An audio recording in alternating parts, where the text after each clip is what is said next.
resolve that. Unfortunately for John, well, those FAQs weren't particularly useful, and he's still going to have to come through within a new request for a phone. If we take a look clearly then at this form, all these fields are customizable. So the form designer, like the portal, is all composed of drag and drop functionality. Unfortunately for John, he lost his previous phone. Contained within this form is also some conditional logic. So, an example for here, I need a data plan. How much data do you need? In this case, he doesn't need one. And he also got a date field there for when he wants us to start. At the bottom, we've also got some additional options. So perhaps you do want a headset as part of this, or this can actually trigger some optional activities automatically in the workflow, which essentially sits behind this form as well. At the bottom, we've also got a manager for approval. That can be predefined by the workflow. Once you complete all the mandatory fields, many things in life accepted in terms and conditions, John can go ahead and submit his request. We'll just take a look at what that request looks like from the customer perspective. Now on the right hand side, you can see who needs to approve this now. You'll notice a couple of different approvers there. Of course, John chose the manager one. We've also got someone else to approve it afterwards as well. As well as that, it could be that we start to use the search bar to navigate the portal. Let's just take a quick example that John is trying to print something off, but unfortunately his printer isn't working. Now, if we simply navigate through... So, John just messaged me and said, "Oakley doke please," so I've gone back to him and was that a Simpsons reference? John, or perhaps any customer who starts describing what is going on at the moment, you can actually see there on the right hand side, the knowledge base being searched automatically for him. Could be user error and you've come through to the wrong form, something about Office 365. Again, just simply seeing there some content specific options being automatically suggested to me. Once I go ahead though and complete the fields on this, unfortunately John can't print. No one else is affected in this case, but maybe if they were, we want to capture a little bit of additional information there. So screenshots, again, maybe how long has this been happening, so then we've started a problem management process in the background as well. John can also tie it to a particular asset, so in this case the actual printer, which isn't working as it should. What's wrong with it? Once he's done that, again, simply submit a form. I've given up with it at this point. So to see what this looks like from the customer perspective, on the right hand side there, you just see some of that automation taking place in the background now. So who needs to pick it up, perhaps a due date being assigned to it automatically as well. Simply at the bottom there, categories and assets been linked to it as well. Also, from the portal, seen a couple of examples already of logging a new ticket about his printer, request from mobile phone. Could also be a number of organisations we work with and speak to about challenges with their new starter process. Could also be looking to kick off this from the portal as well. Again, it's a little bit more of an extensive form than what we've seen previously. Also capturing a little bit of different information here. I just feel like a couple of the mandatory fields on this one, certainly conscious of everyone's time this morning, so I'm not going to go through and complete all of this. Just the name of the person joining, and also the first day of their employment as well. Once I've done this, simply again hit submit. Maybe I've got Arthur, leave the session as well. But as well as that, Arthur, stop. You now see that this is all sat with HR and finance to review as well. The cat's looking at you, weird boy. Really, just a couple of ways in which we see the portal being used, of course, by the customer perspective to log new incidents, requests, and of course, we things like consultant knowledge base as well. Now, we'll jump into the back end now, just to see what those new tickets and requests come through as well as that, touch upon a few other things as well. Now, for the back end, I'm going to log in now as a user called Dawn Meadows. For the purpose of today, she's what we might consider to be a super user. So by that I mean she's got all the functionalities enabled, no visibility filters set up, which is really to make my life easier doing a session like this, but then certainly be set up and configured with you during implementation as well. That looks like Gandalf. This is the agent homepage. It's fully configurable, so you can have as many or as few of these widgets on here as you want. And adding new ones in, I've simply done the interface here as well. Straight away though, Dawn can see what's going on at the organisation. See there's a few more major incidents or broad service disruptions here that we saw on the portal. No, Arthur! We come down here, we can see a few other reports. Don't make me splash you, boy. Also things like templated tickets, quick login, of course. So it could be perhaps John's having a really bad day and he needs his password to be reset. got a templated ticket here, which once I save off and we reset John's password for it in the background, we can actually just save this off and we just close the ticket off in the background there. So a couple of clicks there, just really kind of raising a templated ticket and getting it closed off for John. And what we'll do though now is quickly take John's ticket that we raised from the portal, and to do that I'm just navigating through and opening up basically all the incidents or tickets we're working on.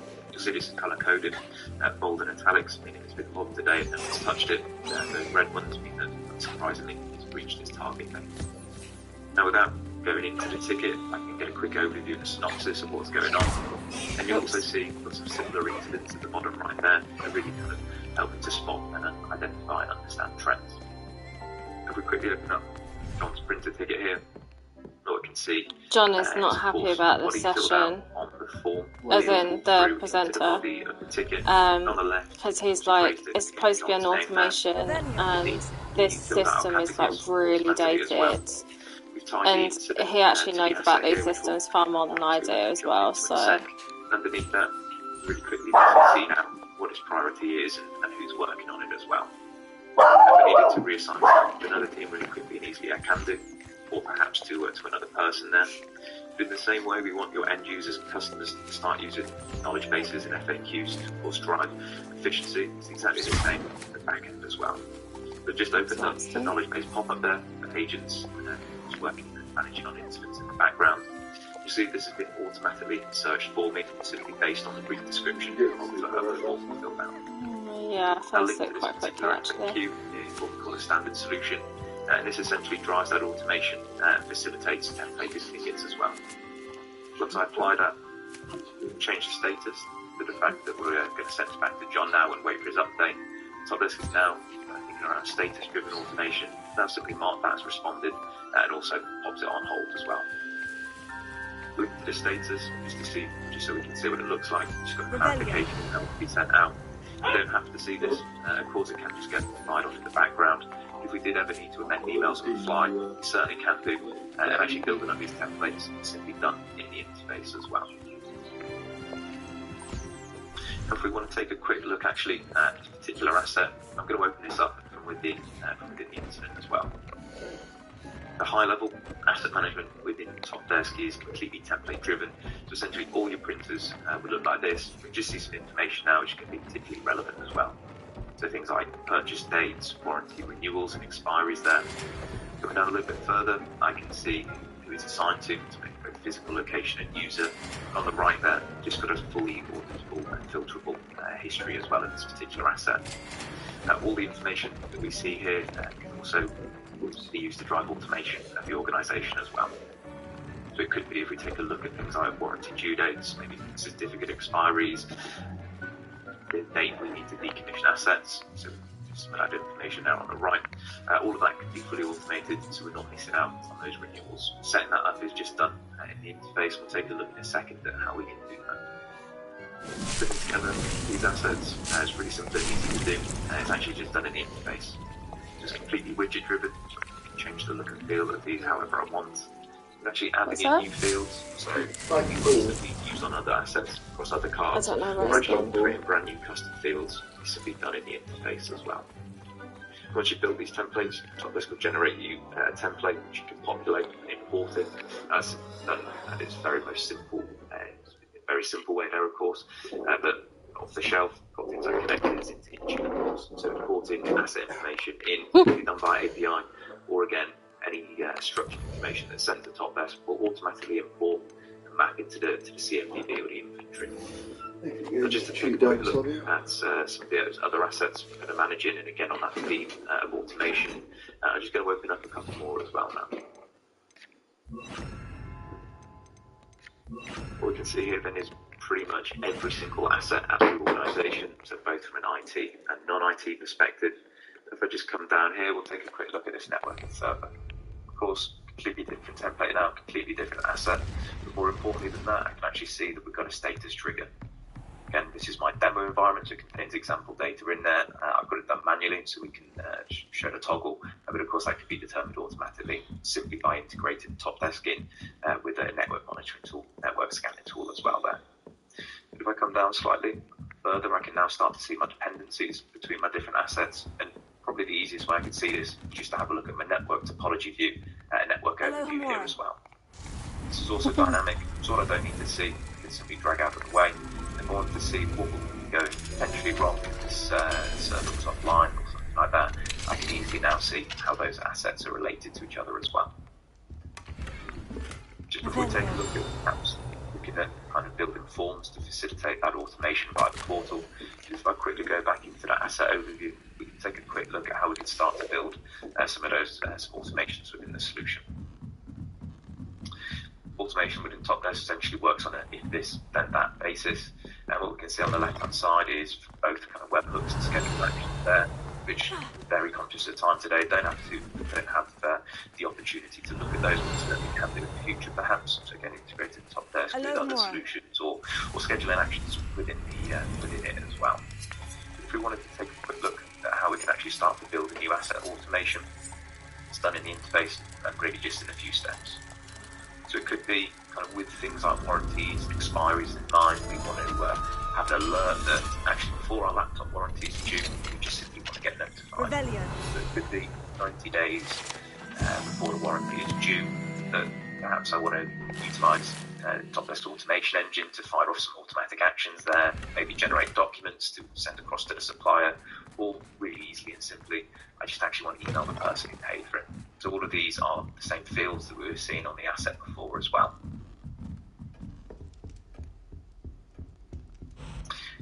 Just coming out of the tabs that we've got open now at the moment. Rather than kind of jumping through kind of that self-service portal and service catalog designer, I'll just quickly open up the dashboards so we can see kind of what's going on at the organisation as well. Each functionality has its own dashboard, as we can see there on the left, but of course building kind of custom dashboards as well. Simple and easy to do, and it's just done in the interface as well. Here we can see an example of some monthly reports here, so trends over time, open and close tickets per operator per month, and as well as that, kind of small higher level ones like the top 5 categories as well. If we wanted to take a quick look at how we can build these, simple and easy to do, it's just done in 5 steps. First step is to filter, so it can be on sets of data and time. Next step is what I want to report on, and as you can see, a number of different fields that we can report on here. Keep it at a high level though, just look at all of the log tickets, and if we look at particular fields we want to report on, so it could be a category perhaps. Underneath that, we could also have a look at a subcategory. Drilling down a little bit further, we can also have a look at which callers have been logging all the tickets with us as well. Next step, simply how do I want this to be displayed? Just use a pie chart for this, and as we can see, I've just got ahead and built my report there as well, 5 steps. And just conscious of time, that's certainly what I wanted to run through in terms of the demo today. As I'm happy to hand back to you now, John, and perhaps take any questions as well. Brilliant stuff. Thank you, Jack. Thank you for taking us through that. Once again, you packed a lot into a short session. We do have a few questions for you, Jack. That's okay. Yeah, for sure. As many as we can fit in.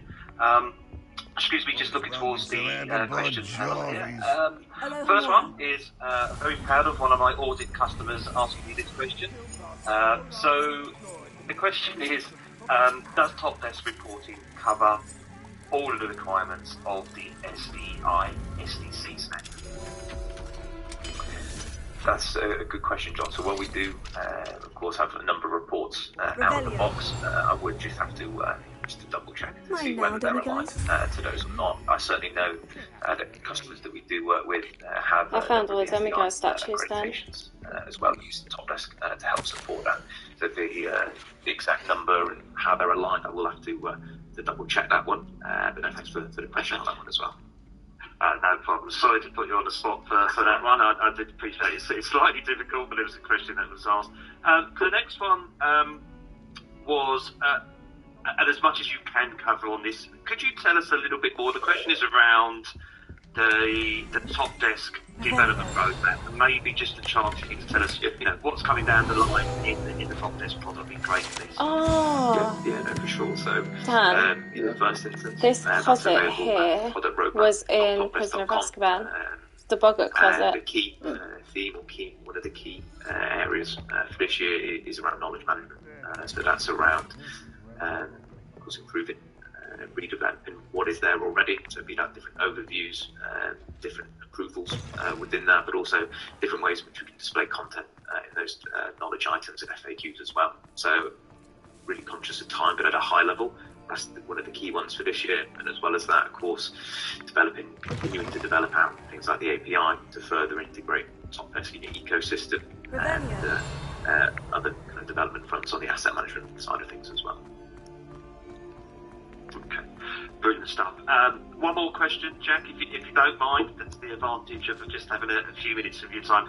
This was a question, just to let the person know who asked this, it was a question that they have also asked of Hornbill, but I'll ask Pat and Connor to answer that later. But if you don't mind, as this person's asked this question a couple of times, I just wanted to put it to you as well.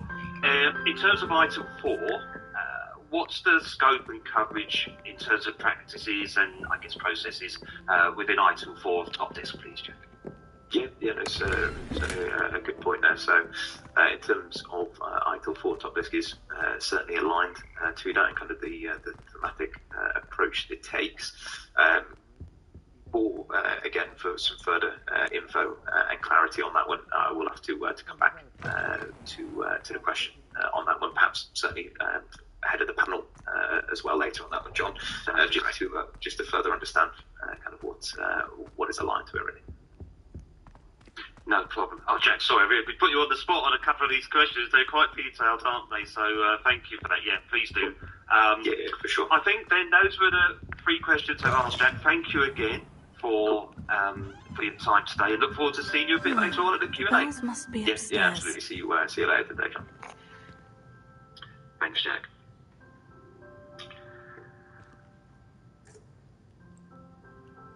Okay, on to break. Okay, everybody, so we've got just a few minutes ahead of time, which is always a good thing because it's time for a break. So we're going to take a break now up until 12:15, please, and at dead on 12, we'll introduce David from Sunrise Software. So please grab yourself a coffee, grab yourself a tea, and we'll see you back here at 12:15, please. Thank you.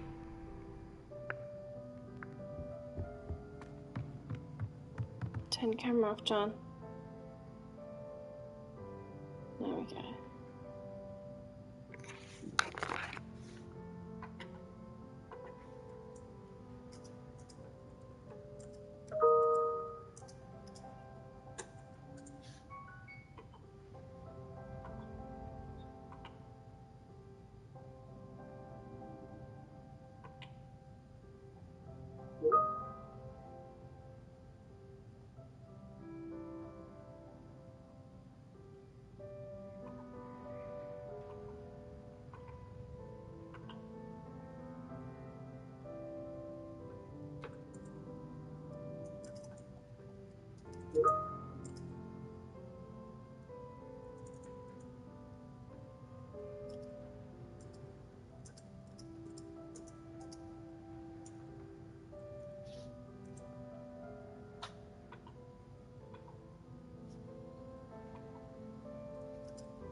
Sake.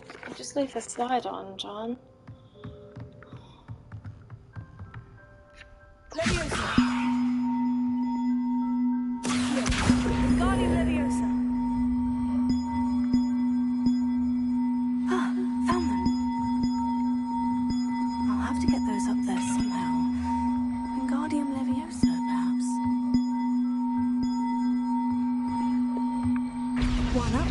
To go. No. Revelio.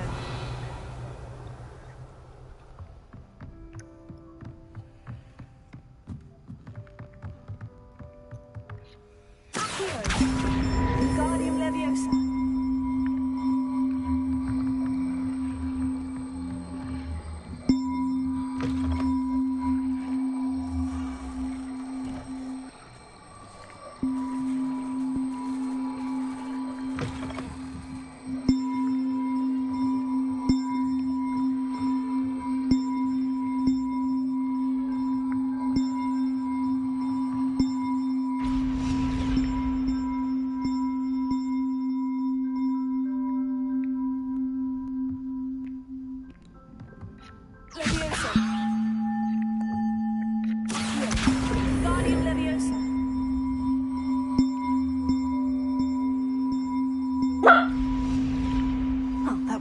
hard.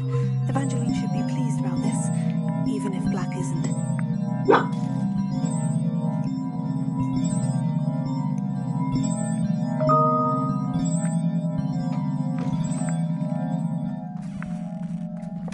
Revelio.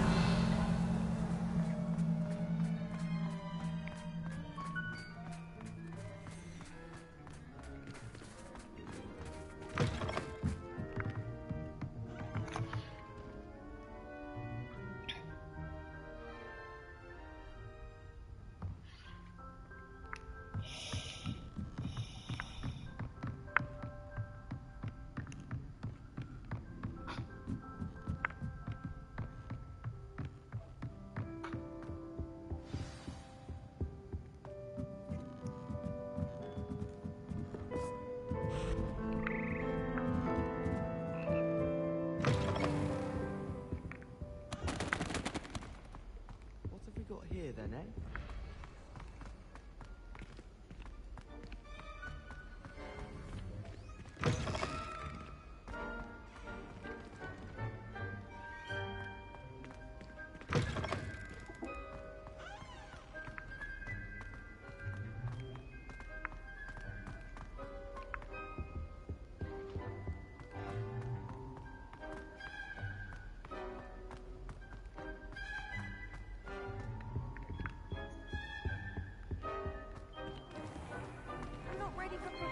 Lecture.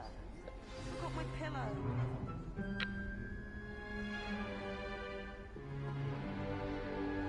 In today's lesson, we will cover a truly thrilling event. The Goblin Rebellion of 1752 and all its triumphant tragedy. But more specifically, we will address the devastating effect it had on the wizard milling industry. Throughout the many goblin battles, countless wizard cloaks were lost. Actually, we do know the number. 632. But history occurs outside the classroom. And look, it's time for my constitutional. One can practically osmose the history flowing through Hogwarts. I think the professor wants us to follow him. And now for a stroll to the bell tower entrance hall. At least we're out of the classroom. With the rest of the castle, it was completed in the late early Middle Ages. The hall and the bell towers that loom above it contain myriad interesting artifacts.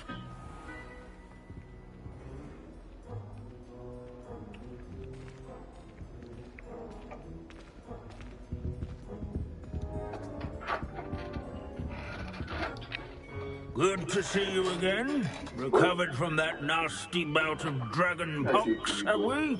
That wasn't me, Professor. I'm new here. Are you? Well then, welcome. No doubt you're eagerly anticipating my analysis of various wizarding councils, codes, statutes, and of course, goblin rebellions. Not all goblins are rebellious. Some venture into wizarding politics, such as Irgit the Ugly. Some are talented artisans, such as Bragbor the Boastful. Did you say Bragbor? I know that name. Lodgok said he was an ancestor of Ranrock. Well known for his metalwork. I would imagine much of his goblin wrought iron and silver has survived to this very day.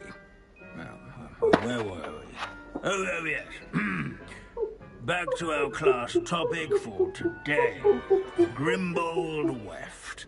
Another notable historical figure. He's right nearby. Curious students can find him on display here in the bell tower entrance hall. And all students introduce themselves to this hero. Grimbold Weft is responsible for for some of the most important work done in the Goblin Rebellion of 1752. What I wouldn't give to be back on a broom right now. Without his quick hand and deft needlework, Countess... Revelio. Oh.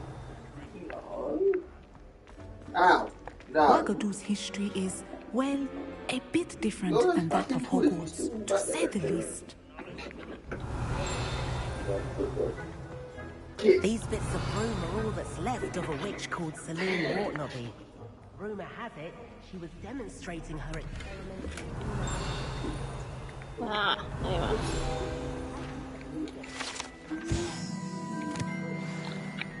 Oh, yes. I see you found Grimbold Weft. Yes, I rather enjoyed seeking him out. The thrill of the scholarly pursuit.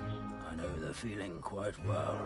Now, let's turn our attention to the agreeability and general good nature of Sir Athbuddle.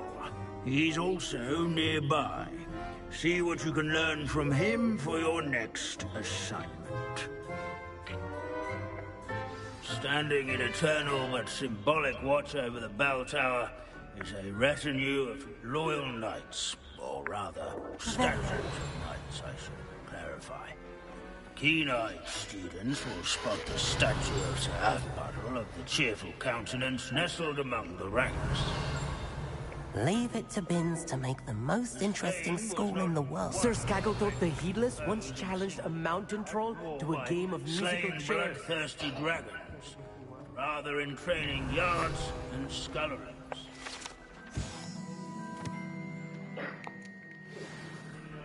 Celebrated by old friends and newcomers alike. I encourage everyone to make the waving statue. Professor Binns, I found the statue of Sir Athbuddle. Ah, well done. Alas, Sir Athbuddle's affability was his undoing. Died instantly trying to befriend a basilisk. Eye contact is not always to be encouraged. So beloved was he that even some goblins mourned his passing. Of course, that did not bode well with the rest of the goblins, most of whom could not abide mourning the loss of a wizard.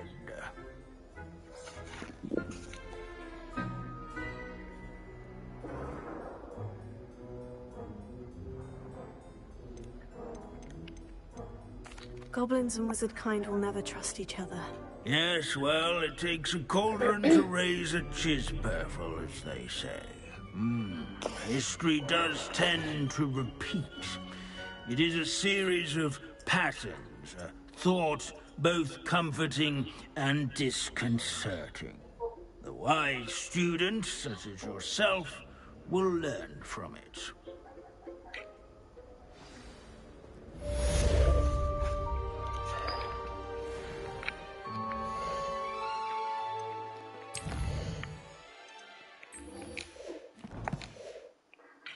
History is written by those who do their schoolwork, so they say.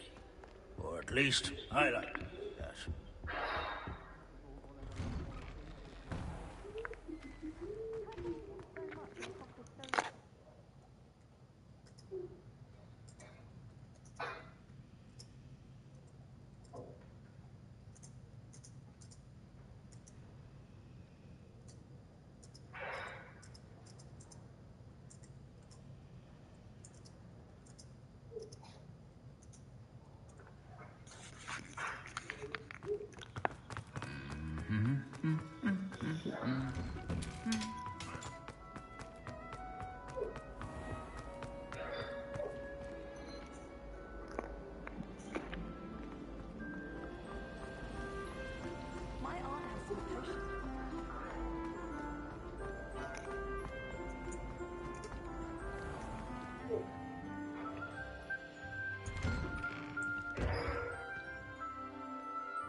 Now what am I supposed to do? The bells are back up, Evangeline. Oh, you're a credit to the school. I can't wait to hear them. I can't wait for the headmaster to hear them. I wish I could see his face. Future generations may not truly appreciate what you've done, but I do. And I hope that you do as well. You don't know how much this means for me and for Hogwarts. Okay. Welcome back, everybody. I hope you've had a well-earned break. There's a lot of information that has come your way in a short period of time, and a lot more to come your way, which is really great. So, it's time to introduce our next guest, which is David Bullivant from Sunrise Software. David is a business consultant at Sunrise, and we'll be talking about automate, integrate, and collaborate, and the power of integrating ITSM with your key business applications. Welcome, David. Great to see you again. Thanks for joining us today. Hi, good afternoon, John. How are you doing? Keep well? Yeah, I'm well, thank you. So, Duncan owes his reputation we're going to make to you you. the presenter, so just check you have everything ready to go, please, and you're in full screen, and it's over to you. Thank you, David. Brilliant. Thank you. I think I'm showing my screen, so hopefully you can see that okay, John. What I'm going to do is I'll just toggle off my webcam while I'm talking, and then I'll come back to everyone at the end. So, just to kind of introduce myself and Sunrise for those that haven't seen it before. So today we're going to talk about automate, integrate, and collaborate. So the general kind of theme of the SDI software showcase today it is automation. So we thought we'd kind of focus on some kind of automation areas within Sunrise, both within our application, but also integrate with core other business applications such as Microsoft Teams, Power BI. We'll also give you a kind of open, nice high-level overview of Sunrise. I think I've got about 12, 14, so around about 25 minutes, which should be a good amount of time to give you a quick overview. That's very true. So just go through a couple of slides before we do. So again, who are Sunrise? We're a specialist service management vendor. But you still love me. We've been established for around 28 years now, so very well established within this industry. A couple of kind of key facts for you. We're a UK-based company, so all of our development, our support, our professional services, first line, second line, our testing team, all of it is delivered via the UK to our customers. As I mentioned, we've been established for over 28 years. For those that are keen to understand what we would do with your data, if you were to be a SaaS customer, all of our data centres are UK-based, so your data will never leave the UK, be that a primary or secondary data centre.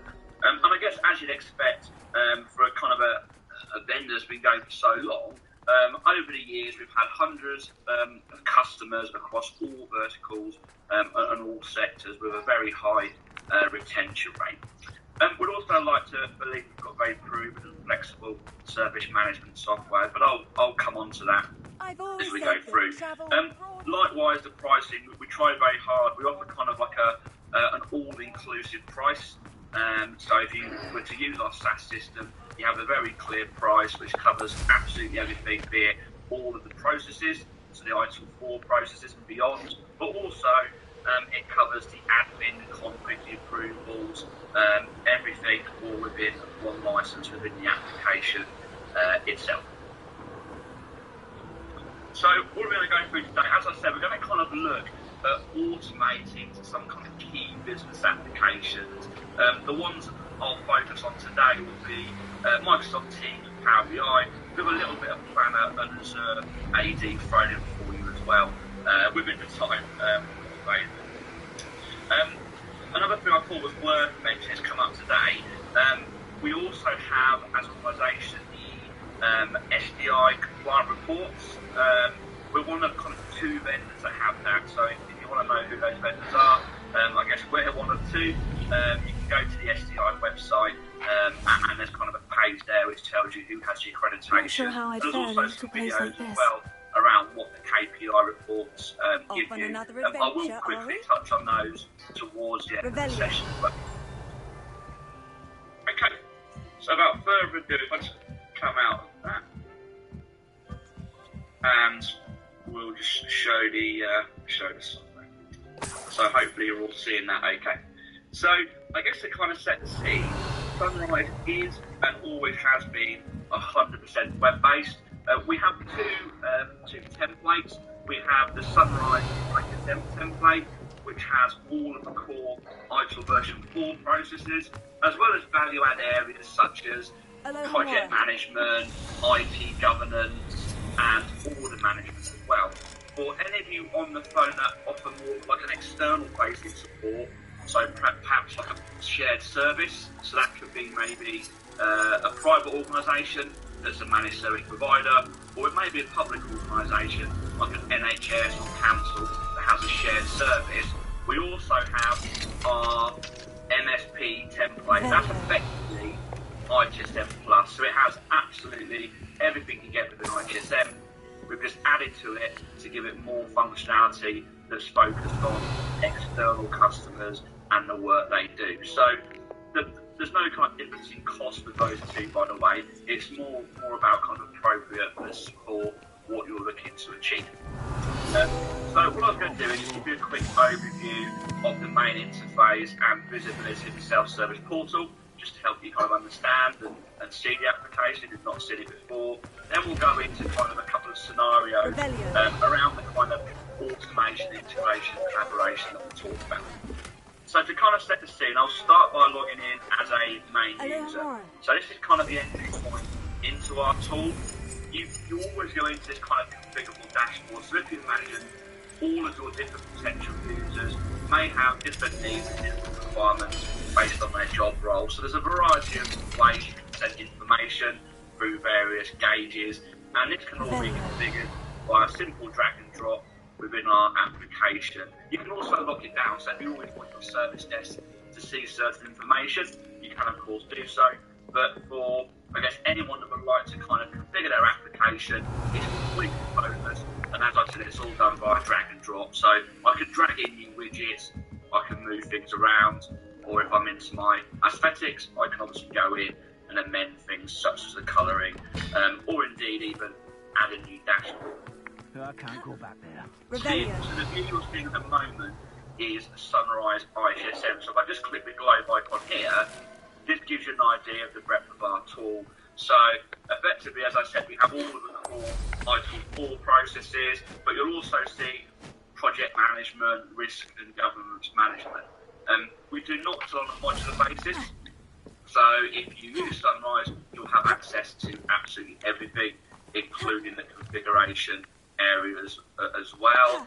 And within the application, we have very powerful security. So when someone logs in, I guess this view is intentionally showing you everything to show you like breadth of functionality, but we have very granular security, even down to like an individual field level. So when someone logs in, they will only see the information you specifically give them access to. So just to give you a couple of views, so here would be the kind of management view where you've got your work view, and then you can obviously drill down from within that and log into a new area. So that's the kind of the main. I also want to quickly touch on self-service. So here you see an example of self-service where I'm logged in as an end user or a customer. Now, to log into our application, we have full single sign-on, so you can authenticate using SAML via mechanisms such as Azure AD directly into the application. The dashboard here, again, is completely configurable. What you're actually seeing here is an example of like enterprise service management. So many of our clients will look to roll the application out across multiple business units. So if there's anyone on the session that's maybe not in IT, then just really making a point that we can absolutely cover that. So in this example, Diana has quite a nice one-stop shop where she can go into an IT area, HR area, and a facilities area as well, really based on her requirements of what she's looking to do. But of course, I can never face Milo's daughter again. Do that. Again, these dashboards are simple drag and drop. Is there something I can help you with? To explore that. Mr. Adley. Edgar Adley. No, I don't think so. Raise new Milo and his mad schemes. She can see any He's my friend. announcements Came and to me a issues few that may be days ago going with a on. She brilliant can plan search to the make some knowledge quick base, galleons. and she can, of All I course, had to go do in was follow him into the and check the Forbidden Forest. status Had I and known he update wanted the her procured venom existing from a incidents and living requests. acromantula. Again, Oh, if you poor want to search the Milo. knowledge base, He didn't deserve simple to go search like area, that. we go in, we can see results, we can click on that, and we'll I'm go very to the sorry to particular hear article. about your friend. In terms of kind of thank you. the formatting I can't and think the of types it. of information you Milo's present, body is still in that if it's cave with the absconder. HTML5, The you can have absconder? all the kind of standard Milo's name for formats, the so acromantula. formatted text, He did have a flair embedded for the videos, dramatic. Oh. In fact, as he and of course died, you can have like Milo begged me URLs. to take his alien pocket Look watch. what fuck, So that his spider daughter would have again. something to remember him by. But I fled. And then Why last but would not someone least, just to risk give you their a very life quick for spider visibility, venom? As a potion of ingredient, an end acromantula user venom is login, a new incredibly incident. valuable. Hi, honey. In large part because it is, avoid vital as terminology poor in the Milo has portal, proven, but it is just impossible to text, so get it's from a entirely live up to you acromantula. how you want to refer to it. If But we're I have working on the time, I basis can that try to collect the alien watch, Mr. Adley. You can't possibly go to the acromantula's cave. You're not You'd be necessarily going killed. to have Please, forget I said anything. organisation and ITIL expert. So I suppose a nice example here is Dan's logged in, she can't work. Can you just keep an ear up for me? I just need to run ready some to low. form where she can raise a new incident or request. The example you saw a second ago obviously had quite a bit of willing for the kind of end user to search the knowledge. So just I suppose the final quick comment, if I do start logging something new, we also have the proactive side. So the same example, but just a different scenario whereby the minute Dan started to type, we can suggest solutions for her within the application. She can either use that to help her fix it, or go on and raise a new incident in the system. At this point, she can track it from open to updating to closure. And of course, the users will be notified that's been logged, and using the process engine, it can automatically go into the sort of relevant support queue based on the type of ticket that it is. So that's kind of a very high level view of Sunrise and our application. What we'd like to do now is just focus on a few specific scenarios. Now, I think one point I'd like to make is these are just examples. So in terms of integration and collaboration, we have a very powerful REST API that is deployed as a web service, and it can be used for two-way integration. So I think I kind of think that by seeing these scenarios, many of them will be relevant because they are core business applications that lots of people use. But even if you use slightly different applications, the principle is still the same. So we hope that will be useful. And jumping onto this, So we're going to start by looking at Microsoft Teams. Now, I guess many organisations are using Teams, but other collaboration tools, of course, are available. So what I'm going to start by covering off is a two-way integration between Teams and Sunrise. So again, I'm going to be an end user. I'm using Teams. I could have gone to Portal, but in this scenario, I'm using Teams. So I'm going to chat and communicate with my team. My teams. Let go. So you'll see I've got the Teams bot where you can type in information and it will respond accordingly. So the simple example would be, we want to log a new incident. So I click here, and then at this point, you can ask whatever questions you want. For the purpose of the demo, I'm kept this very, very simple. So all I'm going to say is, I have a laptop issue, or whatever it may be. So we'll type that in. In this scenario, all we're going to do is we're going to go to Sunrise. We know the user's details based on who's logged in. So we've gone to Sunrise via the integration. We've created a new incident in Sunrise from that information in Teams. And of course, Sunrise, because it's two-way, has come back. It's provided a reference number and it's given it to the end user. And we can see here it's 633. So if we jump out here and go to Sunrise, you'll notice a new incident here has been logged just now. Again, you can map whatever field you want to. In this scenario, we've taken the information I provided, which was a laptop issue, but we've also looked up the end user from Teams. That was all seamless, and we know who it was that logged the call. Now, I've chosen to keep this in a creative state. That's obviously entirely up to you, but for me, I would now perhaps triage it, give it an impact and urgency, and of course, categorise it, and then we can open it, clock will start, and away we go. That's very much about your process and how it works. You could, of course, automatically set this amount to the end user, because they haven't really given information to web holders if they've got like a laptop issue. So at this point, we could email the end user and invite them to kind of provide more information about that particular issue.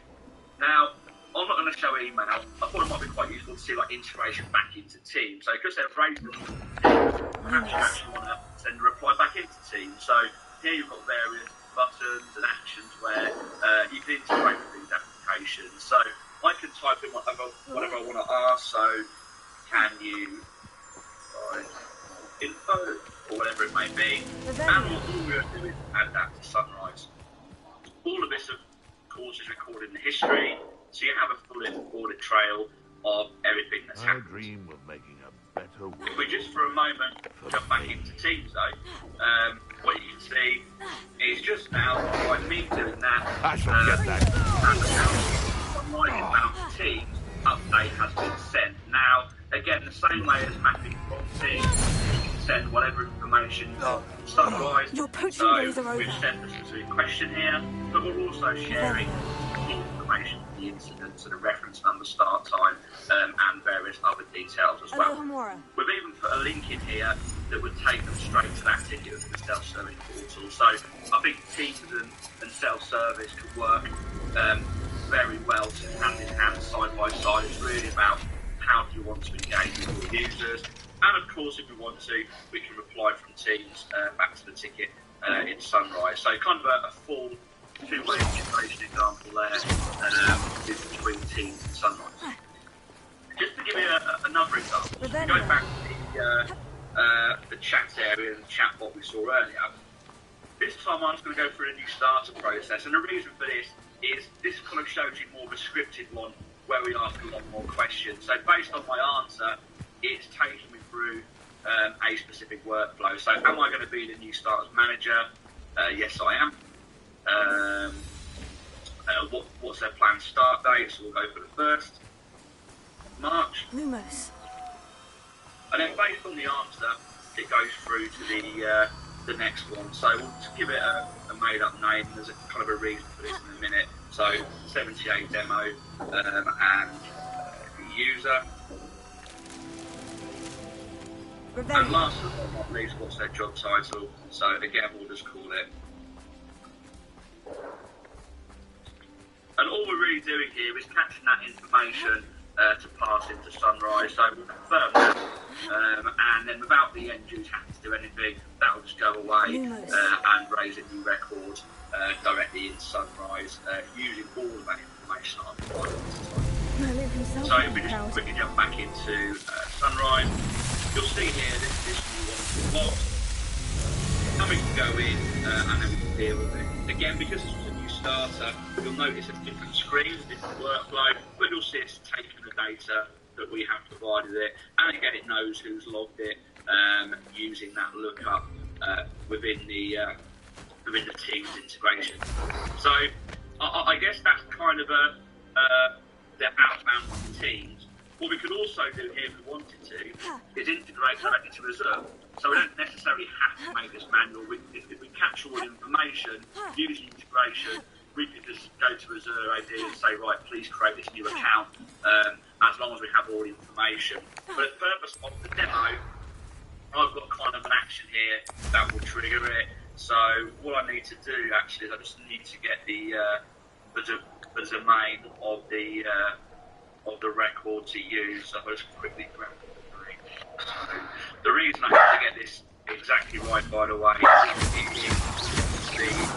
the integration, it will enforce kind of the logic you have with Azure. So the same way we've got like a password here that would meet the criteria, you would also, of course, have to meet any kind of criteria within Azure. So obviously it's just a demo domain within Microsoft, but it's important you get that right.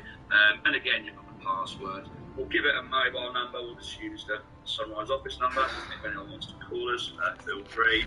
But the point is here, we've got validated information that we can then use as part of the integration.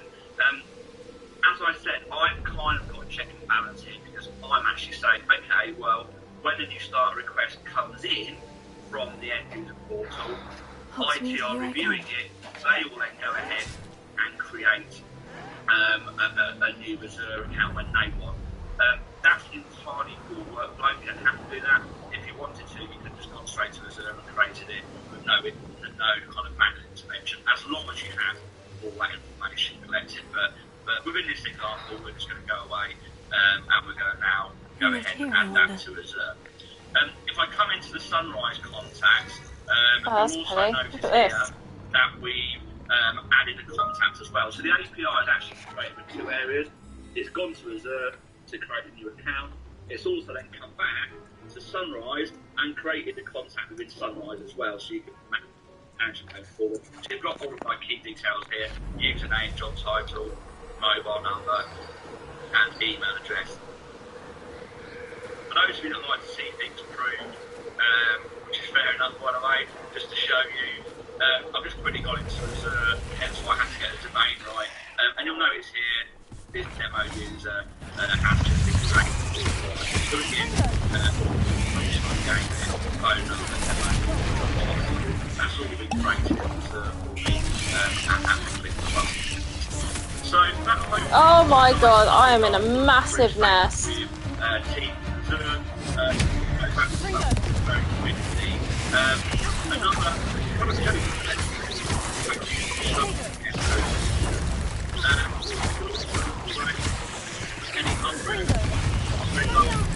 Maybe any of you use Planner, so the Planner application within Microsoft. If you do, then you quickly start and this is what I want to do. Now, Sunrise itself has a workflow engine, so we can automate processes.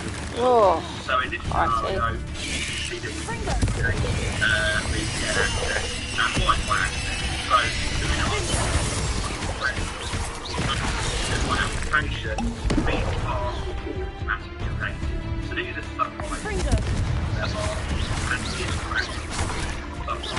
so that's how many people work that way. That's absolutely fine, of course. What you can also do, though, is you can also integrate the planner.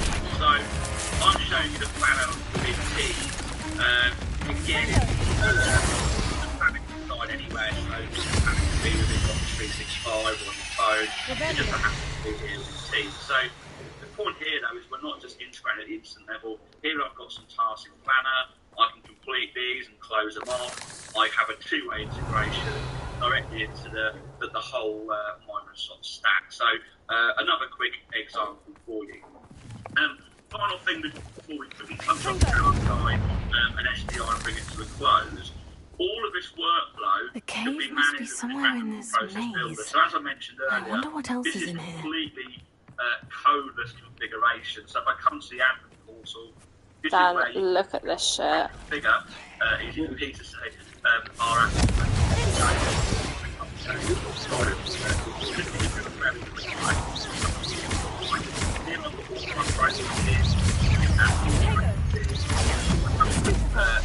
Process. Here's my new starter process. The relevant graphical workflow. So hopefully that gives you. Oh my god, Dan, look at this shit. Final couple of things before we bring it to a close. Many vendors are like there's someone who's got a lot further whereby we've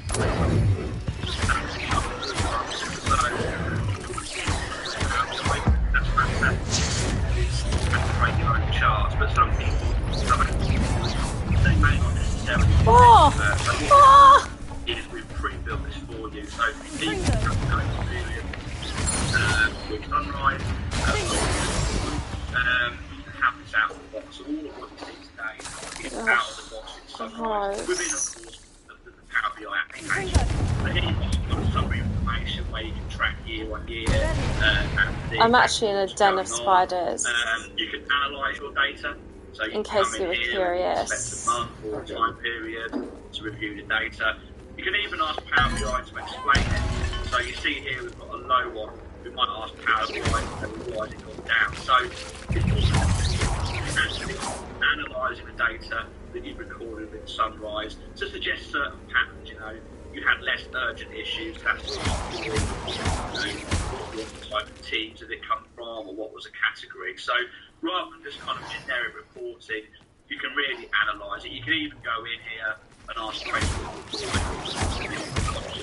I won't show you that. But to give you a couple of examples, top 10 we always get asked for. So things like top 10 categories. If you want to analyse what your departments are doing, you can produce reports. This could be the Acromantula cave Mr. Adley mentioned. And also as well, test managers and team leaders, you can look at your own users. So here you can see my users, and I can see all of the work. Fucking fantastic. That they're doing with the tool. So again, very, very powerful. Just recap on that. This is all out. You can then take this if you want to edit and add it with Power BI, or of course but then last but not least, I think anyway, I just want to give you visibility. I can't see my head. Oh shit. Oh shit. Oh shit. Then basically oh!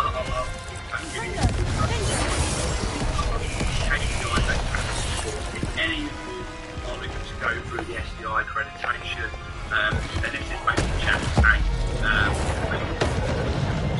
And they very much look at how you deal with targets, are you getting fixed rate, how long you so to say, babe, I'm not having fun here. estimate performance, customer satisfaction,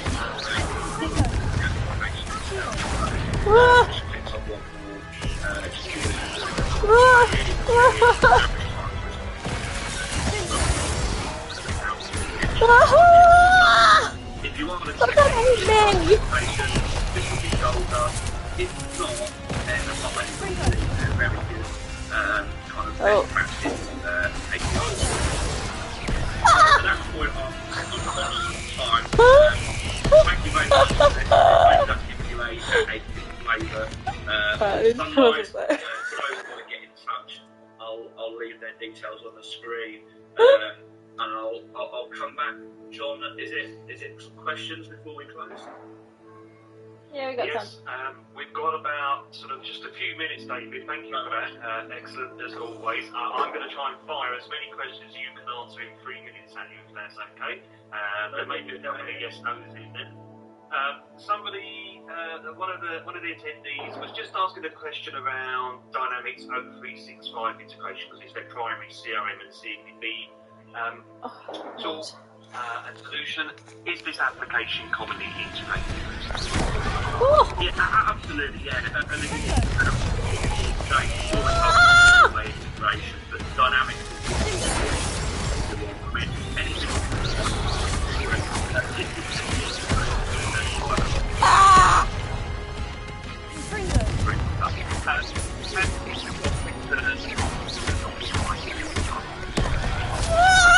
Indeed, sorry. Oh, I ran through it. That's gross.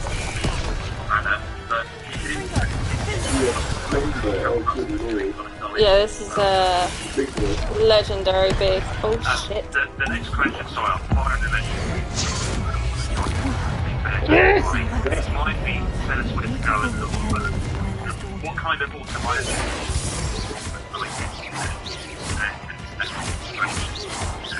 that's something you could cover in seconds, or is there Yeah, I'll summarise it. So probably 2 minutes. Honestly, good. Area which covers all of our. Right, there's one more in this area. Which is if anyone wants to know specifically, they can get in touch. Oh God, I am so sorry. I'm getting a pint of blood out of you, David, as I always do. So I've got one more question, if you don't mind. This is around telephony integration. So using an API, does Sunrise integrate with telephony solutions? And perhaps you could just name them. Why is it that when you play something like this, it gives you the creepy crawlies, even though you're nowhere near it? teams. So as long as there's a console, like it genuinely like makes me feel like I've got them crawling all over me, even though I know I don't. Share data between the both, so the same would apply for that basically. As long as you have that kind of inbound and outbound capability, it's very simple for us. Because you have application, have an API, it's so yeah. Oh, I really feel like I've got stuff crawling all over me, even though I know I don't. Thank you, David. Thank you for keeping those answers nice and brief. I know that's really tough because you obviously want to expand on it. So thank you for the session and much appreciated. Thank you, David. Brilliant. Great to speak, John. Thanks, everyone. We'll speak to you soon. Cheers. Thank you. Okay, everybody. So it's now time for our next guest, who is Luke Linford, who's a Senior Account Executive at CISAID. And Luke's going to be taking us through how to use CISAID AI for teams to delight employees and drive efficiencies. So, welcome, Luke. Thank you for joining us today. It's great to have you here. Sorry about that. Thanks for having me. Brilliant stuff. Thank you, Luke. So, we're going to make you present. This guy is so fit. Everybody in full screen, and we'll hand over to you, please. Dan. All right. Let's just get everything organised here. Just switch the screen on. It's good.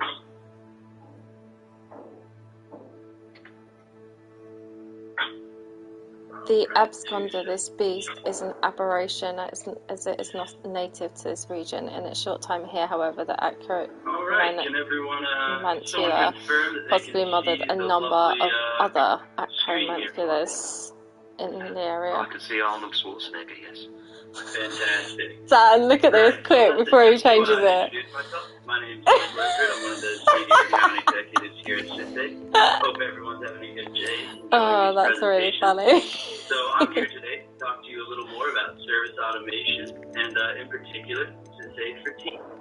The American. So just to set a quick agenda, I think we're going to watch a little video to start just to kind of talk about CISAID. It's nice that Patrick stayed on all day though. The rise of machines and kind of where we've had to respond in this industry as a result of COVID. I actually really like when other speakers like actually support along with what is good AI, the other things, the other people. With that being said, let's watch this video.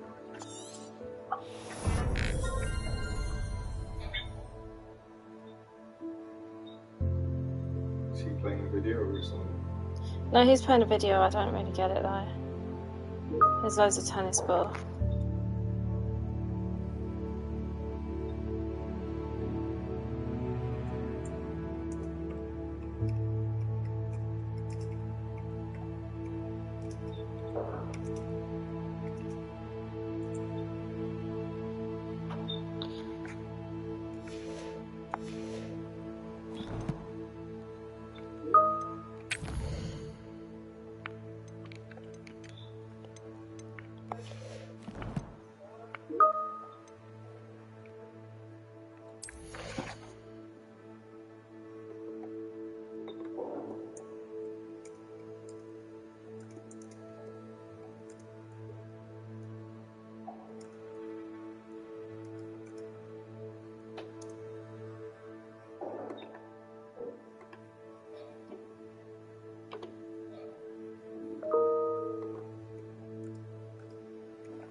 It seems like we had some technical difficulties there with the sound, so I apologize. We can send this out to all the attendees at the end if they want to see that video. So, moving on. No point talking about that video. There wasn't any sound.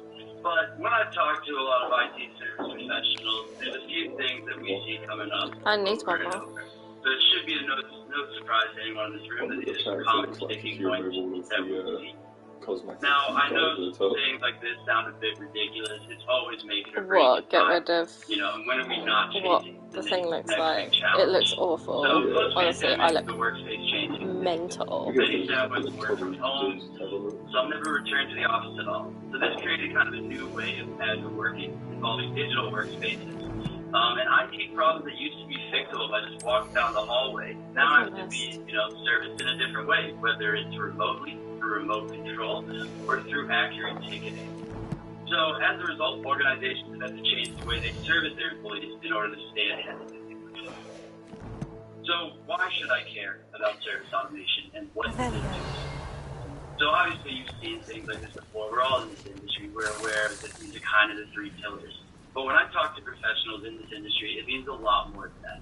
It's people leaving work on time. It's people getting to spend more time with their friends and family. It's reducing headaches. It's increasing employee retention through employee satisfaction. So a lot of automation that we can talk about today, by all means, we're going to focus in on today's leverage to increase your organization. Now, just to start, I need to bring this airlift back to it's not Mr. like Adley. in Hollywood where they're all there to destroy you and make your life a lot harder. AI nowadays is a happy little Terminator on your shoulder designed to, make your life a lot easier rather than a lot more hectic. So, SysAid for Teams. For us, it is an automated service delivery in mind. So we want to make sure that employees are getting quick and effective service in a manner that they're used and comfortable to. And there's one personal guarantee I'll make you. If you currently do not have a strategy in place for your organization, your employees are going to make one for you. And what I mean by that is it might be direct messages, unorganized ticketing, and it's going to leave you as an IT professional covering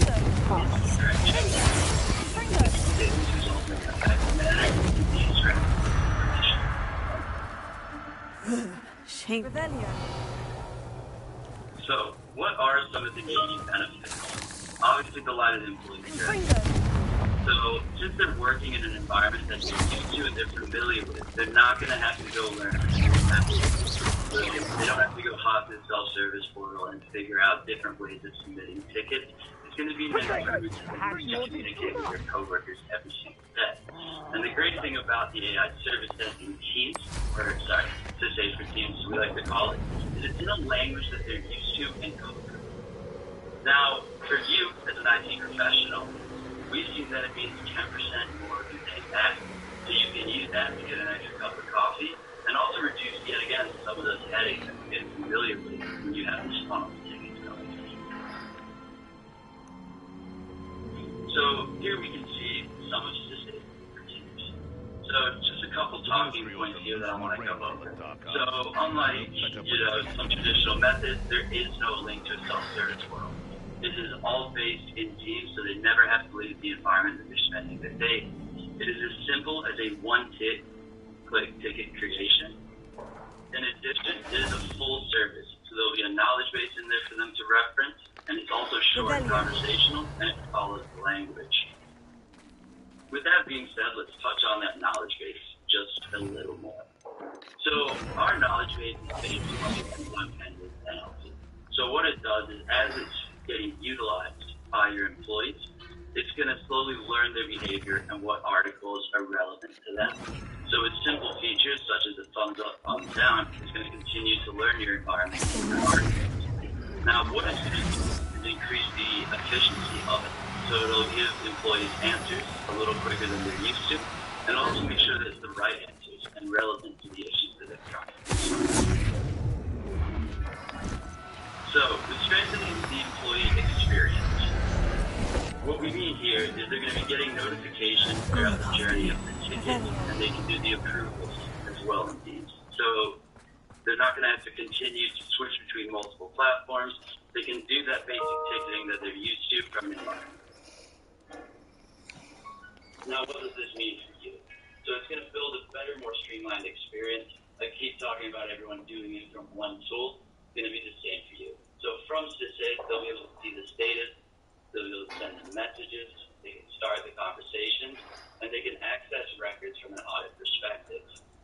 So we don't want you to have to switch Teams back to SysAid, Teams back to SysAid. We want to keep it all in the environment. With that being said, let's take a brief look at Teams. So what we're going to do here is just briefly go through a Salesforce incident. So from here, we can tell this bot that we are having an issue.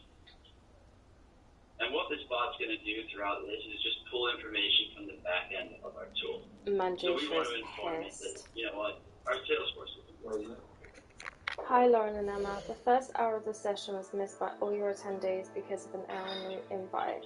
Did we have any live attendees at all for the Freshwork session? They did.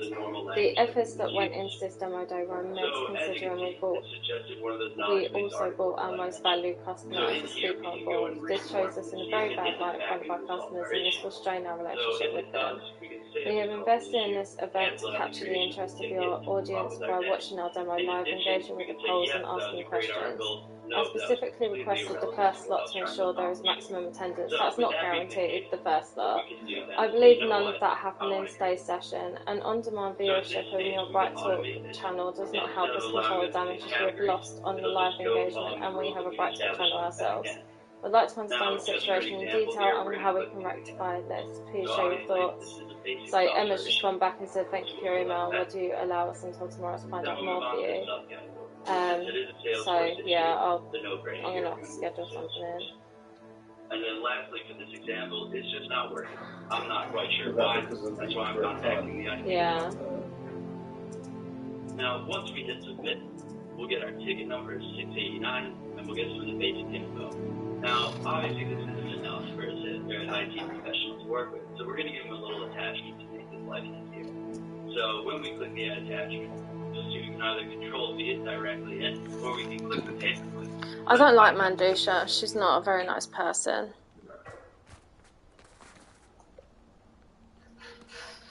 So once we've added our attachment to the ticket, that is my job as Tom done.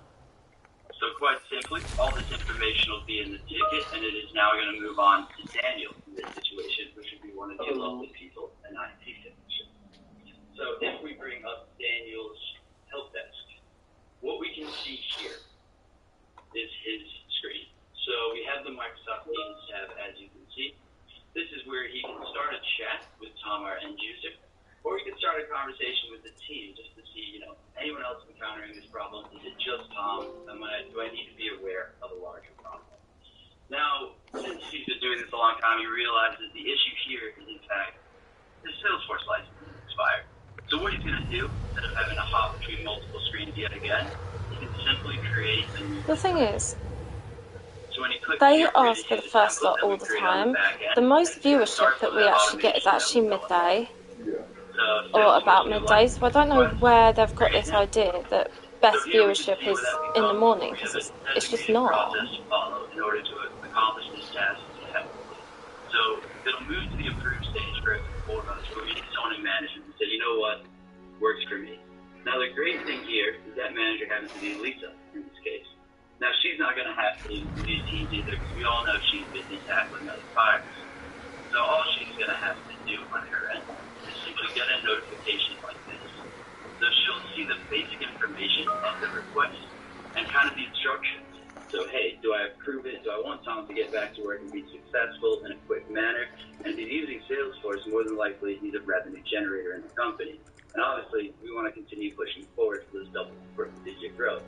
Or if she just wants a little more information, she can view the action item and get some more feedback and see if there's any other information that she needs to gather before making this decision. So once she clicks approve, her job is done.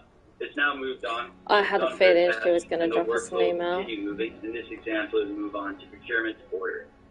Now, no one's had to leave Teams for the first screen that they started on in order to accomplish their task. So from an employee perspective, it was quick, efficient, and seamless. Now, going back to this slideshow, we can talk about automation. We can, say it's great and everything, but what do your employees say about it? Well, surveys like this will help you. So they can send you, a poor experience, an excellent experience, or as this guy, just quite emotionless and not bothered. Now, obviously, we want it to be excellent, and with data like this, we can continue to see where our process is succeeding and where it's failing. Now, one example I want to point you towards here is Queen's University. So this is one of the larger colleges in Canada, and they implemented Sage for Teams. Now, the majority of their campus is Microsoft, and before Sage showed up, they were having to copy and paste information from Teams into tickets. Now, with tens of thousands of students, we can only imagine how long that would take and how much of a headache that would be. quite a few late dinners or missed ones altogether. Now, some of the numbers I want to just look at on the side that I just find fascinating. 380 hours saved per year. Alexa. Now, I don't know about you, but there's a lot I can do with 380 more hours in my year. A lot more things I could get out and see. So, but there are IT teams that keep up with their life. Even John agrees that that's a shitty email. I just want to thank everyone for coming today. I apologize yet again that that lovely video didn't work, but I'm more than happy to send it to you. Now, if you guys want tailored product consultation or to learn more, please feel free to email me or reach out to us via our website. So with that being said, what questions do we have? Thank you, Luke. We do have a few, actually, if that's okay for you. We have a little bit of time, so once again, I'm going to get the pointer put out here with a few questions. So let me just read these ones out, if that's okay.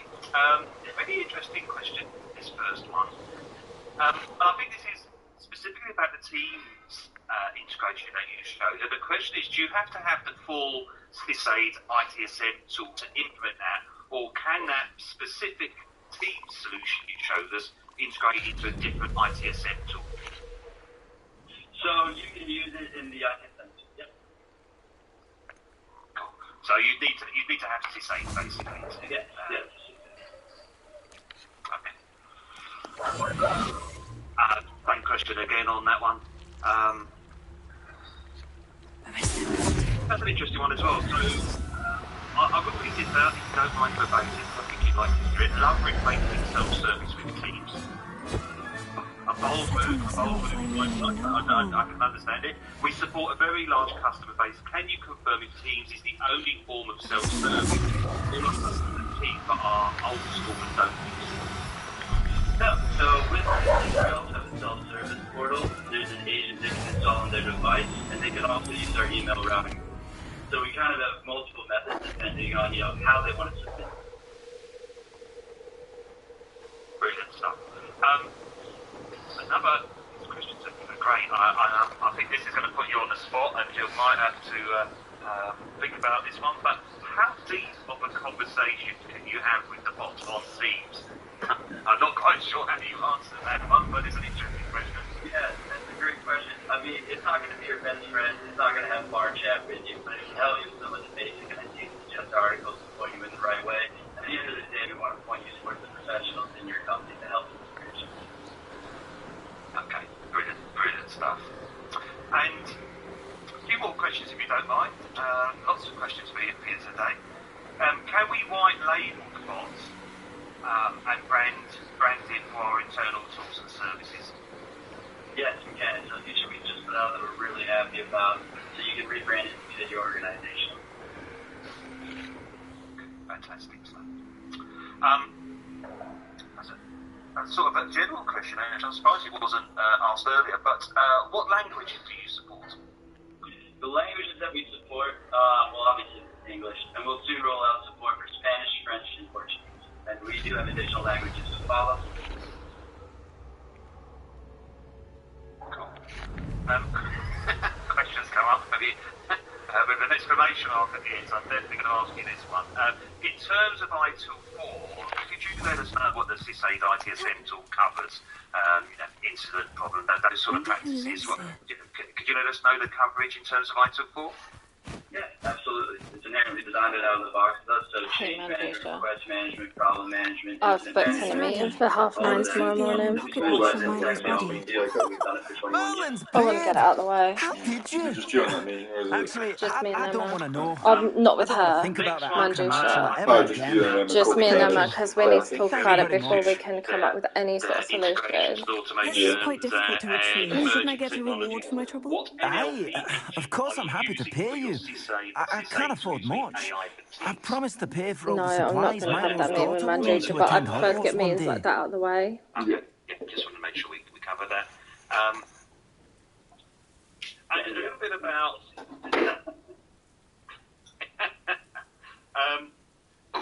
could you just I don't think you realise the trouble I went through retrieving the watch. I just wondered if you could Perhaps you can sell it for the girls' supplies. I should never have mentioned the heirloom. Such selfishness. How they get Here's your money, triaged you and extortionist. classified, and I guess that's really No better the than sort of Rookwood level and of his data you can ashwinders. capture. You know, what triage activity happens. Yeah, so end users are prompted to kind of classify and prioritize their tickets when they're submitted. There's also the option to auto-classify. So if you want to make sure that the rules that you put in place are still applicable, we can do that, but we can also give them the option to say, hey, like we looked at the first, second, third level categories and some of the prioritization. And would that include sort of the routing, automatic application of an Indeed, SLA, your etc.? field guide. I'm most pleased to be included. And final question, I'll just double check the final question that I've made a note of.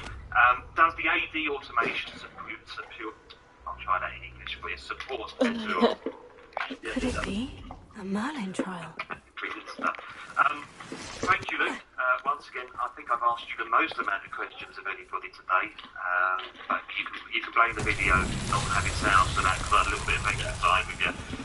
So thank you ever so much, Luke. Thank you for joining us. And hopefully see you a little bit later for the Q&A panel. Absolutely. Sorry, we've got a late question. Would it be okay if I can... The answer I'll ask is glad to get it. That's right, yeah, it depends whether you've got the answer or not, I'm sure you can. With the use of Teams, would you expect to dedicate an ages to Teams ticket? Because usually generally use Teams for quick, real-time conversation. That's a fantastic question. Yeah. I mean, that is a great question, but you got to look at it a couple ways. That's going to be from an organizational perspective. Do you have the manpower to prepare? Do you have someone comfortable with it, et cetera, et cetera? So, I mean, if you want to dedicate someone to it, by all means, it might be a great objective. But unless you have, one-on-one product consultation with us, I can't determine, what is your environment and what's going to be best for helping you. Yeah, I guess it's a bit along the same lines, Luke, of if you've got like a live chat through a normal sort of self-service portal, at what stage does an agent have too many live chats to manage? And then there's I can remember sitting on live chats going, hello, are you still there? Hello, are you still there? And it sort of becomes an irritant more than a help. Oh, in that regard, it's not like it's going to be creating an actual ticket that they can have kind of stagnant and work on as needed. So it's not going to be in real time. It's going to be, can they respond to the ticket? Absolutely. Do they need to respond that moment? Yeah, fair comment. I suppose that's the advantage of a bot. There's no sort of latency there at all. Okay. Let me double check. Yeah. I think we've really asked you all the questions, Luke. So thank you so much for that. It was a great session. Thank you for taking us through it. And please, if there is a ability to link to that video, that would be really good as well. And I know Lauren will work on that with you. So thank you, Luke. We'll see you a little bit later on, if that's okay. Fantastic. Have a great day. Thank you. Okay, we are a little bit ahead of time. Thank you to everybody who is using the question console. It is really great for us to be able to ask the questions. It's really great for the presenters to be able to pick their brains and see that sort of interaction as well. So please do keep asking your questions, giving us your views and any comments on the console there. It's much appreciated. As I mentioned, we have a little bit more time here, but generally we only have that sort of 1 or 2 minutes or a few minutes at the end of each session. But I have got all the questions in front of me, and I will make sure that we pick those up in the panel session later on. That we'll get through as many as we can. And I know there's a question to Hallbill about the ITIL 4 sort of scope and alignment as well. I haven't forgotten about that one, just so the person who asked that knows. So, I think what we'll do now is, I'm hoping that they're online. Have we got Siddharth from Manage Engine? Are you there, Siddharth? Can I just check you? Yeah. Oh shit. We are a couple of minutes early. So,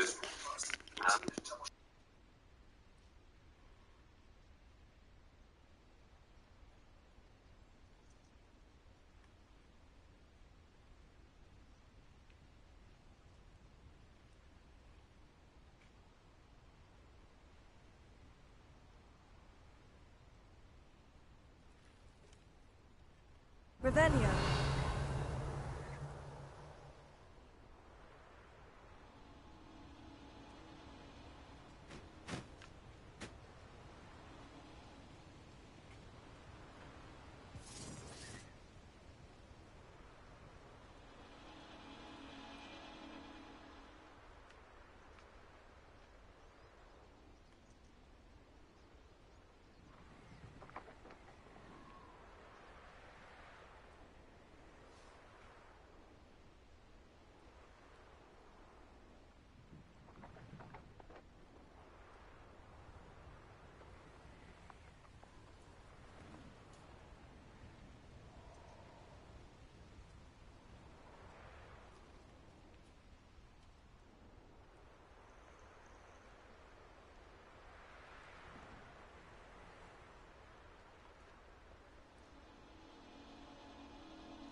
Revelio.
Revelio. Lumos.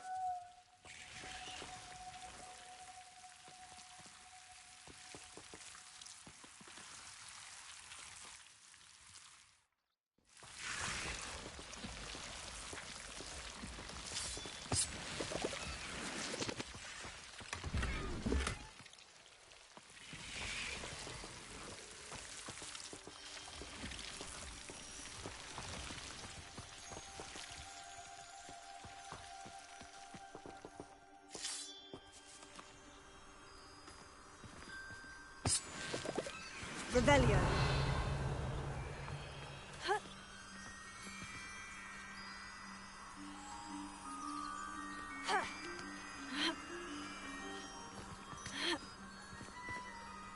Lumos.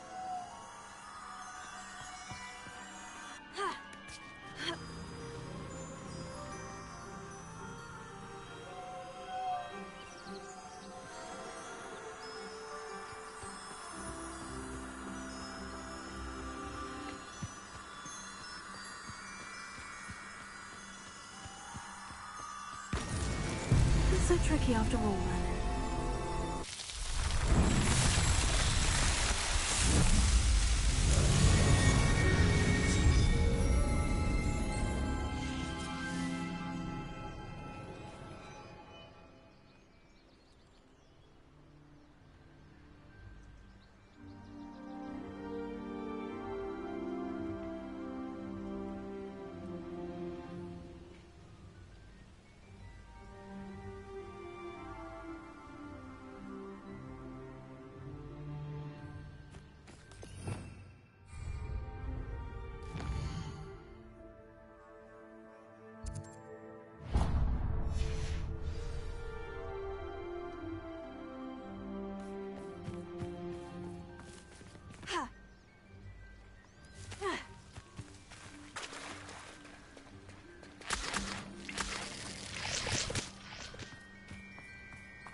Abandoned long ago, no doubt.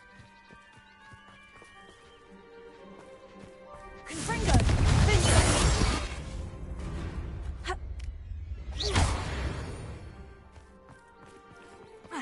Just because I'm a poacher doesn't mean I'm this lively. Thinking in terms of good and evil merely indicates a limited imagination, in my opinion. Confringo! Someone over there! Marvelous strike! Incendio! I could do this. No, it's a bit like being on fire, isn't it? Incendio!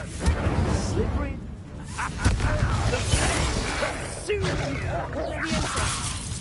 I shall kill you for this when I get. You cost us it.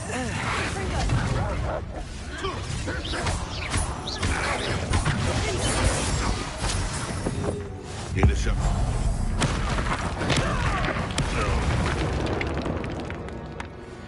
The beasts are safer now.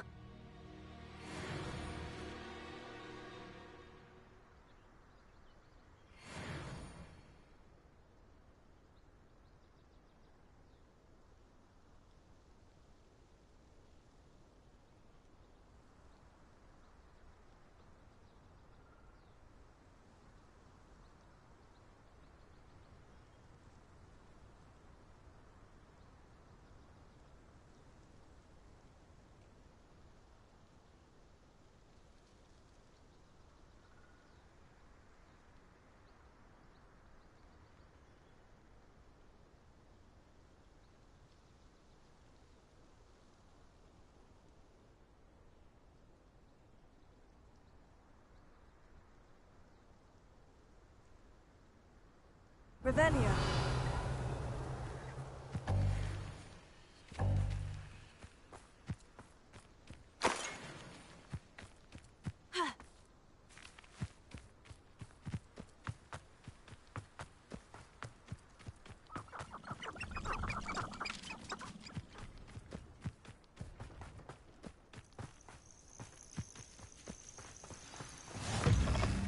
What are you up to now? Now, experience have only worked. What seems to be the problem? You may well ask. I'm convinced I saw a Grim, an omen of death. I'm not safe, but if it can't see me, I'll be all right, won't I? All I need is an invisibility potion. Yes, that's what I need. Or just accessing self-service knowledge output. Well, as it happens, I have what you need. Here. I'm not sure it'll help you, though. Be careful, won't you? Oh, you're a gem, you are. I'll be sure to be very careful. And you be careful too. No Grim is going to get me. Thanks to you, kind child. I must insist that you accept this small token of me gratitude for your thoughtfulness. And all of this is due to one simple fact, which is Wilker depending on a basic ticketing tool and multiple departments using legacy systems. So how are we going to remediate this situation? Let's, dive into this problem in detail. Let's identify what are the exact challenges. The first challenge is that multiple departments are using different tools. How do we remedy that? We need to provide an organization-wide portal that delivers all critical information from different departments. Secondly, we need to ensure that employees have visibility on what services they are entitled to. To this end, we need to implement an enterprise service catalog with critical services offered to just the eligible employees. And finally, we need to ensure that there is ample scope for knowledge management, which reduces the workload on the enterprise service desk. So let us go ahead and see how this. I'm very anxious for this meeting tomorrow. Or unified service management work can be implemented in a singular platform.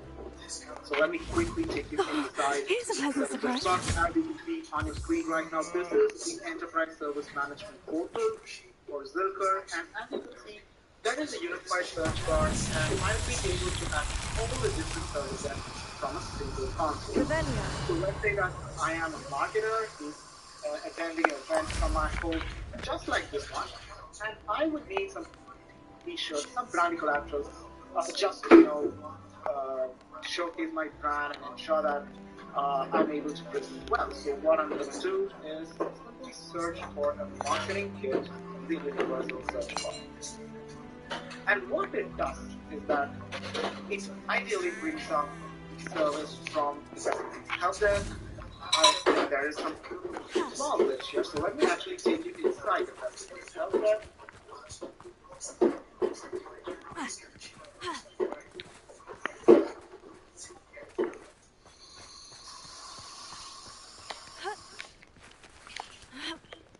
And from the service catalog, you'll be able to access the remote work capabilities. So here we have the hybrid work kit for marketing campaign. Now what I'm going to do is simply click on this and ask all the questions about the kind of participate in and what kind of collateral that I would require to represent my let's say it is a webinar, provide the date and time of the event, and let's say the expected count is about 100, which is the case right now. Let me fill in my name.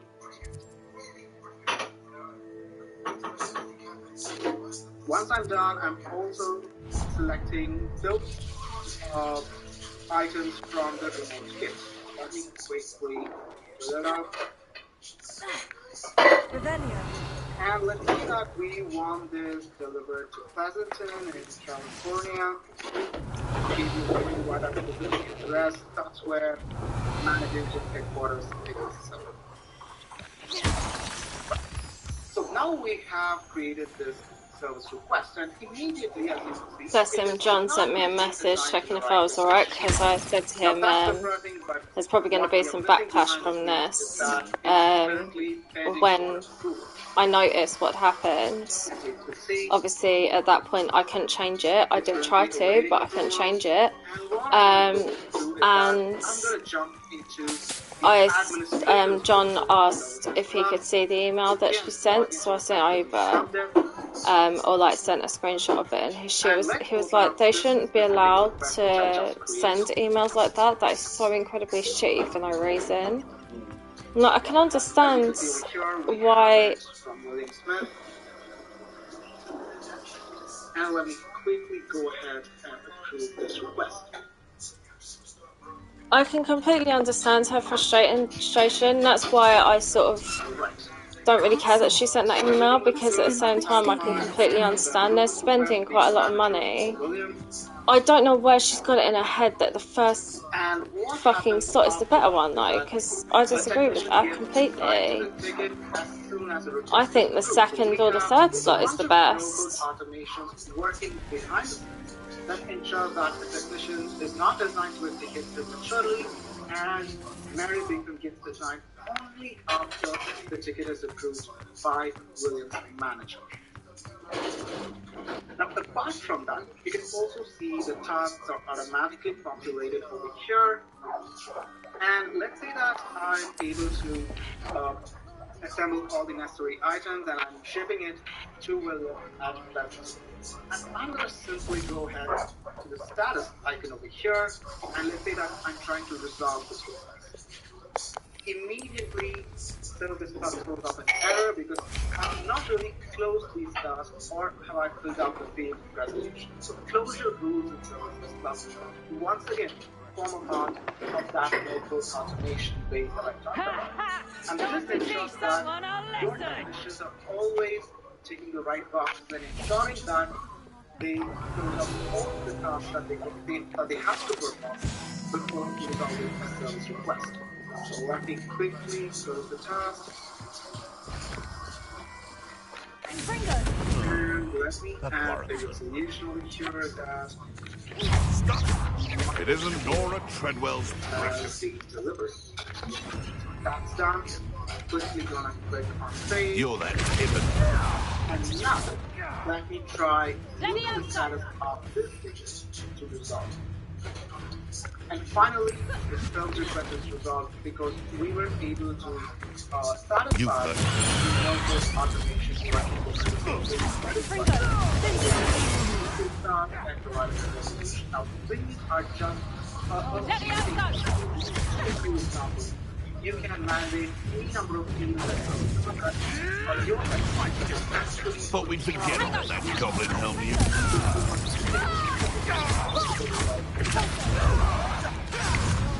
Now you might be wondering, how do you think you're clever, cunt?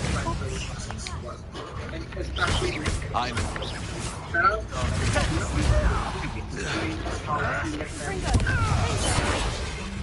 afraid to take a hit.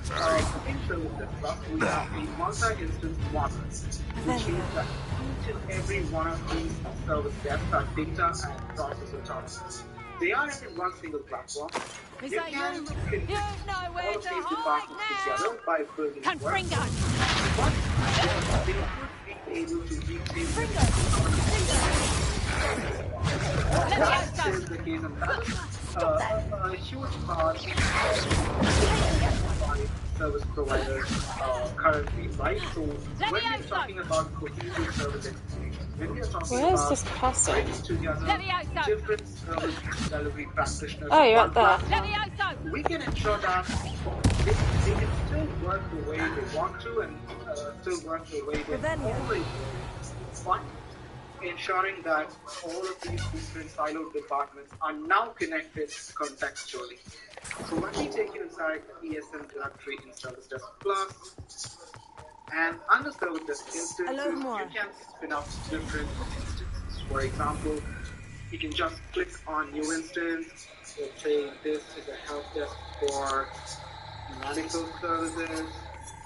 You can provide a URL name and define the type of service. By default, Service Desk Plus offers 3 different types, which is IT, facilities, and HR. We are working to expand beyond these 3 defined help desk. So what happens here is all of these help desks will have their own set of processes, terminology, categories, service offerings, which come out of this. They can select HR content, provide the owner, and ensure that whether everyone in the organization has access or just some users with permission for this instance. That's how easy it is to build another instance on top of Service Desk Plus. Let me also quickly take you through a tour of the IT help desk and the HR help desk. We will be revisiting as part of our next story, which involves employee onboarding. As you can see over here, Revelio. This is the IT help desk, and I'm in the administrative line, which all of the different user groups, templates and forms, services that I'm offering, automations which include both no-code, low-code, and visual workflows. Now, all of this is unique to just the IT help desk, and the same extends to the HR help desk.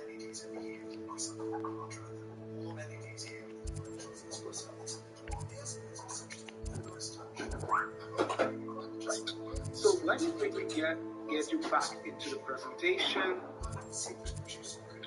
So we saw the demo on how we were able to have an organization-wide portal and enterprise service catalog, and we did not really see it. There was a small glitch on global search, but I hope I can show it to you later on in this session. Now, moving on to the next part of our story. You can't imagine how inconvenient travel was before I invented flu powder.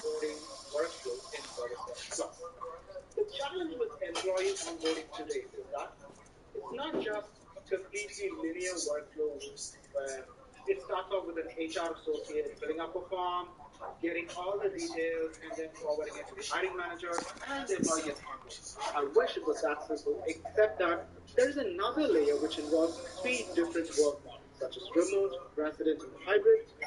And this workflow does not end here. In fact, there's another slide, and we had to break up this whole workflow into 2 slides just for the sheer size of it.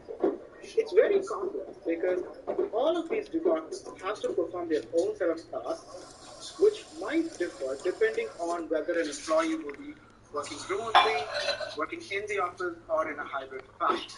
So how are we going to handle all of this complexity in services? Plus, how are we going to take this huge service plan for onboarding into visual workflow is what we'll be discussing now. But before that, why do we even do this? The challenge here is that there is a lot of information to be extracted, and all of that information has to be accurate so that the onboarding is successful. But quite often the time, organizations like Zilker face the issue of incomplete information being filed in by HR resources. So that leads to confusion, and even the personal information entered inside these ticketing platforms are not encrypted. Secondly, as I told you before, HR, IT, facilities, all of these departments have always worked in silos. So suddenly, there is a lack of communication between them because it's really hard to get them into one cohesive workflow. And as a result, there's a complete inability to standardize the onboarding process, which means your path is filled with a lot of efficiencies, and the new employee and hiring manager are completely unhappy with the kind of experience that they receive. So once again, we will break down all of the challenges, map them to what can solve these challenges. So if it's incomplete information collection, Seems we'll a pleasant enough little place. Information gathering and ensure that we provide dynamic forms. Secondly, we see how you can accelerate service delivery with no-code and low-code automation. And finally, you see how the entire theoretical service plan is visualized in a workflow inside Service Desk Plus. Not only that, we will ensure process adherence throughout this entire service life cycle. So with that, let us once again log into Service Desk Plus.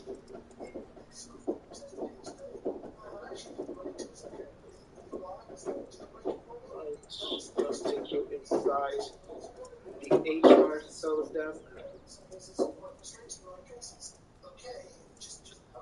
As you can see, right now I have end user privileges for the HR service desk, which is why I'm greeted with this window where I can report an issue, request for service across the knowledge base. So let me quickly this request for service, and it's going to be employee onboarding.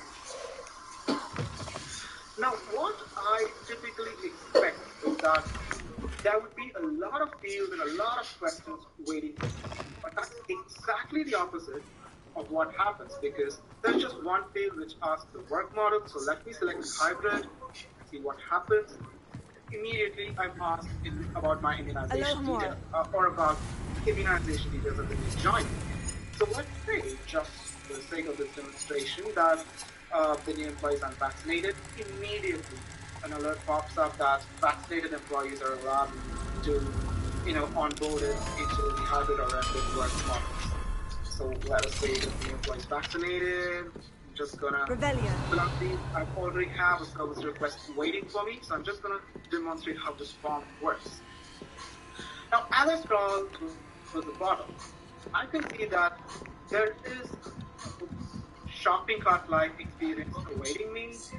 So let me select the workstation model, and I can pick and choose those applications that I require for my new employee. And as I do that, all of those service offerings are populated in this shopping cart over here. Not sure how I'd fare in a little place like this. Information is also visible. So that is how you provide your end users with predictable service experience as well as simplified information gathering. So you get all the right information you need. It's very direct, and you don't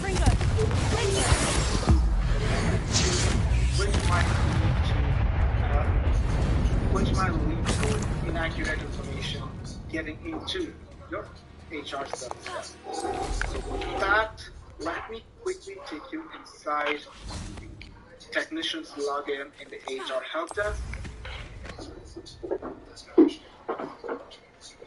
Right, so we already have an employee. Let's see what's up your sleeve this time, Merlin. For us. Here it is. And for James Wyatt, we're immediately using this button, which we call transition service desk plus, which they just do things whether it's a hybrid employee or whether I need more information as an HR technician. Now I can see that I'm not able to manipulate the status, which is not the case before. You saw me, changing the status from open to resolved from within the ticket, but over here I'm just using the button.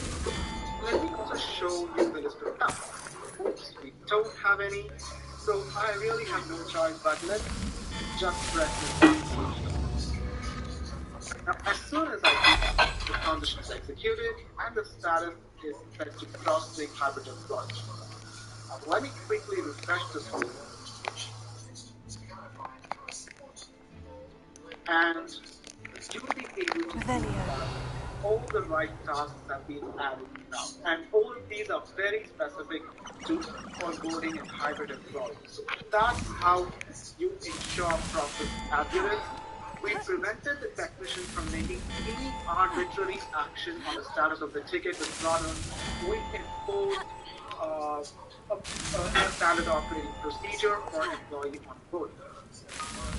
Now, let me also select Notify IT and Facilities because you saw what we had to do, right? We had to get the task info by both IT as well as Facilities. So let's do jump that. And as soon as I do that, the status is once again set contextually to admin/workplace provisioning, and immediately I receive notifications about new tickets and tasks. So to give you context, what happened here is that new child tickets were triggered in the IT and the facilities help desk. So this ensures that we connect previously siloed departments together. We ensure that all of them look at the same piece of information so that we resolve any kind of complexity or any kind of invisibility in managing these services. So let me quickly open up the IT portal from within the facilities.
overrunning a bit and I'm asking you questions, but I'll keep those down for the panel Q&A at the end of the day, if that's okay.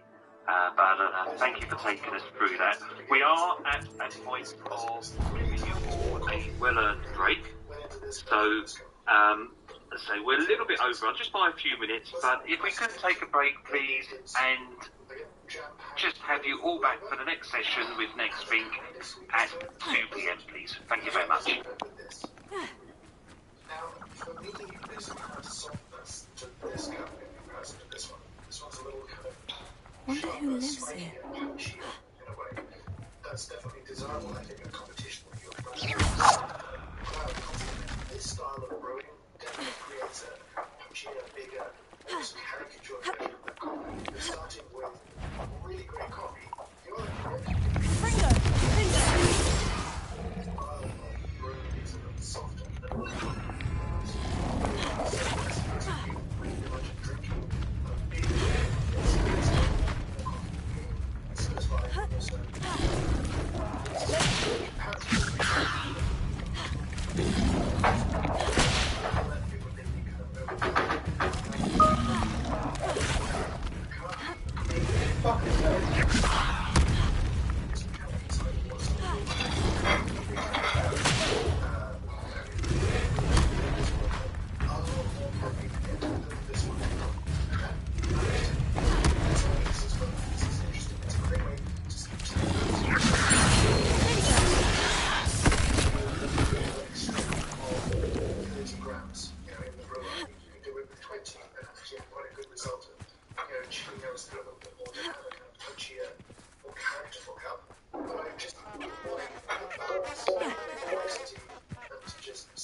Because it was so good, but my preferences are not your preferences. So if you try my method and you don't like it, then that's okay. You should experiment with what you do like. There are loads of techniques out there. Go check the Ultimate Technique video. I'll left links in the description of that video for other recipes for you to try out and have some fun with. And that brings us to the end of this series. Now I know some of you will still.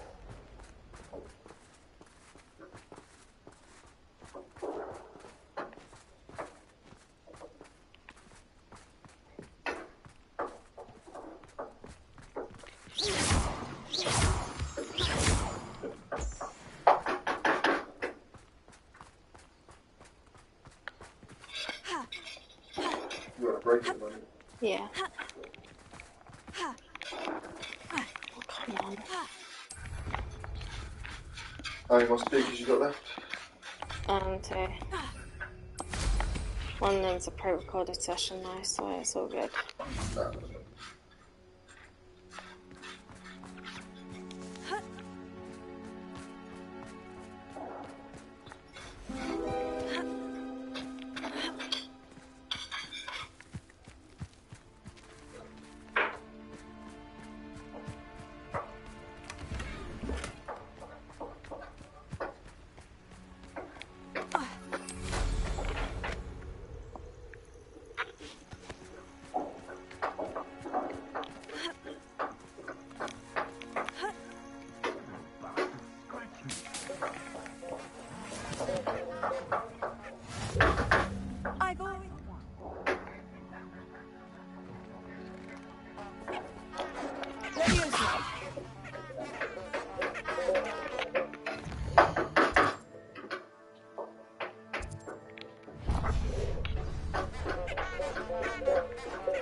Yeah.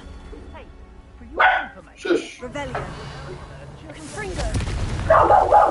Arthur. Shush.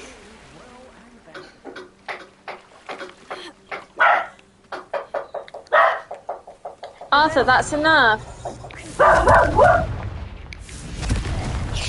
Be quiet.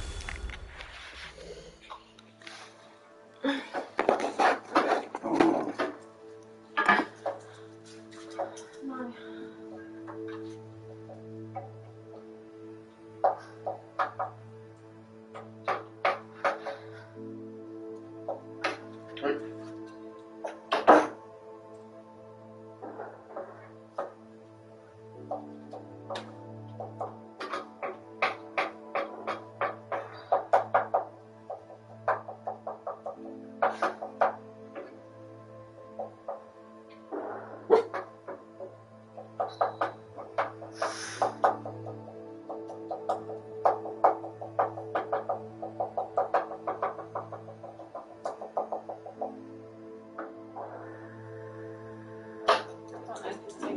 Like really slowly or what?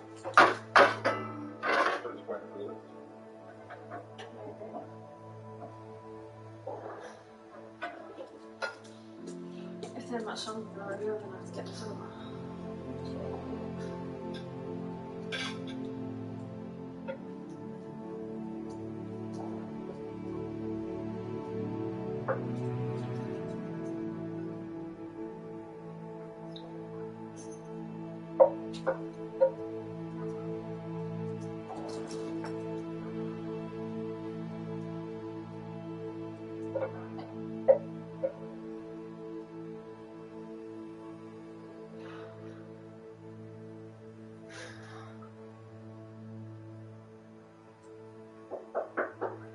No. Shush.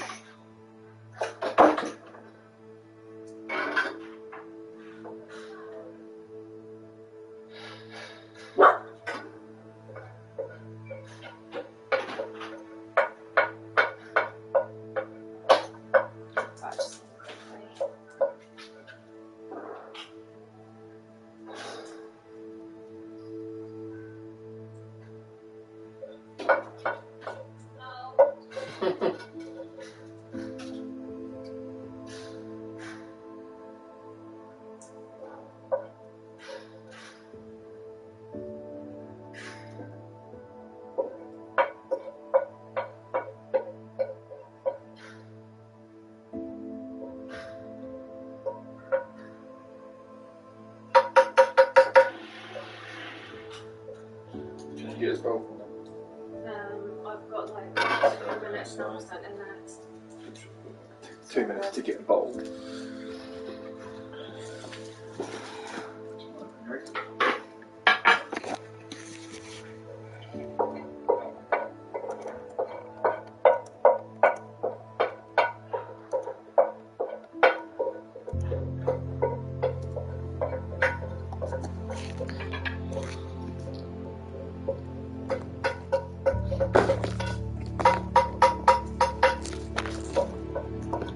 Arthur, no.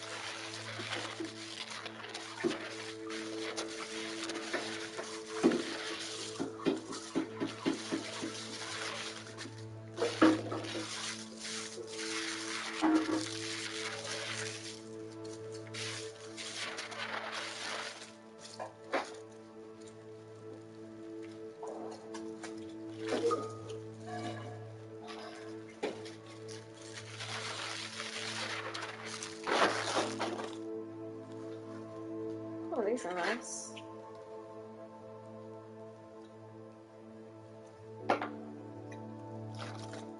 No.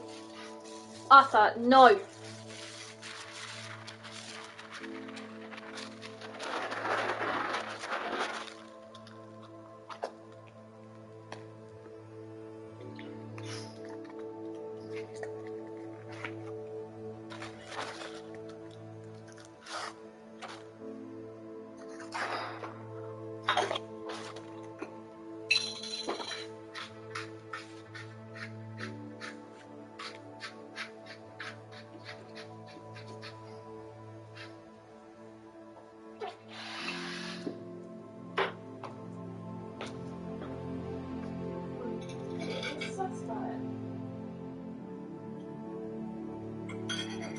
It's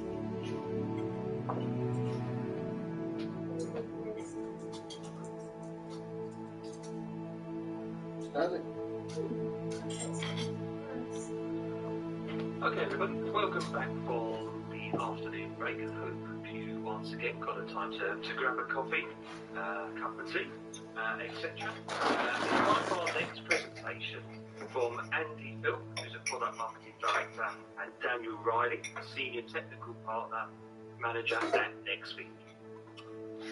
For this session, this is a recorded session, and they'll be taking you through talk about NextThink Amplify, a platform that can help you strengthen your service desk and empower frontline agents to grow things faster and escalate them. So, over to you to run the video, please.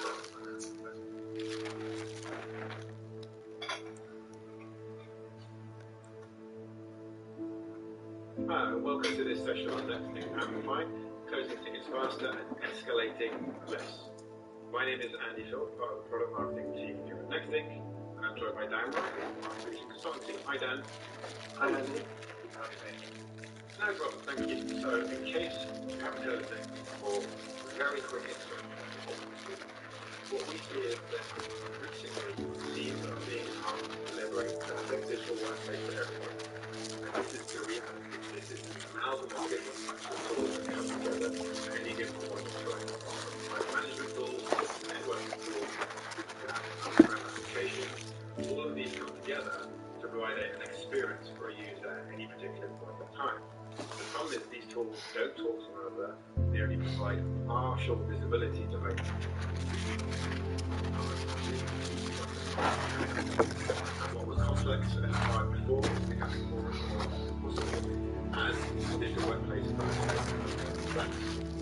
So what we think at NextThink is the only way to solve this problem is to reframe the visibility that IT has around the complete digital experience that is being consumed. We look at how this is received by employees I will across all devices, applications, networks, local infrastructure, on-premises and cloud, and we understand from an end-user perspective how it's being delivered. We see the reality of what IT is being delivered to every single endpoint and every single user. And we've been doing this for many, many years. In fact, NextThink created the industry category called digital employee experience. We have thousands of customers and millions of endpoints under management. Better look at the first ones. But when we speak to those customers, they tell us the same thing over and over again, that their service desks are struggling, that their service desk teams are struggling. There are many reasons for this. We're running now black. The environments they're supporting are becoming more and more complex. Maybe with that. A bit more formal, context that they need often to start the process of understanding requires involvement from the reporting end user themselves. And more importantly, the answers to those technical issues are typically spread across those fragmented tools that I talked about. The L1 agents that look at those typically don't have access to these tools, and even if they did, they would most likely lack the industry expertise to be able to understand the information from those tools to start working towards a resolution. So when we put this together, time and time again, we're hearing from our customers that against the backdrop of an increasingly complex digital workplace and high mobility in some of these teams, issues are just taking too long. I'm just going to keep running. Often issues are being escalated. I really like both of them. Yeah. Exactly. The only thing that I'm worried about with these ones, like I say, is they feel a size too big on my feet. No, you see here how close they are, like those are my toes. Next thing, we believe we are the only vendor that's in the perfect position to solve this problem. So we created a tool called Amplify. And Amplify is a groundbreaking web-based, browser-based plugin that puts the NextThink contextual insights about the user, the device, and their experience in the hands of people that need it to enable them to see, diagnose, and fix the most urgent and pervasive issues that are hitting IT departments today. Today, and in terms of this works with any web-based tool. The purpose of this session is to focus on service desk tools. So, when we talk about service desk tools, Many service desk tools do provide integration capabilities, but often these are very complicated. They require different data structures to put it into your service desk tools. They take weeks, sometimes months to get up and running. They're often not live, and the information being put into those service desk tools is from those siloed tools that I mentioned earlier. They're not contextual when it comes to the complete digital experience that's being delivered to that user that's reporting that problem. So what we've created is a tool that enables front-end integration without any back-end integration required. Time to value is almost instant. If you're an Nextlink customer, you can employ Amplify almost immediately and start putting the contextual insight in front of people that need it without any back-end integration. So it's game-changing. So Nextlink, we provide the context that's relevant to allow your service desk to make the best decisions possible and make it informed decisions. So what we want to do is we want to show this in action and show how we completely revolutionize the way you're delivering your services to your employees. So with that, I think it's time to spend a lot more time showing the product in action. So Dan, over to you. Let's see some Amplify in action. Yes, thank you very much, Andy. And yes, as Andy says, my name is Dan Riley, and I'm going to run you through a quick demo of the Amplify plugin that we've got. The Amplify plugin is here in order to distill down the vast repository of information that Nextlink collects natively. Out of the box, Nextlink collects way over 800 metrics in real time, feeds it into the centralized platform. There is a multitude of different ways in which we can display this data up to different service owners, different business units. And what we want to do is display this information up to our service desk teams, our L1 agents, and anyone else in support where they can benefit from this data in a clear and concise manner. Amplify aims to do this by the use of the browser plugin, as Andy mentioned, and it is a very straightforward installation. So what I'll do today is I'll just cover off some of the practices and processes that you can use around Nextlink Amplify, how the application works itself. I'll talk a bit about the installation capabilities that we've got and how easy it is to implement. Maybe you can get a real quick ROI on your investment. And then I'll talk about some of the capabilities around automations it's got as well. So, I'm the L1 agent or the service desk agent in your organisation for this time, and what I'm doing is I'm showing you the capability that Amplify has got in order to enrich that experience for the L1 agent. So as you can see, I've got an ITSM platform in front of me with a new ticket. So if I'm taking a ticket or if I'm creating a new ticket, what I can do is I can fill in the caller drop-down box, imagine, and then I know that this user has device E613, E6111. Okay, so this device is now placed in the ITSM tool. You can see here that there's actually an invalid reference. That's okay, the device doesn't exist in the ITSM CMDB, that's absolutely fine. Nextlink Amplify is looking into this device name, and what it's done is it's immediately made an API query back to the Nextlink platform. So it's pulled that device name from that configuration item box, and it's then brought back additional metrics in order to assist me understand, troubleshoot, diagnose, and fix what problems might be on this device. So I've got a list of the device properties. All of these device properties will help me, as my first-line support agent, understand exactly what it is that's potentially causing problems with this device. I can see when the device was last seen. I can see the location of the device. If the last logged in user and the user full name are present, we can see those. I can see the operating system, the OS build, and a lot more different device properties too. Firewall information, whether it's a membership of the domain, the local administrators on the device, RAM, CPU levels. I can start to build a real picture of what it is that this device is doing, how it's operating, the build, the spec. I can start to understand whether or not there might be an additional problem that I already understand on a wider perspective to make these problems. All of this information would usually need to be received from that end user. I'd usually have to bring them up, ask them for certain bits of information, detect whether or not they're using a specific Wi-Fi or whether or not they're on Ethernet. All of this information can now be brought straight up to the L1 agent. For me, in this example, I can immediately understand exactly how this device is operating. So I've got all these properties and all this information that I've now presented that I didn't previously have, and then I can move into what we call the checklists. Our checklists are our ability to then take the information that we have in the Nextlink database and present this up in a clear and concise and easily readable format that allows us to understand any problem on those devices. These checklists that you can see at the moment are what we've got called our L1 checklist, which is an out-of-the-box checklist that we can implement immediately as part of the installation of NextLink.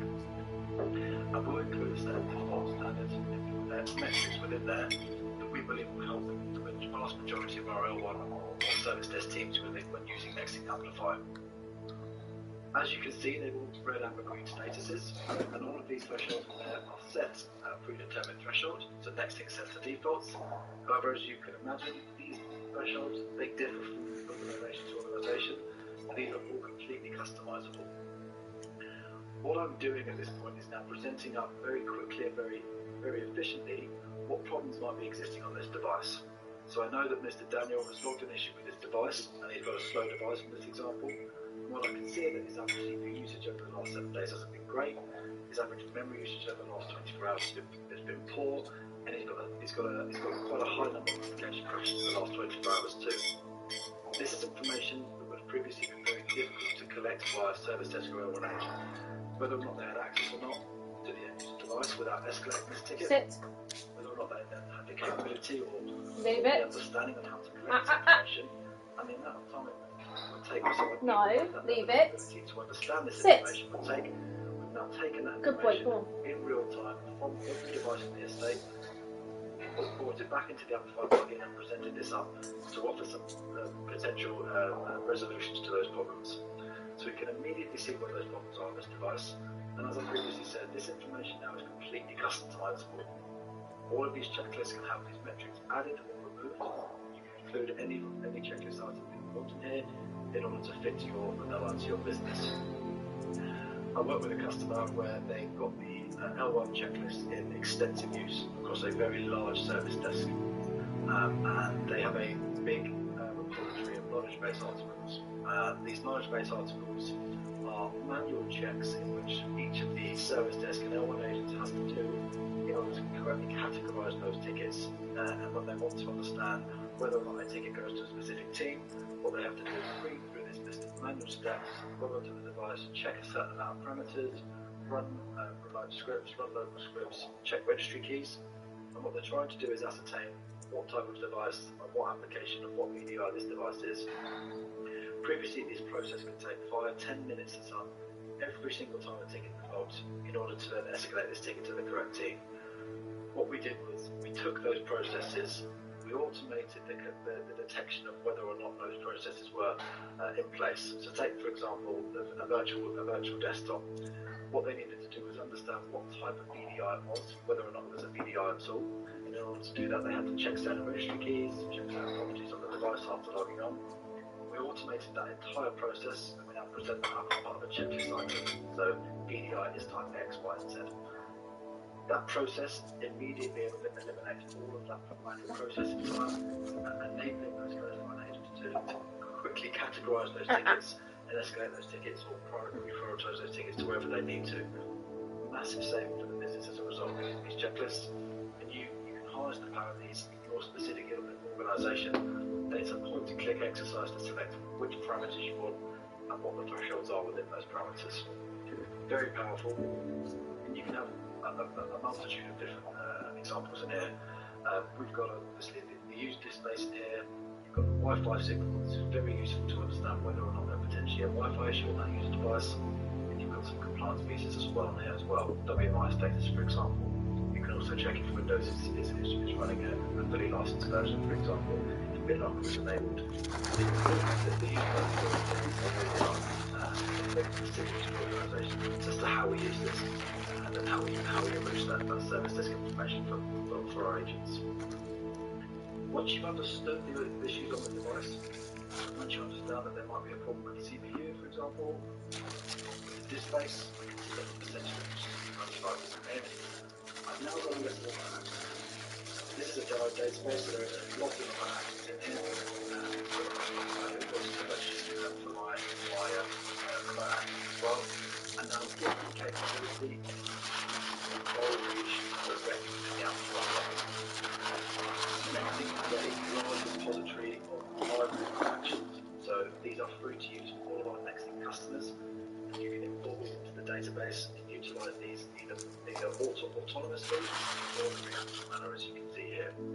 So in the event that you would like to service desk agents to use either next-in-line remote actions or your specific remote actions, many of our customers have automation lineup of their own. They can completely use the plugin, they can use it in this example. Remote actions that we can use, execute that directly from the Amplify plugin. Within the platform on the user device. As soon as that's been launched, we can then propose some parameters that we choose.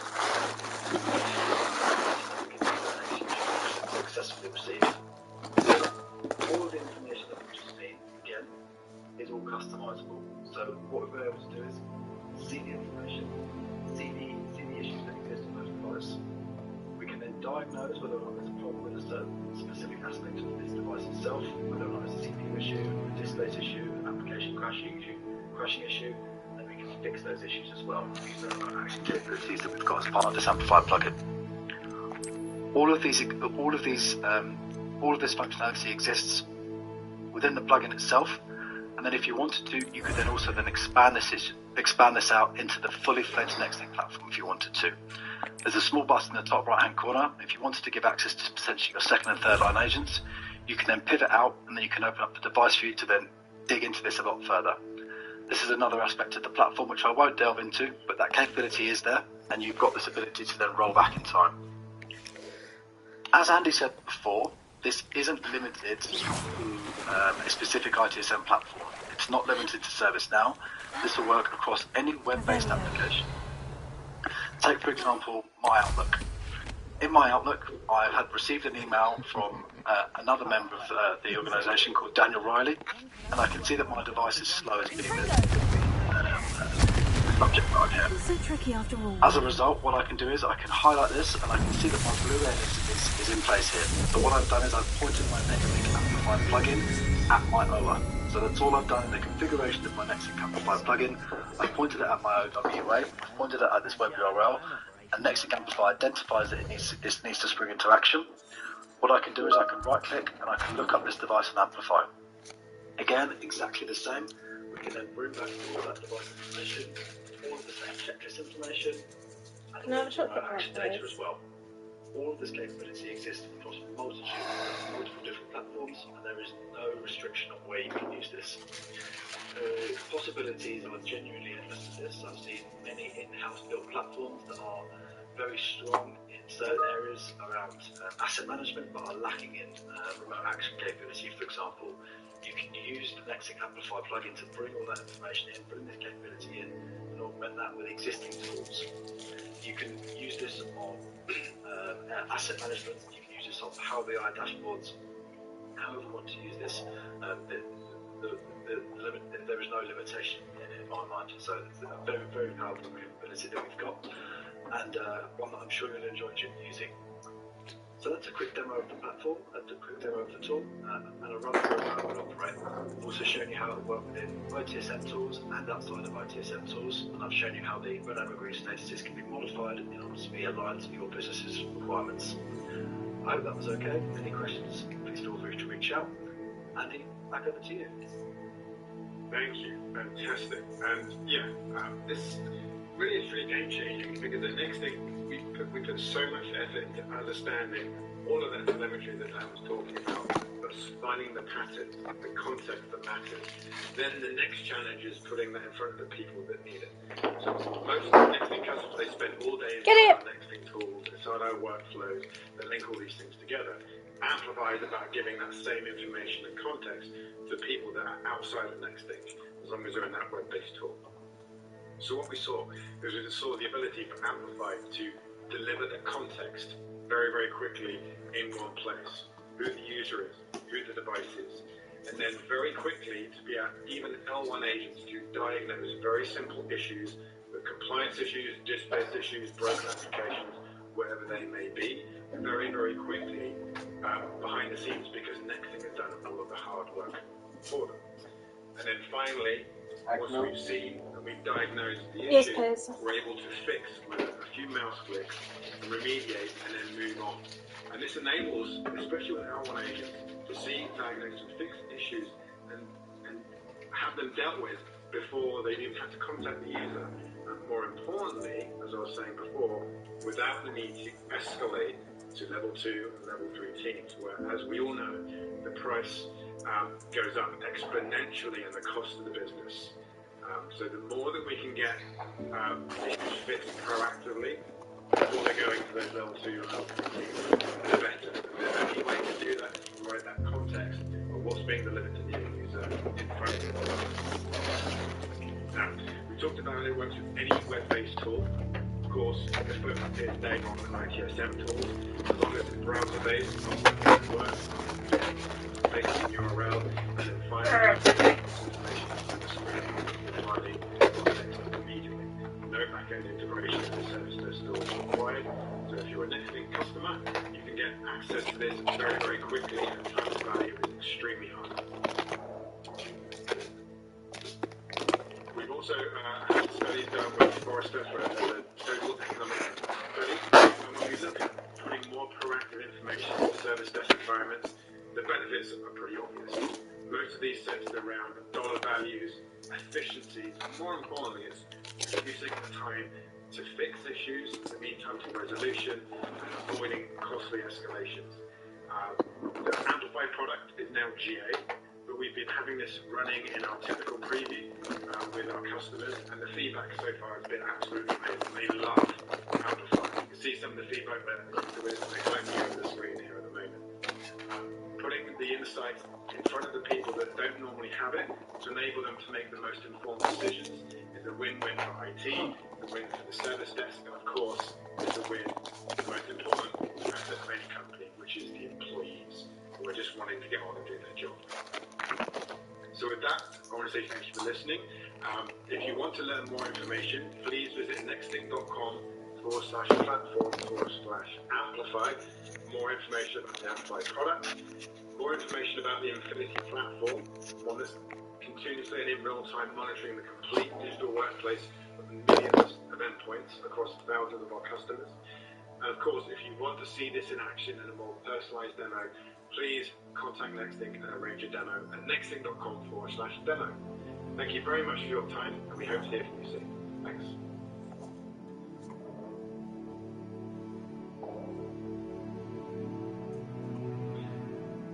Okay, so just a thank you to NextLink there. We did have a few questions come in, but as it was a recorded session, I can't put that to Andy and Daniel there. So, but we will pass those on. I think it was one around the ITSM tools and case study. They did have a slide, but I appreciate that's not a case study. So we had.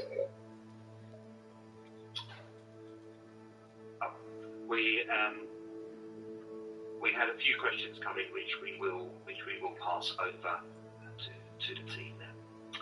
Okay, so can I just check, Marcel? Can I just check that you're on?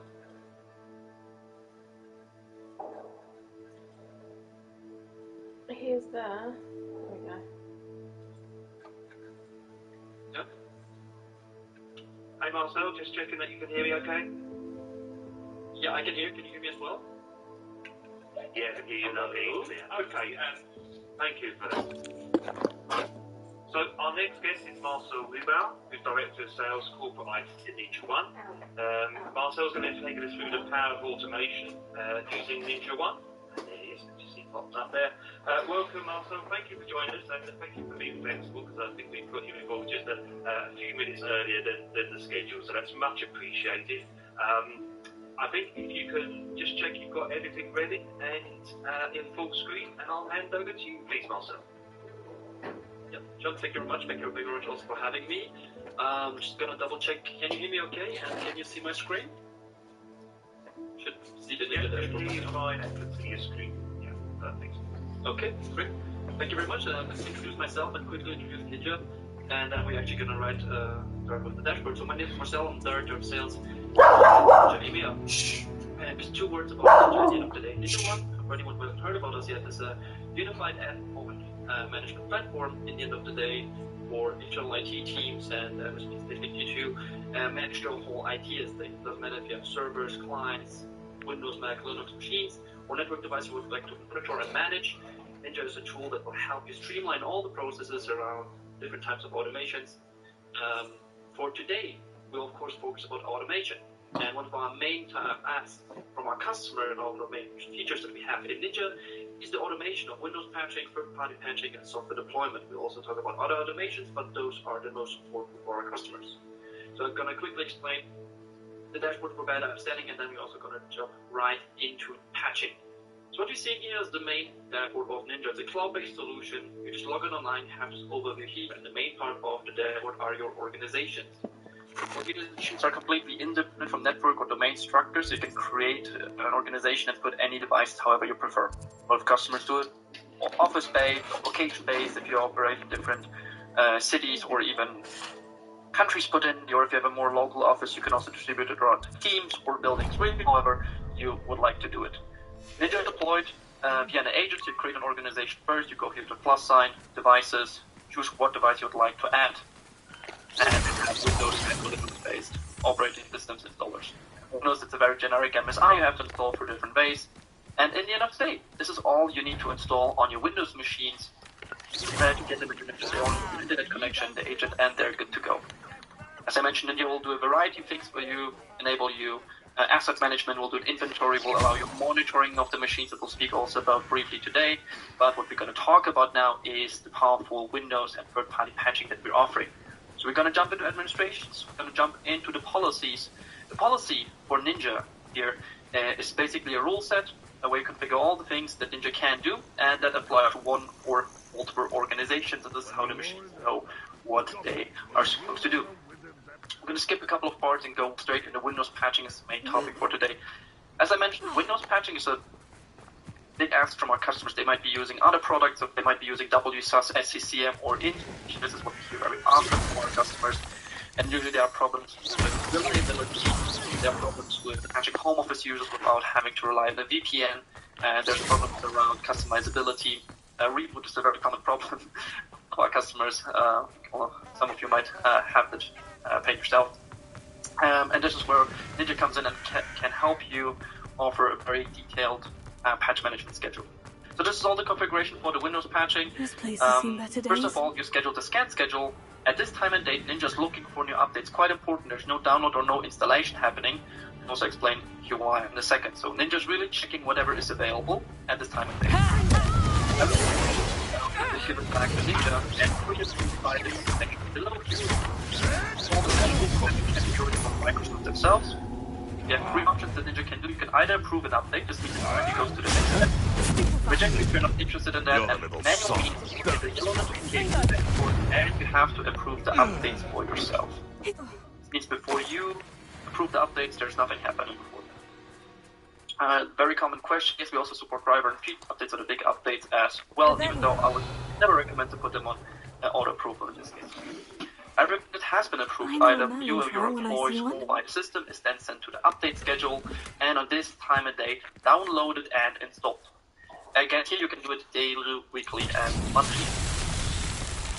There's an additional feature here, the pre- and post-scripts execution, usually more centered around server side. If you have to run maybe before patch management, maybe you want to run a backup using a script, or you want to stop a database, you want to start a service, you can do all of that with the pre-script execution. Also, if you are done with the patching and you want to run a script afterwards, again, you want to shut down office users' laptops if you do it on a weekend, or you want to configuration after the reboot, you can do that here at the special configuration. And a very common so I've been trying to figure out what this guy's accent is.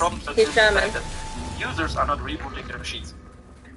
You might know that you're prompting after they get the pop-up and they simply ignore it all the time. So what you do here is, if the user's logged in this case, you can prompt the reboot until it's accepted. There's a default dialog from us, or you can use your own custom dialog here.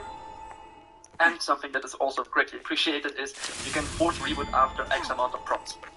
Because even though you prompted, people might have the option to delay it infinitely, and fuck me, why do I keep falling off that? How often the period is. So if you have colleagues that you might have a personal problem with, you might also misconfigure by accident. There's other options if you have more on the server side, not logged in users, reboot immediately, or start at a specific time.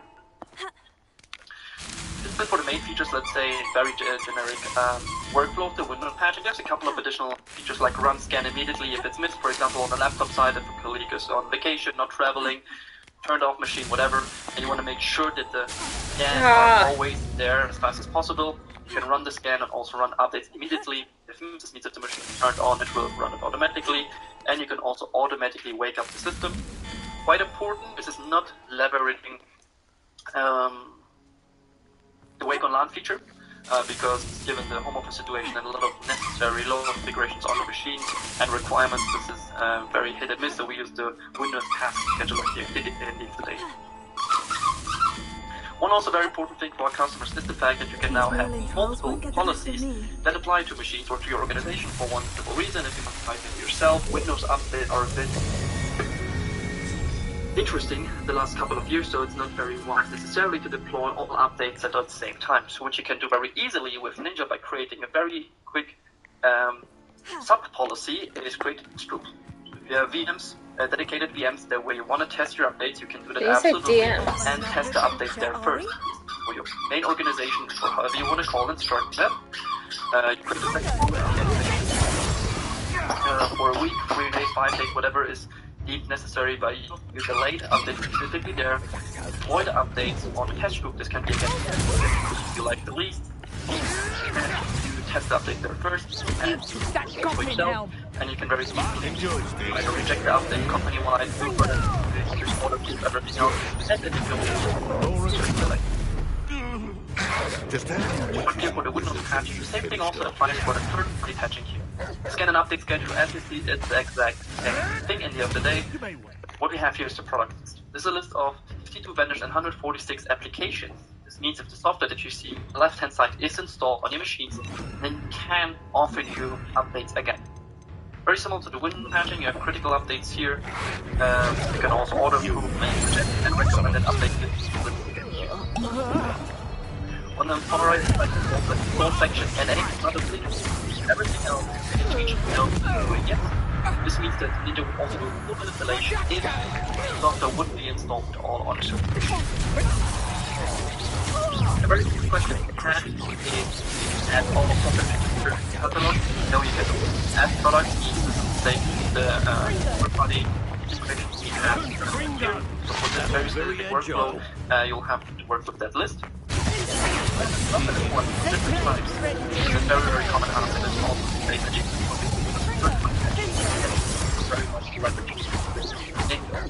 and this will lead to my schedule and schedule. You have the right schedule daily weekly run once. Run once immediately is a very interesting one. Every new device where the Ninja agent is freshly installed, this will run immediately. And this feature is very, very often used from our customers to do a deployment package or an onboarding package for a new colleague. So you have a new colleague joining, let's say, in the marketing team. You call the package, and now you go add scripts. This will open a script library. This contains 30 native scripts from Ninja that you can use. You can add your own PowerShell, Shell, VB, Java, or Batch scripts. You can just write, copy, paste, import yourself. Or you can leverage our community library with more than 100 scripts, where you can also see the PowerShell scripts yourself, use them right away, or even potentially slightly change them. Coming back to the software installation, we have here the install application. But just open that. That opens up a form. You just go upload a file. You select the file. This can be an MSI or exe. Stop that. Just take the NMS file. It's also from Ninja as well. You just upload that. This is also secured by MFA here. Let me just quickly MFA 96. There we go. You give it a name, the correct parameters, and you can also run this as a current logged-in user, provide Windows local or admin credentials. This means another feature of Ninja in an organization, you can also save local credentials and run certain scripts or actions with those credentials to, of course, ensure that they go through. You could now add how many softwares you want in the end of the day and other scripts that are needed for your onboarding in the end of the day. So you can add here, you can quickly scroll through different scripts that we have here. And at the end of the day, you add all of your scripts here, run once immediately, you get a new laptop, potentially even auto-deploying that with autopilot. Ninja's installed, and it will run all of those scripts here. Again, there's a couple of helpful schedules on system startup, on user login, depending on the exact use case. Maybe you want to enforce certain changes, maybe you ad hoc want to deploy software. I'd like to take a use case from ourselves. We changed our internal antivirus provider middle of last year. So we realized that just overnight all the updates have been, or this also has been installed. Because at least 4 offices at some of the remote workers we actually have, and those actions for that. Like this one of the third-party patching and software deployment, you also have more power for automation engine, which you get strict, where you can help, and you can also provide the monitoring. So Ninja also offers a monitoring function where you add a condition, select a condition, and choose whatever you like to be alerted of. It can be CPU usage, memory usage being too high, free space if the users are again storing too much local data that they aren't necessarily doing so. And something more important, let's take maybe service example. If a Windows service is stopped for more than 3 minutes, Ninja will send you a notification, so it will give you a visual notification, something's wrong. It can send you an email, SMS, or mobile app notification, and it can also send an email notification technically to your ticketing email, and thus creating a very easy ticketing integration. Even more important than that is you can again do those conditions you're configuring, and it will be automatically executed stuff. Example service here, just took the domain service. We want to start it again, and hopefully the problem will be resolved. Like you can have multiple scripts here for the automation and work with that.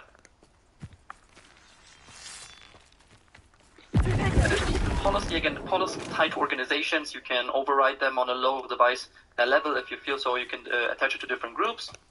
Just because space is actually needed, you also have a task.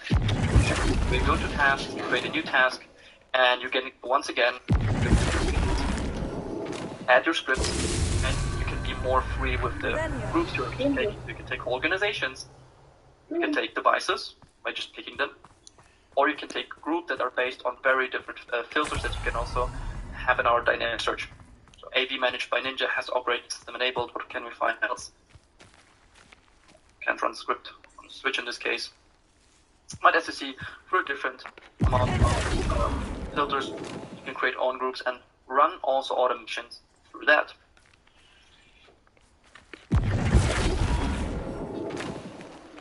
Just going back here, and in the main dashboard, as I explained how it works, Ninja will notify you of the dashboard how it looks. So we have here, for example, pending OS patches, even failed OS patches that not active, and we have the same thing for the third party.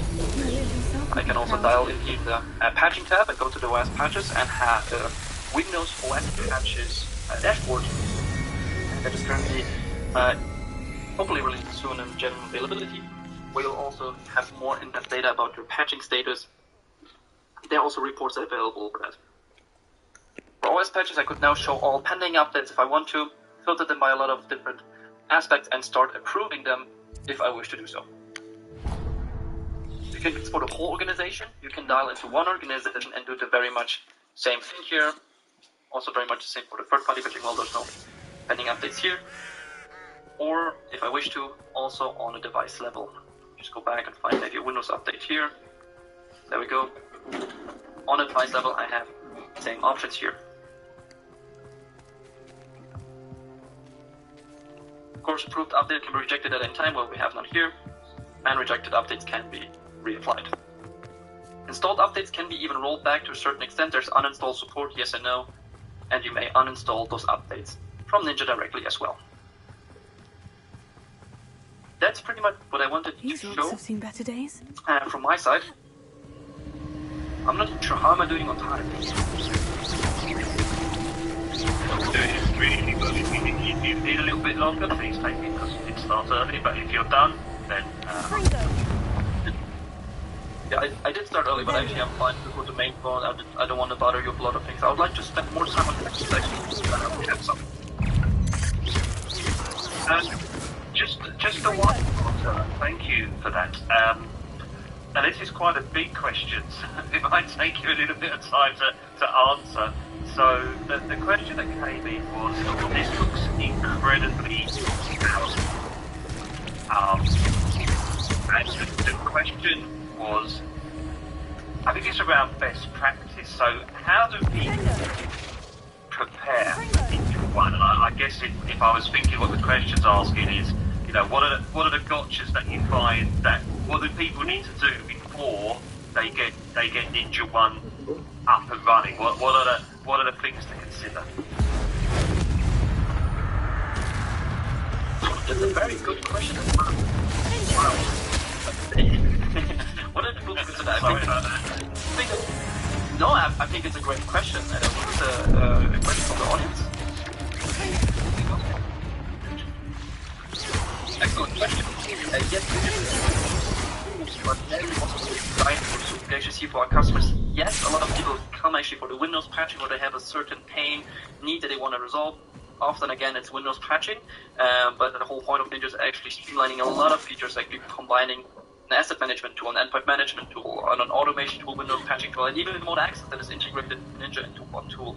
So yes, it's absolutely powerful. In the meantime, it's also very easy to use, and I think it's not that difficult to implement as you might think. So usually what our customers do, we demo it, that you can easily arrange for requests on our homepage. Again, very much depending. We have a Berlin office that serves Germany, or an American office as well. And we do a more in-depth demonstration. But if you have potentially a solution that is doing Windows patching, that is not too far from that, and if you have a WSUS or anything like that, Ninja is set up in just a couple of minutes. We very, very often do set up a trial account that you have for at least 14 days with us within the first meeting. If you want to test it out, then you can actually see it for yourself. So there's not much to prepare at the end of the day. You start using the automation of Ninja, and there's only one meeting away that you can prepare, if I need to say so. Great answer. I don't know if this answers your question. I hope I did. Yeah, it does. I sort of put the question out a little bit there. You did a great job in answering that. I think the fact you say that it's a demo, it's automated, it's up and running, yeah, brilliant. And I think it's a compliment to the power of what you showed us in this tool. Another question's come in. I did say one, but I'm going to get two. How does it integrate with products such as the previous presentation for next week? So if we think of the products we've seen today, how does Ninja One integrate with sort of the standard tooling that's out there? That's an excellent question. This is very much depending on how you position in your environment, so it would be a good question to understand the better environment. But broadly said, talking about TSM tools, Ninja has an open API that is very easy to use. So if you want to have more specific features, very much depending on the tool you want to have, you can export it easily and pull them into Ninja, or potentially also feedback information from your tool into Ninja. Ninja has an own ticketing solution. So if you're looking at the very help desk solution, that we also do obviously ties in very easily to Ninja. We are very proud to say that this is a 100% home-built solution, 100% easily integrated to the dashboard, so there's no next login, there's pop-up and no anything. You can use that as well. Or there's a list of integrations that we can, homepage with different ticketing PSA ITSM tools that we do integrate, either because we built integration or the company decided to integrate with Ninja. Fantastic. Thank you again, Marcel. We've got another question coming in. You shouldn't offer to say, I love questions. This is what happens. I wouldn't lie to you. I love questions. Yeah, I'm the same. This guy's quite attractive as well, actually. I will read it verbatim if you don't mind. Because I'm marrying you. Network exactly. Or by agent deployment. We haven't spoken about this, Lauren. Yes, so in general, Ninja is an agent tool. This means I'll just take the easy example in for the Windows machines, you need to deploy an MSI agent on each machine. But each machine is internet, each machine needs the agent installed.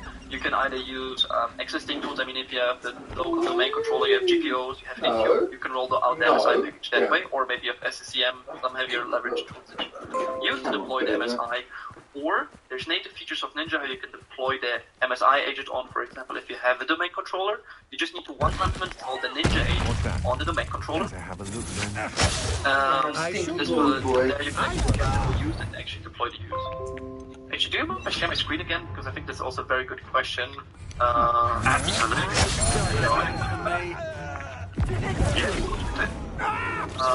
Let me just... I do need to admit. Let's see if I can make it work. No, I don't think you can do the right screen, right? Because I did mess up the configuration. That is absolutely terrible. There we go. He's in I'll be with Berlin. you in just 1 second. Now you should see the ninja screen again. Stop it. Yeah, got that. Stop it. There we go. So I'll just take my domain controller. So technically, if you want to deploy it on thousands of keys, if you want to, you deploy the MSI package once on the domain controller, and then you have the CHP run a discovery job. No. If you know the UPath Ninja can find it, please type it in or copy paste it. And then just go through here, click recursive if you want to load the whole thing, and Ninja will then show you all machines that don't have it deployed. Right, are you going to stop walking past me? Is that for all machines that are maybe not linked with the domain controller, like offline, home office without a VPN, Ninja will also create a GPO that will automatically deploy and install the Ninja agent next time they connect with this domain. So there's a variety of ways how you can deploy it. I think my personal record was from a customer of 2,500 machines from Friday to Monday. Fair enough, they had like 6-7 domains. It was quite a big company, but in the end of the day, 6-7 deployments manually, and they just let it run. And over the weekend, all the machines trickled in there. No more jumping up. Wow. Another question's come in, if that's okay, Marcel. Stay down. Absolutely. A great response to your previous answer. Nice. I think that's a great compliment. I love that. Nice. It's fantastic. And just one more that's come in. I will read it verbatim. I will be quite honest. This isn't my speciality area, so I'm reading these out as they come in. Is the list of remote actions offered based on the discovery by the agent? Sorry, can you read the question again? I'll need to focus more. I will do that. Forgive me. Is the list of remote actions offered based on the discovery by the agent? I should make this question right. So if this is real, if this reflects to within the policy to the condition and the scripting here, technically not. I hope this is again. Please in the chat. Please correct me if I'm wrong. If I'm misunderstanding the question. Yeah. No, that might be my question for the previous. Yes, that's the problem with having recorded messages of viewers for the previous one. My apologies. So thank you for attending. I'm putting you right under the bus, so well done for that. Okay, I think that's all the questions that we've got for you, Marcel. So thank you for that. Really great presentation, especially because you did an awful lot of stuff live there, which I noticed, which was much appreciated. And thank you again to everybody for the questions. So, if I could ask then, I think we'll move on to the panel Q&A. So if I could ask everybody to join us, to join in the panel Q&A, that'd be really good. I've got a few questions to get through, actually quite a few questions to get through.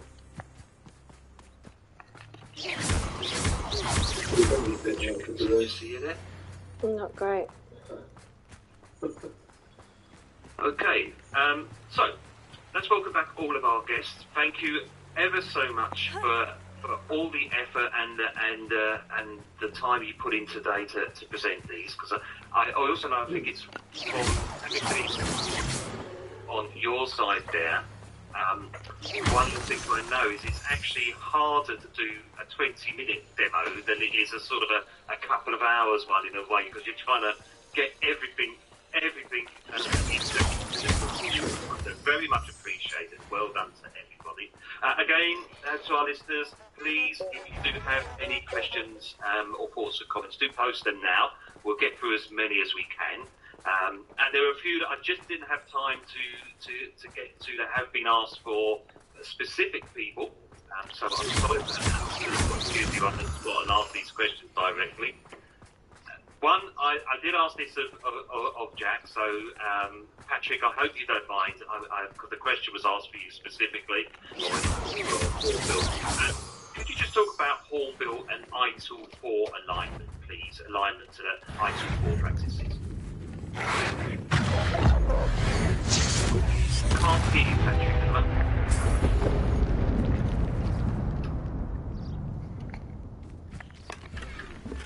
Okay, can you hear me now? Perfect. Fantastic. Yeah, so I think the first thing to say is if a vendor, an ITSM vendor is trading today, they support the core ITIL practices, you can't survive without it. So we do all the usual suspect incidents, service request problems, change related to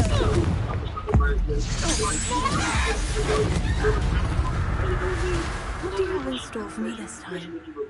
project requirement. So that'll give you a sense of what it does. And we also have a pretty extensive library of these things that can easily be deployed, and you can quickly adapt them because the tool is codeless. And then you can couple that with about 1,000 expressions that allow that process to be automated. But for me, one of the biggest changes before I took forward to certain practices is the whole concept of co-creation of value rather than the old definition of what a service was.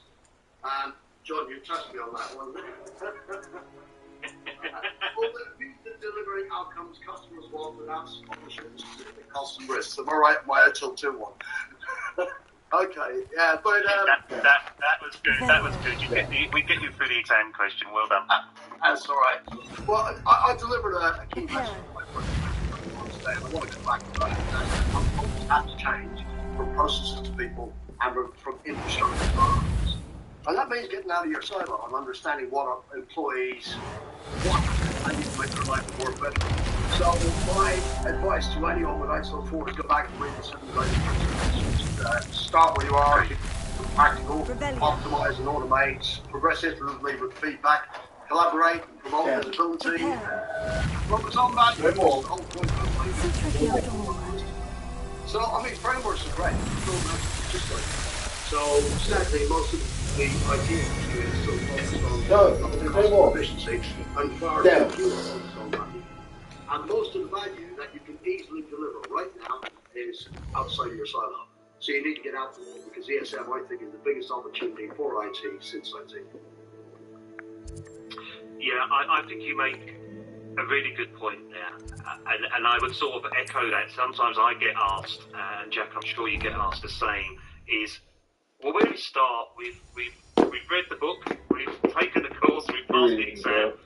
Where do you start? And I always say the same. Start with the guiding principles. Because if you can think the right way and you can make good decisions and successful actions, I appreciate I'm reading out the book now, but I think that gets people thinking in terms of service excellence. So absolutely, and the guiding principles, the beauty of them,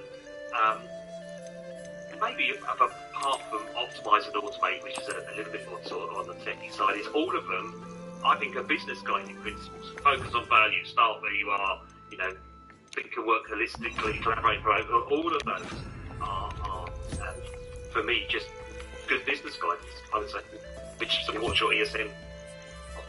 Okay, thank you for that. So I'm just checking who's on. So, a general question then for whoever wants to answer this, a question that came in, and I think this is a belting question, and please remember we've all got personal lives to go back to, so don't take 4 hours each to answer this question. What are your customers asking about right now? So what are you being asked about? I know we talked about ESM, I know we talked about automation, but what are you hearing? And linked to that, what are their biggest challenges? Jack, can I start with you on that one? What are you being asked for when you're doing the demos, when you're doing your onboard with customers? And what are they talking to you about? Yeah, so good point there. All questions on it. Also, sort of a big point about that's not going on for hours and hours and hours on this one, as we probably could. And I think, again, certainly not just aligned to today, of course, but kind of in general. ESM, I know Patrick you were speaking about it there and kind of earlier as well, is okay, we're bringing this in for maybe one team, one department. It doesn't always have to be IT initially, but then during kind of implementation, when they're rolling the solution out, still other people get wind of what's going on and want to come on board straight away as well. So I mean, it's always really good to get that from the customer, for them to be saying, okay, let's work on this as well. In terms of other points outside of that. It could be integrations with other best-of-breed solutions as well. So I think there's been obviously a rise in a number of productivity tools, that kind of thing, since the pandemic, the hybrid world as well. So integrations, but more specifically with solutions like that. And then possibly outside of the remit of the session today is most organisations and recruitment. So trying to do more the same with less, basically, as well on that front job. And then thinking around automation, then can that assist with that? Yes, probably. But then again, coming back to your original point, okay, where do we start with that as well? I think it's a number of things to summarise, kind of just what departments are going to come on board and when, how we can be integrated with other best-of-breed solutions we have, non-kind of maybe product or ITSM related things as well, just about recruitment in general, labour market management. Yeah, good stuff. Marcel, can I ask you that question as well? It's a question really that, and I know you're in quite a specific world to a certain extent, but what are your customers asking for? What's their biggest challenge when they come to you to talk to you? What is the problem statement, if you like, that they're talking to you about? I think, John, thank you for that. As you said, we're living in a quite specific. You're gonna have a very very specific market today. But for my customers, why they initially come to us, because they look, and this is very much piggybacks on what they said, do more with less. And this is just first of all, IT people are certainly not easy to find and to hire, and certainly also not cheap as well.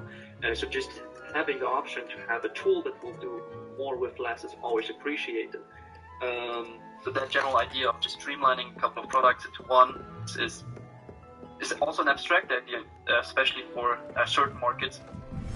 Because then we have very old vendors, legacy tools in place, we have very solid tools that don't work with each other, and just convincing the CFO in those financial times to approve to spend for a tool that will just maybe, if you actually take into account all the tools that you'll get rid of and the increased productivity, is a great ROI at the end of the day for the CFO. But having this discussion at those certain times is always difficult. So first of all, the technical, yes, wow, this tool will actually help me streamline a lot of my processes, but also getting the other step in this economical situation, getting the buy-in.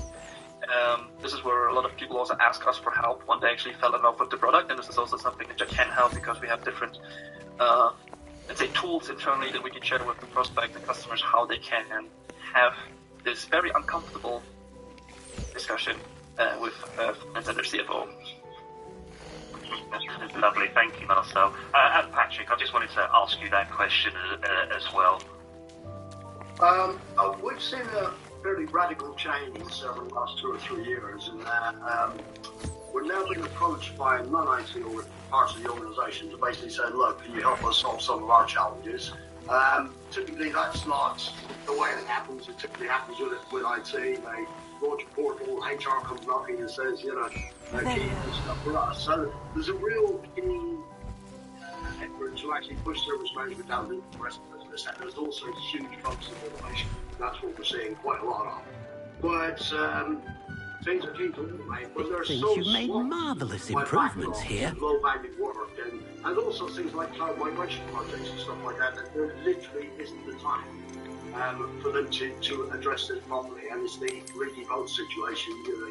You have to take stock and actually stop the leaks coming in. So I think automation is going to be huge. And ESM, now we're seeing this end-to-end stuff happening. That's happening. So request gets raised by someone on the portal, it gets logged through HR, IT, HR facilities, activities, all of those get created. And looking at end-to-end automation, that's a big one. Yeah, brilliant. Thank you, Patrick. Question just came up just around has NetSync Amplify been said to be top desk. As the NetSync was pre-recorded, we will pass that question on to them, sorry, to get you a response. So please don't think I'm ignoring it. They're just not here to answer it. And I don't think it would be fair to ask this panel about that question. That might stretch them a little bit. However, I am going to ask you this question. and I think this is an absolute belter. And you've touched on this a little bit, and once again, I'm just just choosing people in different orders at random. I hope you can understand. And Patrick, if you don't mind, I'm going to start with you, mainly because I'm pretty sure I sat through a presentation where you spoke about nothing but this, and I was desperately making notes. So I'm going to ask you this question, if that's okay.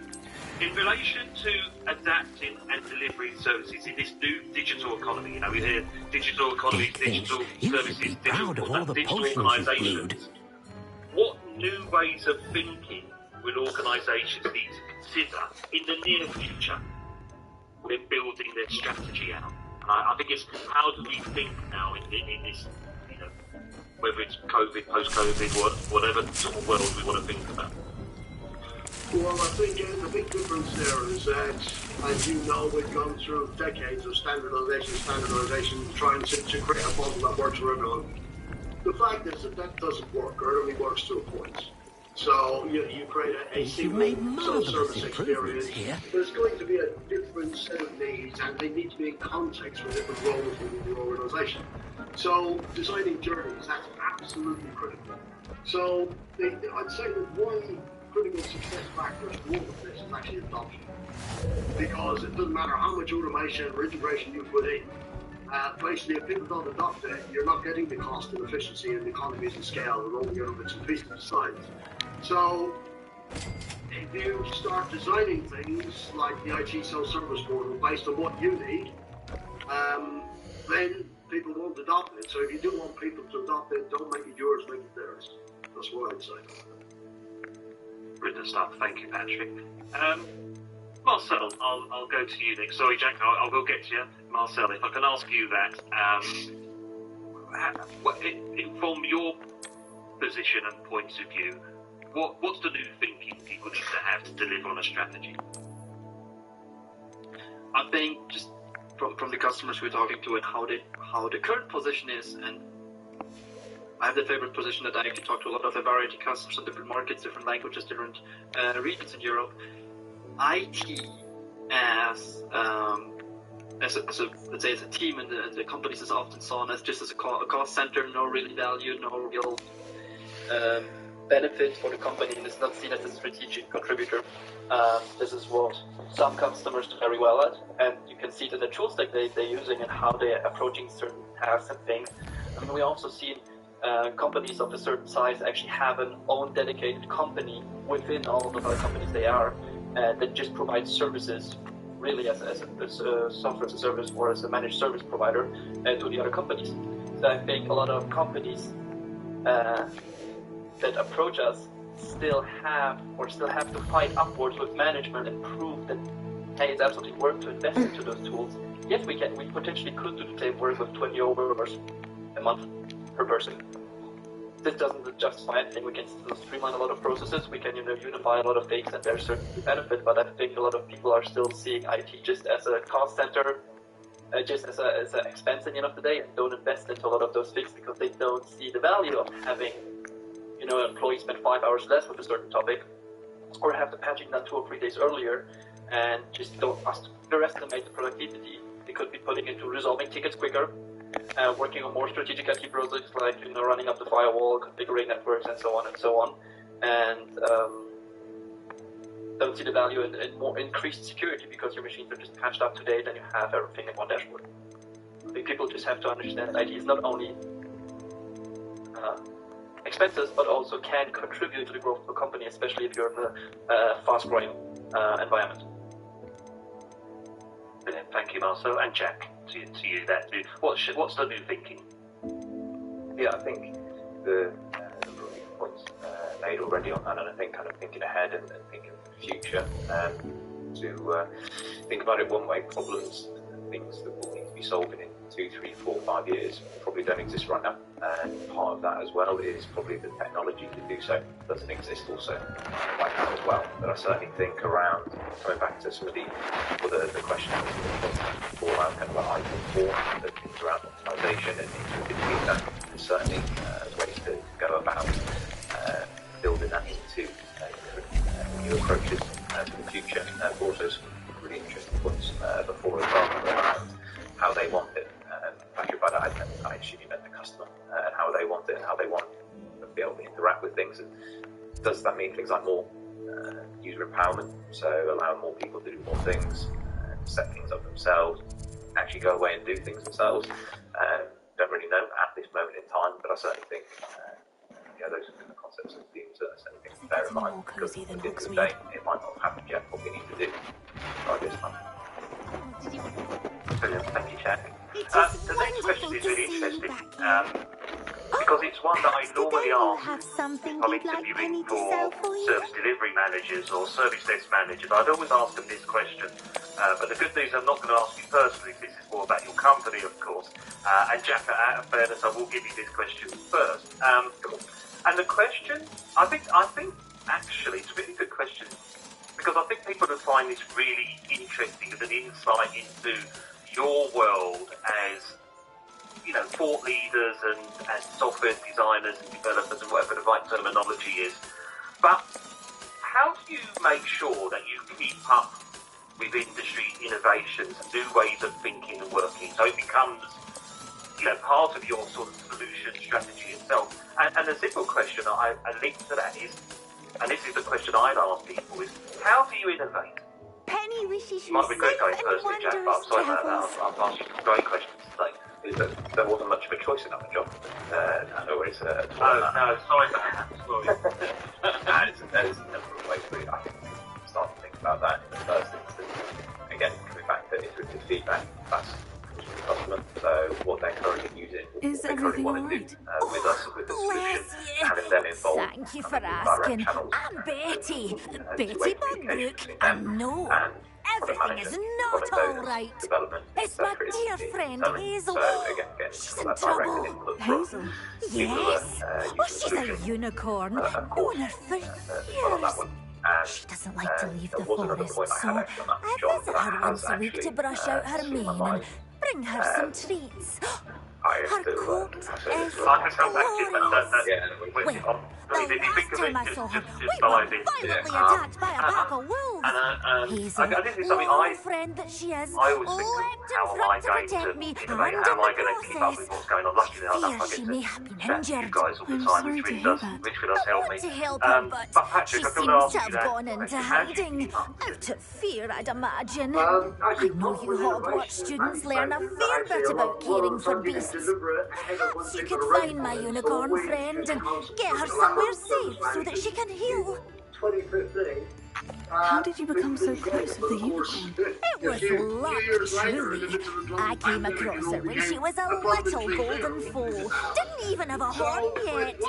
Oh, she trusted me straight away. We'd play together for hours. I do hope she'll be all right. Unicorn hair is a valuable wand core, and I suppose losing a hair or two mightn't hurt her.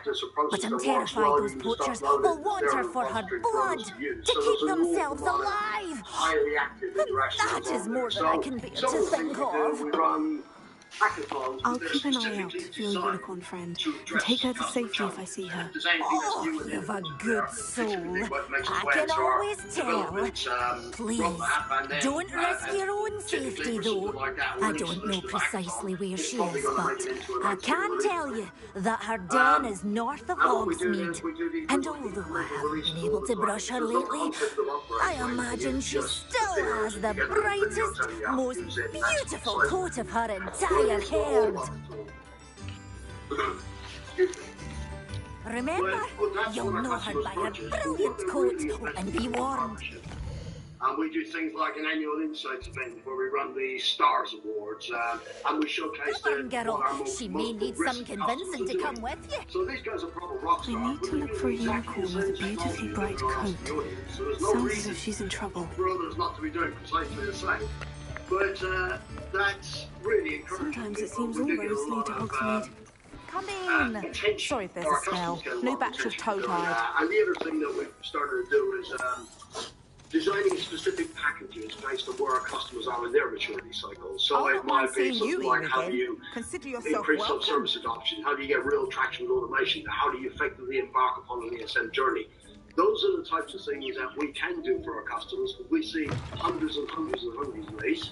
And the more we give them a leg up, the more they appreciate us and the more functionality they start to use. So that basically means that you get better customer retention, your net promoter scores stay high, that type of thing. So there's a range of different things, but actually I'd say from a vendor's perspective, realising your customers are investing in a partnership, not just a tool. Yeah, I agree. I from my background in tool vendors, ITZ tool vendors, I was always amazed what people do. You pitch up a big, blimey, I didn't realise a tool could do that. Wow, I'll go and tell the next person about that. So I think it's spot on. And Marcel, thank you, Patrick. Marcel, how do you innovate? How do you keep up with modern digital products? I think when looking at vendors have to make sure that at any given stage, and mentioned it's a small startup, after they've grown a while of their large company, if they want to be innovative, they have to make a structure where they can quickly adapt their, in our case, product management to the customer's requests. So first of all, you have to build a structure when you grow very early on that you can actually respond to requests very early. You have to validate them, and you have to also have a management team that is also responsive to customer feedback. Patrick mentioned a lot of great things that are extremely important. This is community feedback, and I think also part of that is actually driving the community, encouraging them to share their ideas, and also showing them how it's done. For our specific example, we have a public roadmap that people can vote on their features, and we have seen more than 3 times since I have joined Ninja 2018 that we actually put something on the roadmap that hasn't even been there before and actually deployed this feature within 12 months sometimes, just because a lot of people requested that. And this is the very thing we do. Vendors often forget that the customer and the prospects, that's also another thing, are a very, very important stakeholder, what you should consider when developing the product. And another mistake is just listening to your customers. That's great that you want to grow within your customer base, but should definitely find a way, and it's sometimes a bit tricky, to speak to the people that haven't joined Ninja yet, in our case, that haven't joined your product yet, because there's something missing for them. You should find out why and how you can maybe improve that in this case. And of course, you have to work together with product management, development, get input from pre-sales, after sales, depending what all the departments see, and validated information. There's again product management. Problematics, thankfully not my problem.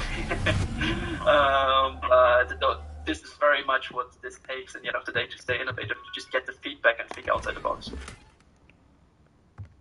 Thank you, Marcel. Yeah, one of my favourite things, it's a few years old now, but I went to see a customer who'd set up a private part of our ITSM tool, and all his configuration items were cars that he was servicing on behalf of his colleagues, and he had them as CIs with relationships and things could log a change. And I didn't get into the fact that should you be running your own business using a corporate, but it was very clever. He had visualization tools and everything, and I thought, okay, that's a bit different. But can we talk about incidents now? So we do see some great stuff. Thank you, everybody. If I can have your forbearance for one more question, please, and this is an opportunity, I think, for you to do a little bit of selling, because you've all done a brilliant job of not doing that today. You've just absolutely, just given a load of great ideas based upon your experience and your tooling. So, the next question is just around, I think, Patrick, I think it's your turn to start first, if that's okay. If we think of Hornbill, how are you developing Hornbill to incorporate machine learning and AI? What are we seeing? What's the exciting stuff to tell us about? Who lived here, I wonder? Well, there's an awful lot of hype, I think, around machine learning and AI. And again, what's very well mentioned there. And I would actually 100% suggest that if you put a chatbot, which a customer's probably got once in front of a reporting design service experience, it's not going to help you. You're just trying to cope with failure mode. But what chatbots are saying, try this, then try that type of thing. But that's not really AI. And actually, if you map out the customer journey, you don't actually need it. That said, we have to integrate the what have you done? And customer journey, making it right.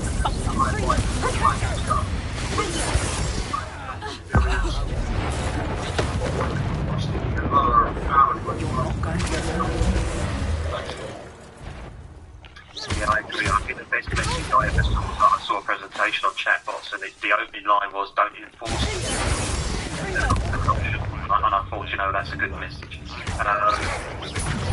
Marcel, I appreciate the idea that also this is about working the opportunity to answer it. Well, the machine learning and AI, is that shaping your future as well? I think that's very well. There's a lot of hyper on it, and we are looking at so again, I'm not an absolute expert of these. We would have a product manager and company exchange. So we are going into that. Great time. And with our music, for example, chat is also a thing with our website. Added everything I meant to add some of that topic. So right. Sounds great on the surface, and then if you take the technology is not there yet, we're observing, we don't want to miss it if it becomes, a crucial part at the end of the day. But in our opinion, we're observing it carefully, and that's about it. Set my traps. It's a great hype, yeah. And that's about it. Exactly.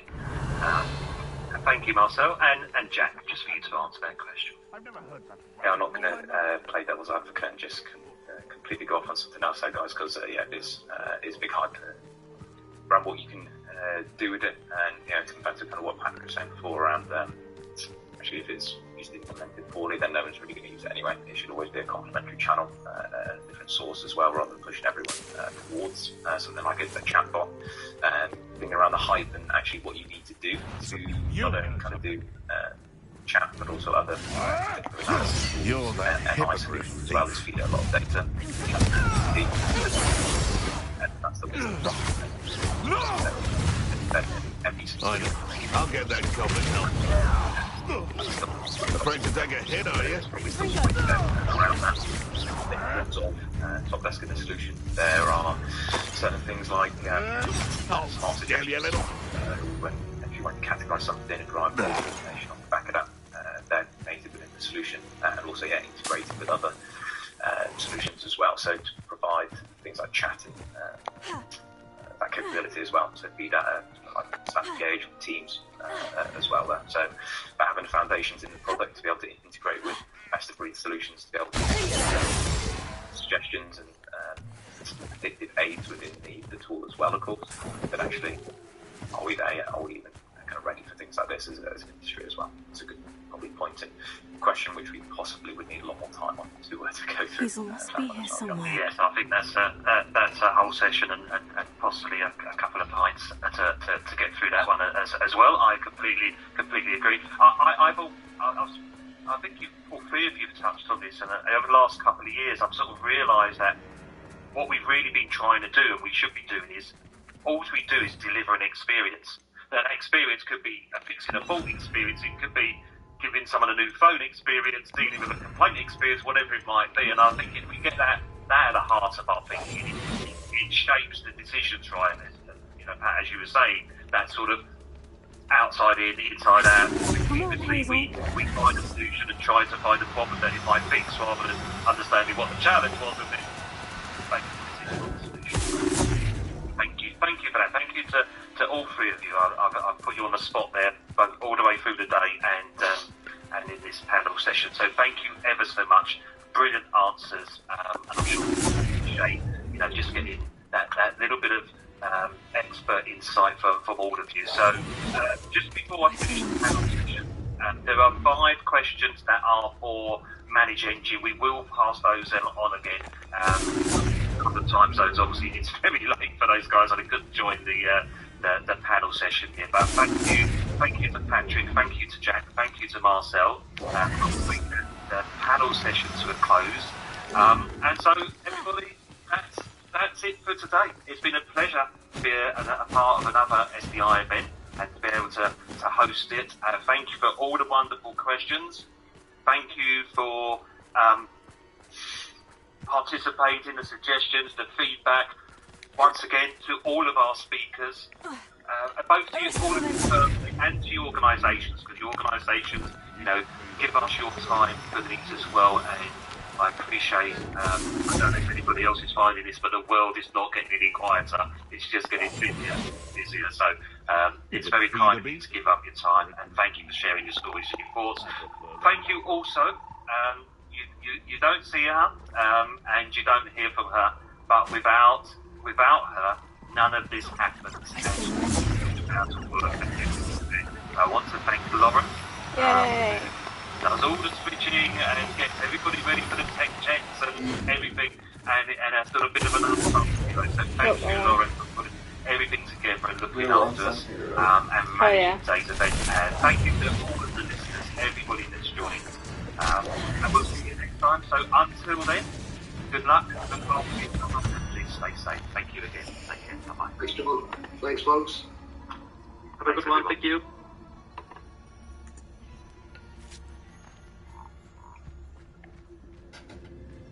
I am an unsung hero.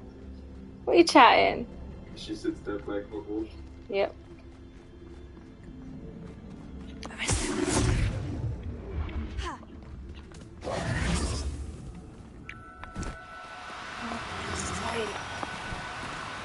Oh, no, you don't. I'm trying to fucking help you, cunt.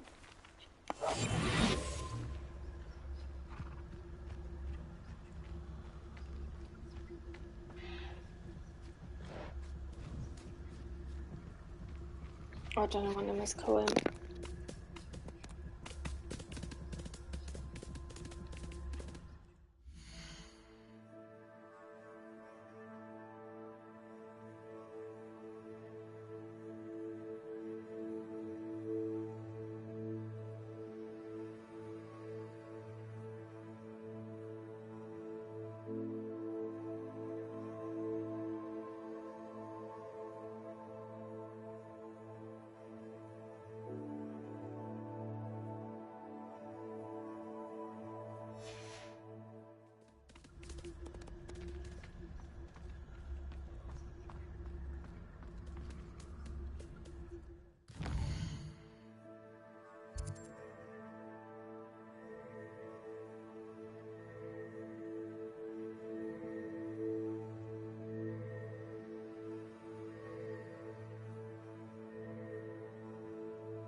Got it. I can take Hazel back to a vivarium now. I should let Madame Bugbrook know she's safe. I'm actually going to tell her, so...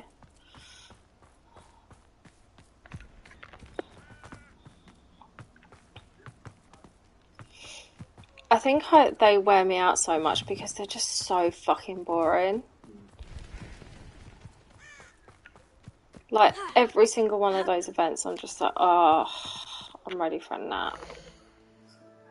I wonder who's watching. I wonder if it's that same girl from yesterday.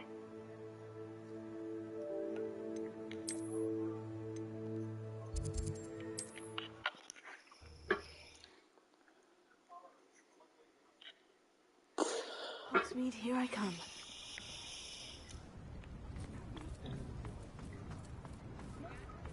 Revelio. Did you find my pointy pony? Madame Bugbrook, I found your unicorn friend, Hazel. Oh, what a relief! Is she all right? Are you all right?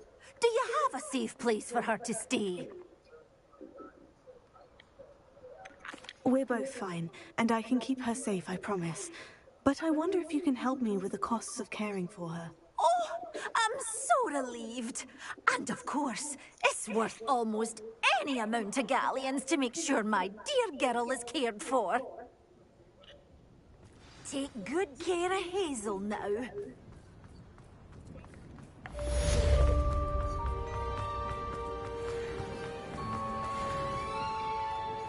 Let's see the other side of them.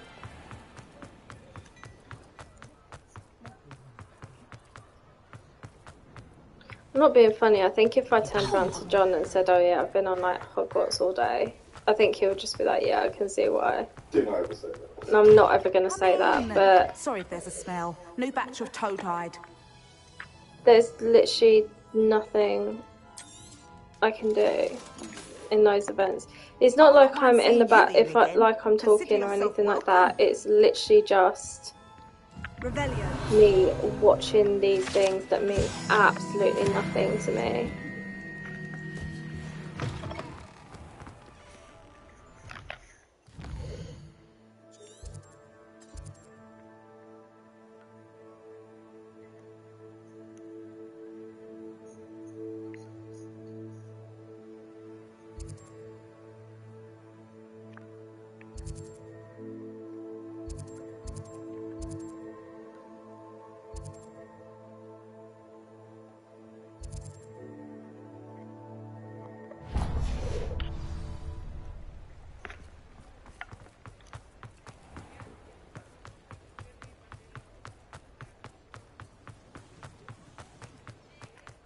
Revelio.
Does it get any more cozy than Hogsmeade?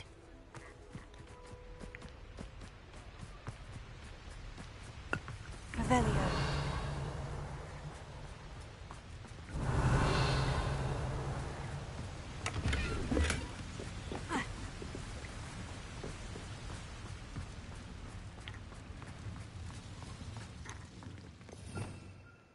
Surprised Arthur's not kicked off yet.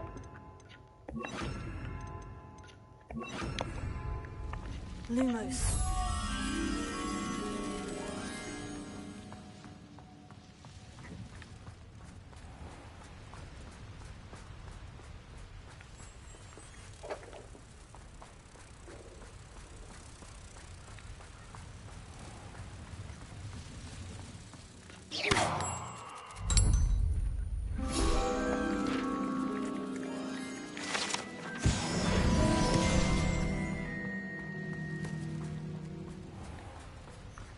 You're just jealous you've not been able to do that. Revelio.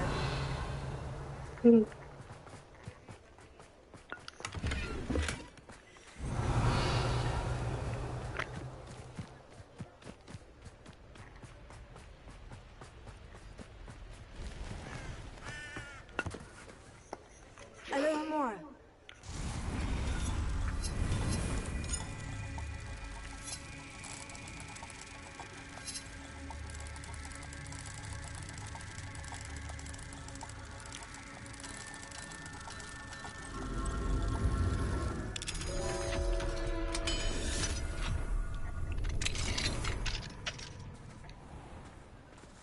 Revelio.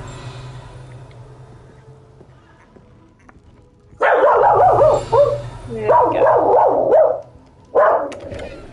So predictable, boy. Can't really go, can you?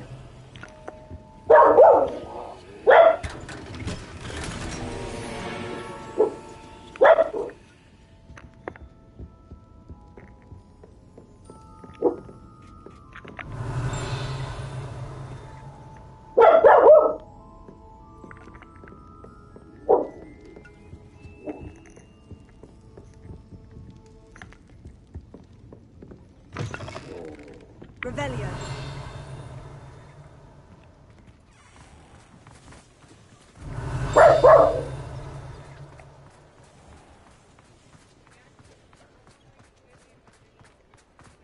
Sometimes it seems all roads lead to Hogsmeade.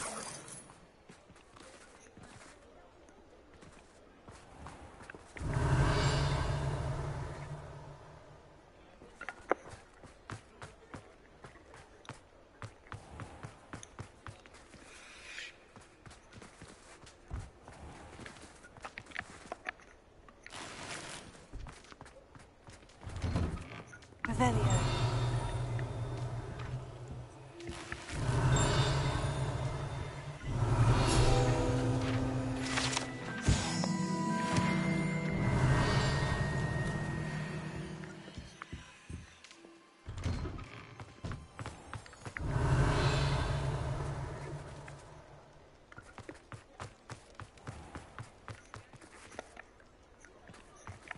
Alohomora.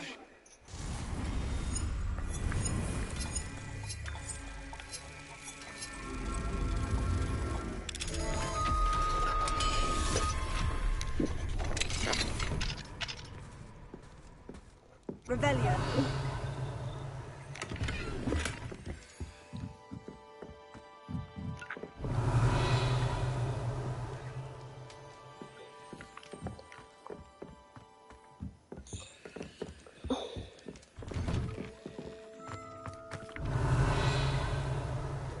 Hi, sweet boy.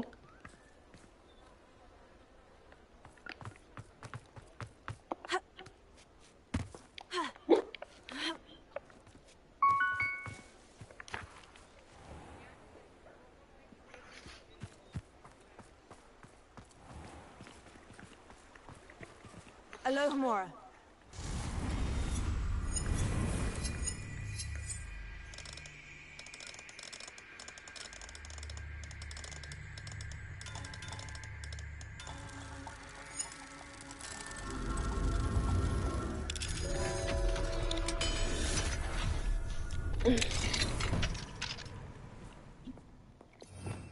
Revelio.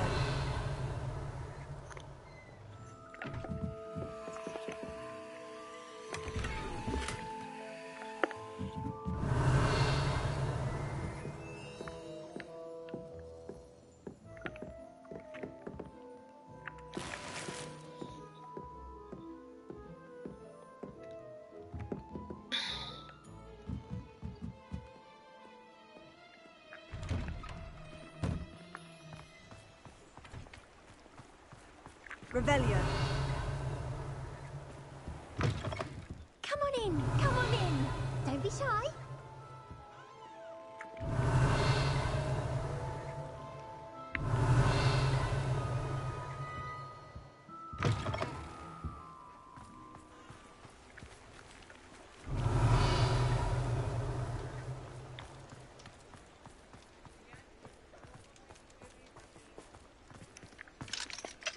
Aloha Mora.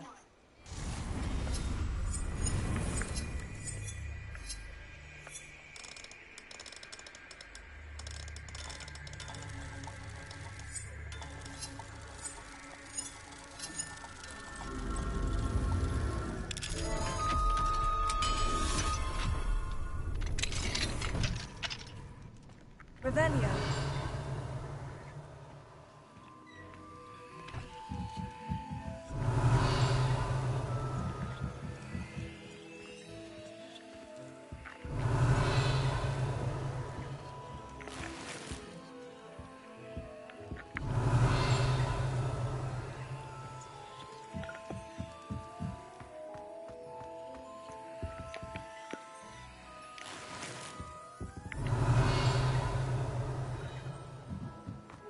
Revelio.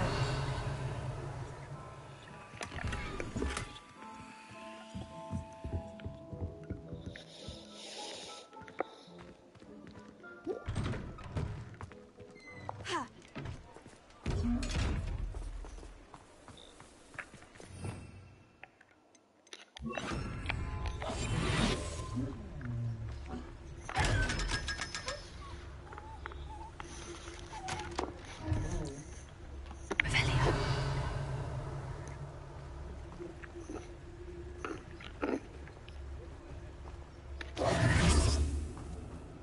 Revelio.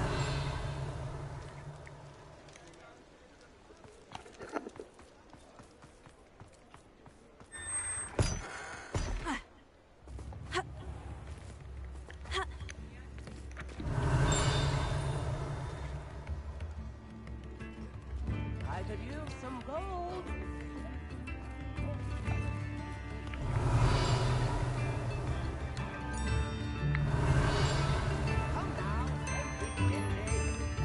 Aloha Mora.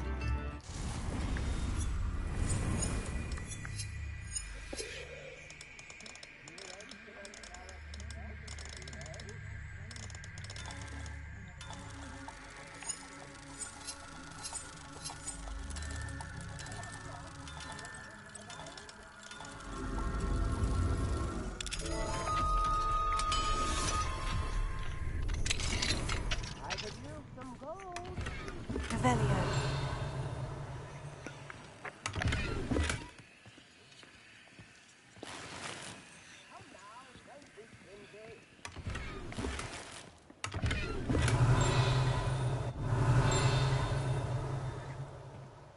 Instruments are expensive, you know. Aloha Mora.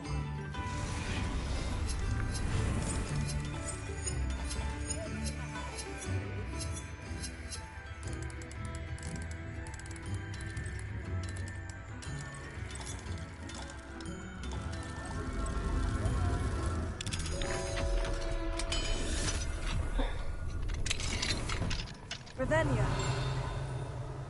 Come now, don't be greedy.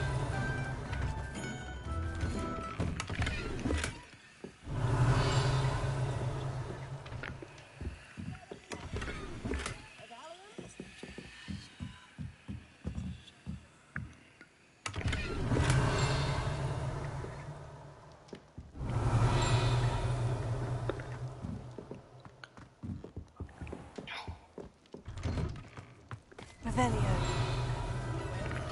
Are you still happy? You know? Yeah.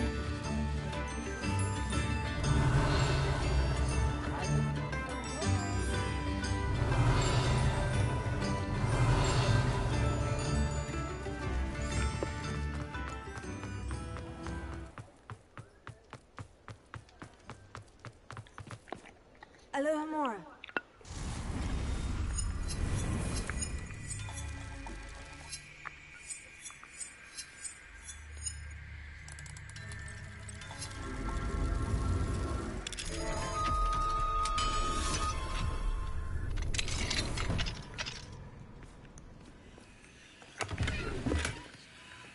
Revelio.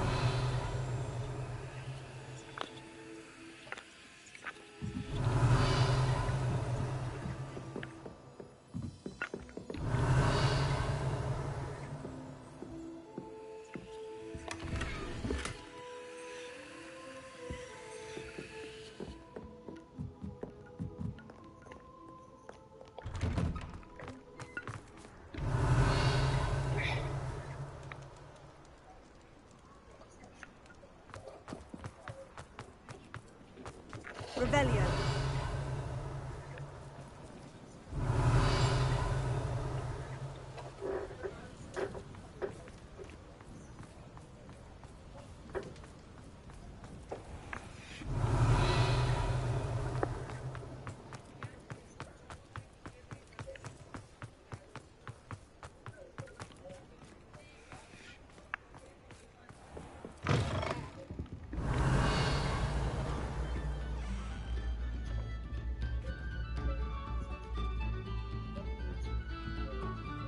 Revelio.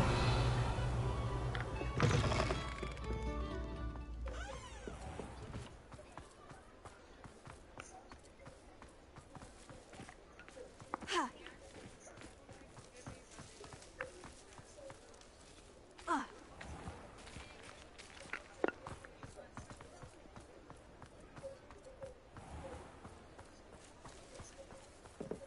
Hogsmeade, here I come.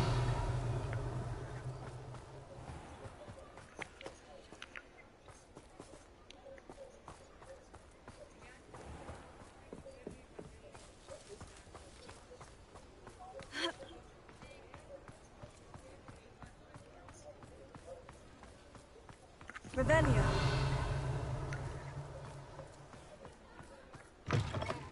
It is wonderful to see you back here.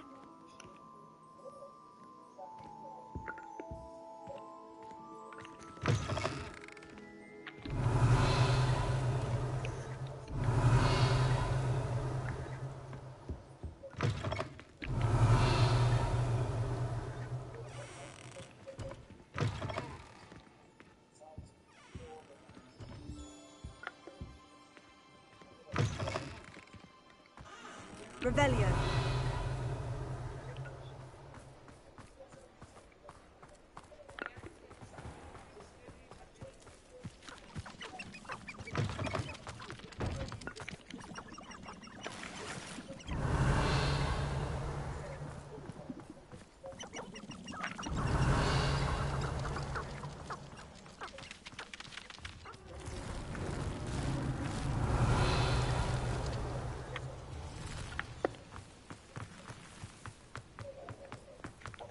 Revelio.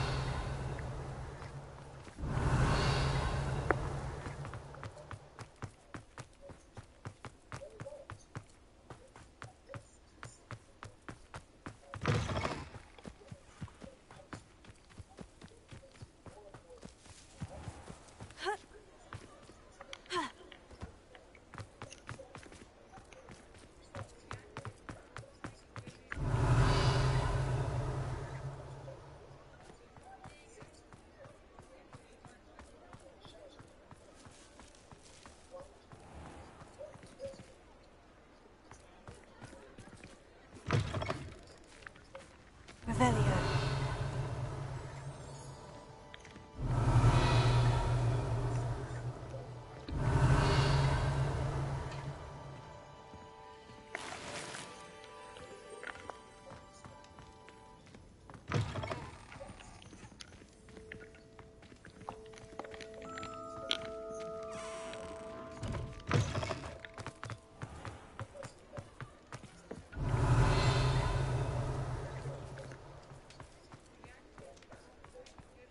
Revelio. You're back. Nice to see you again.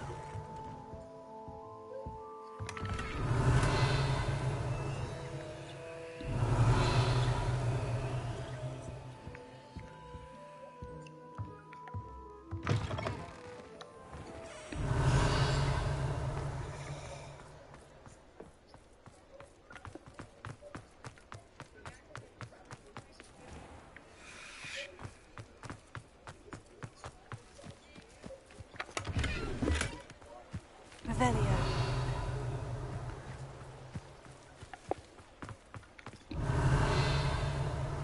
Does it get any more cozy than Hogsmeade?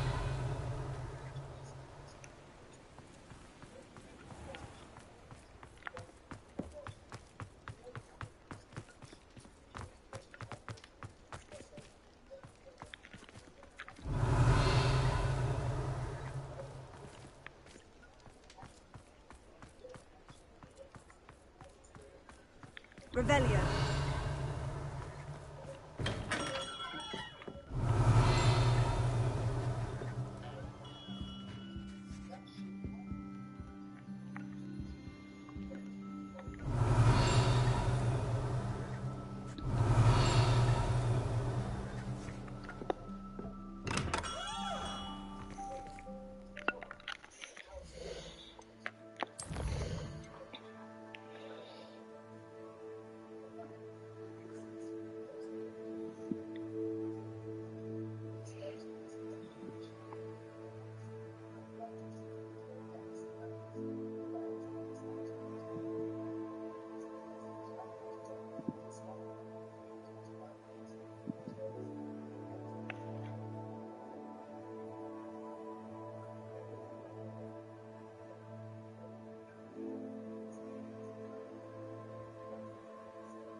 Take your time looking about. Plenty of wonderful books to stoke a curious mind like yours.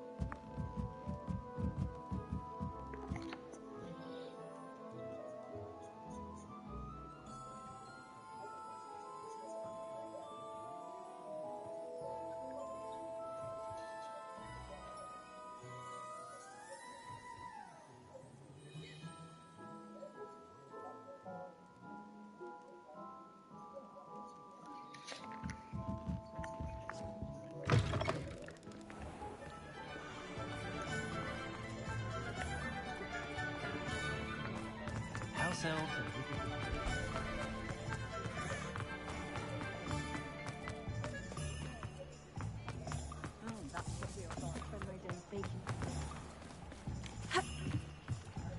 Revelio.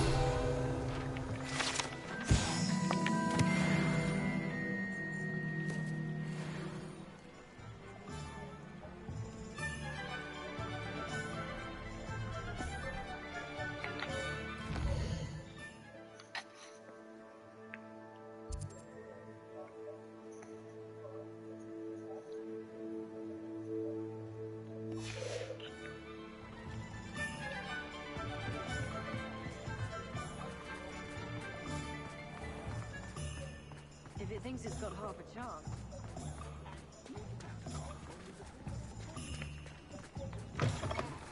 Revelio.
Revelio.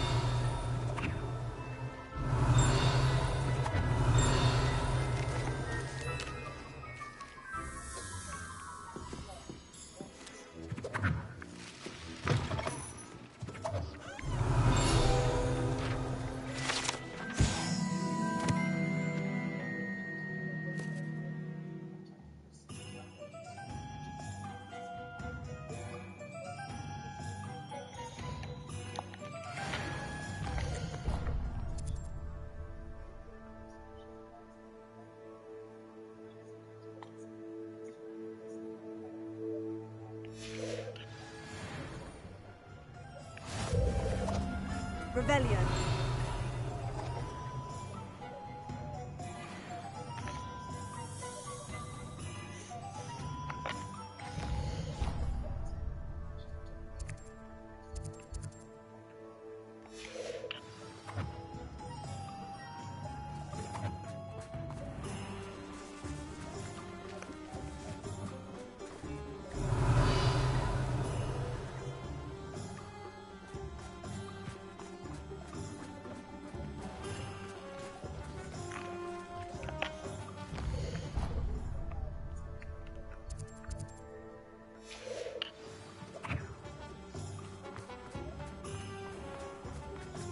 Revelio.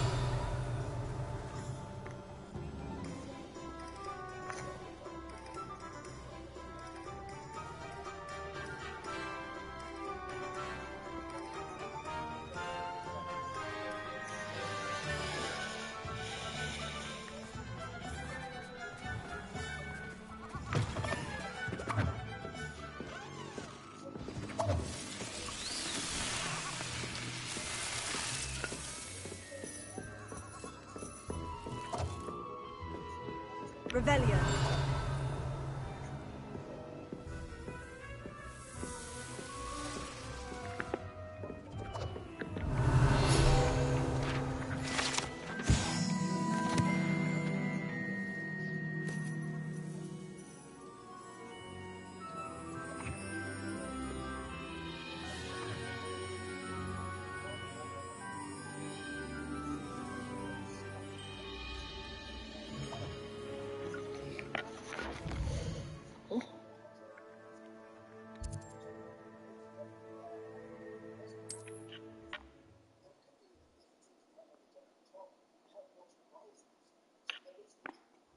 Sometimes it seems all roads lead to Hogsmeade. Don't be afraid to fail.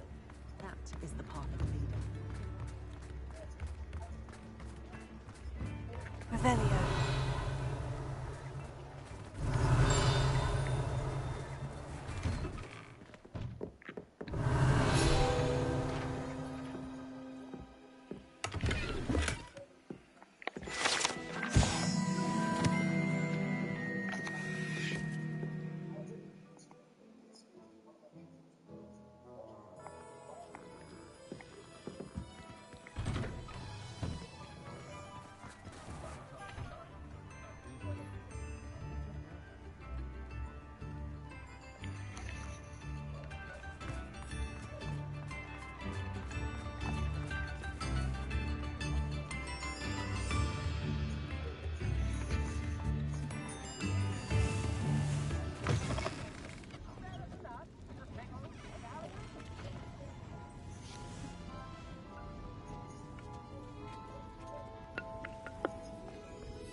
Revelio.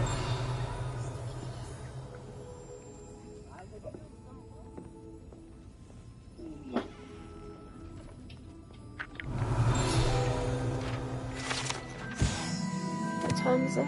4. Alexa, start.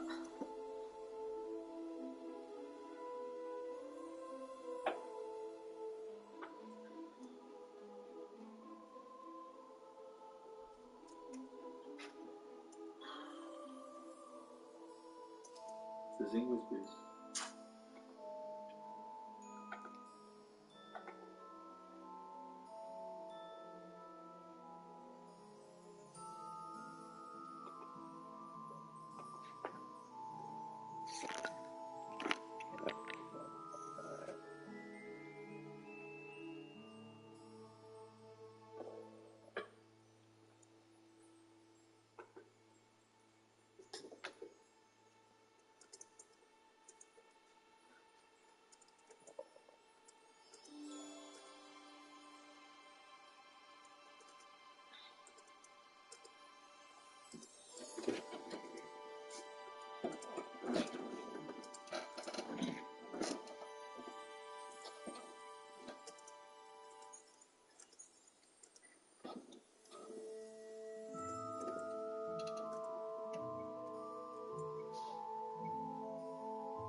Oh my god, I only sent that to myself.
I'm just meeting with Emma about what happened.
Never knew butterflies were attracted to treasure. I must have missed that one in Beasts. Silly boy. Ravenna. I must have got that one. Magic need cart.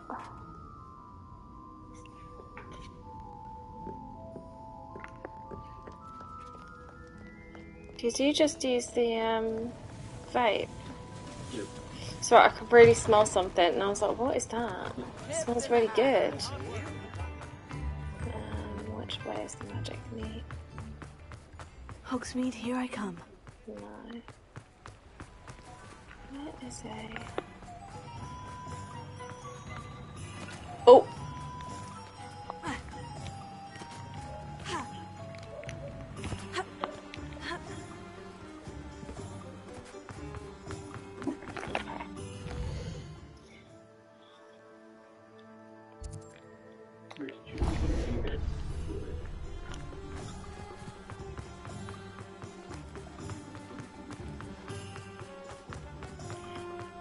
Yeah, it's really sad that I was more worried about Emma than I was about Manjusha. Like we both said though, like, it's done. There's absolutely nothing I can do at this point. Hello. So Be with you in a bit. I'm not gonna stress about it. Short the group. Got that. Sprint which has done that. Heck, got that one from page 1.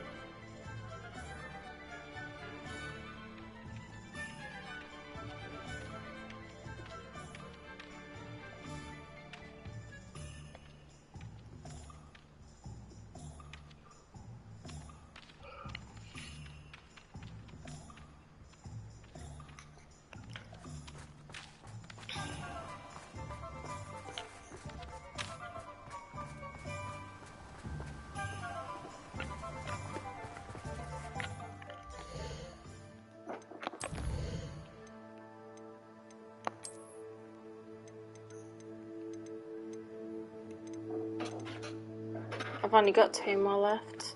2 more? For Hogsmeade. Got quite a few for Hogwarts and the Highlands.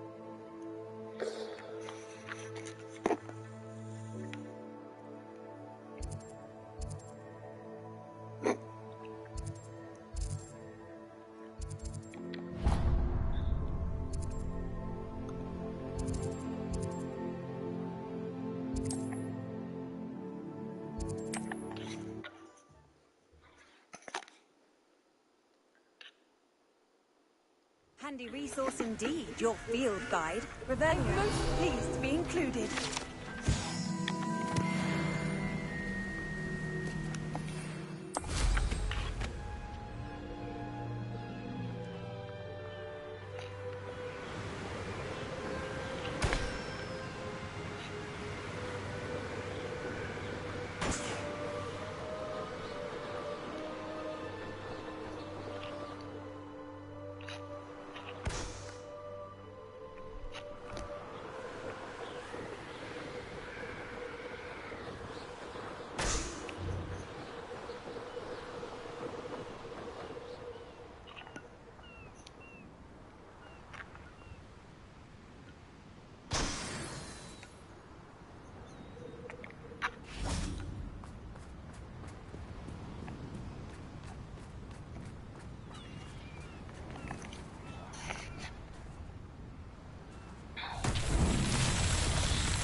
Come on. Yeah, you? What's up? You sound down. How was your appointment yesterday? These Merlin trials won't get the best of me. Oh, fair enough.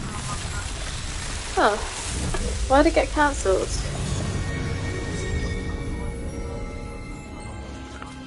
Oh, fair enough.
I know what that means. Merlin trial.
Missed me! Almost. You will not know. Call that spellcasting!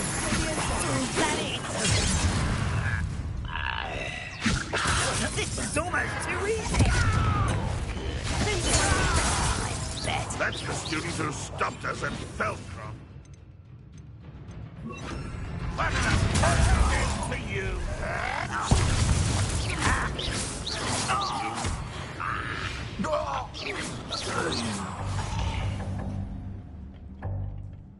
If only I could get my hands on Revelio.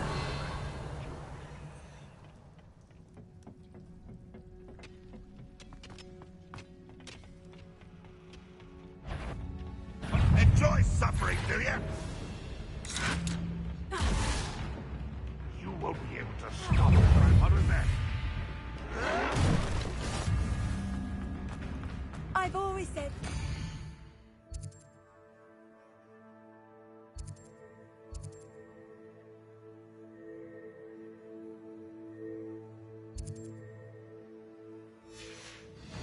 broadens the mind.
You can't imagine how inconvenient travel was before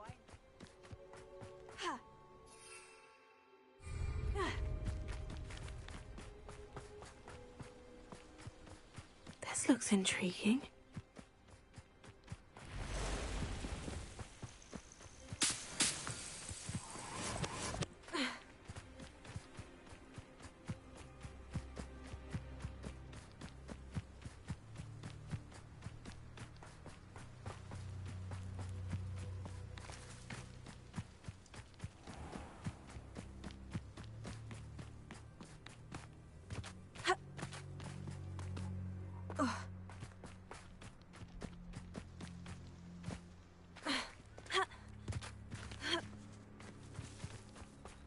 Oh, here's a pleasant surprise.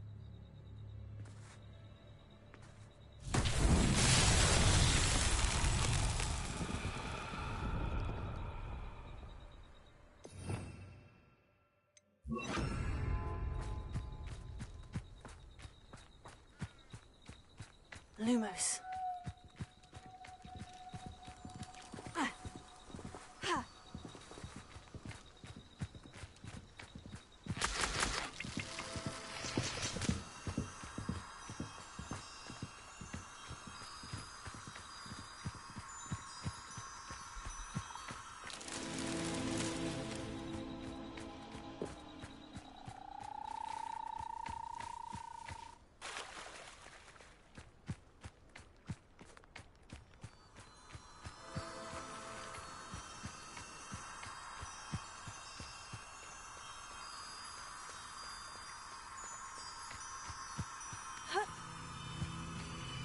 Lumos.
Off on another adventure, are we? What is it? What's wrong? Goblins! That's what. Ranrock's lot. Nasty creatures. Ambushed me, they did. Nothing's safe anymore. I need a little something. Something to protect me if I run into them again. Maxima potion. That would do it. If you can't defend yourself, you'd be better off staying out of their way. I'm not giving you charity. You'll be sorry. When Ranrock's loyalists come to take me away, you'll be sorry then. If a wizard can't count on someone in the wizarding community Goblins to help got you against yet? goblins... Or did you find some What does Maxima it come potion? to? No, not yet. Does this mean you've changed your mind? You're right. The world's not safe at the moment. It's best to take precautions. Here, use it wisely. Oh, I will. You can be sure of that. Ranrock's lot won't take me down. And I've you to thank. Please, accept this gift in exchange for your help.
How nice to see you, my young friend.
What are you up to now?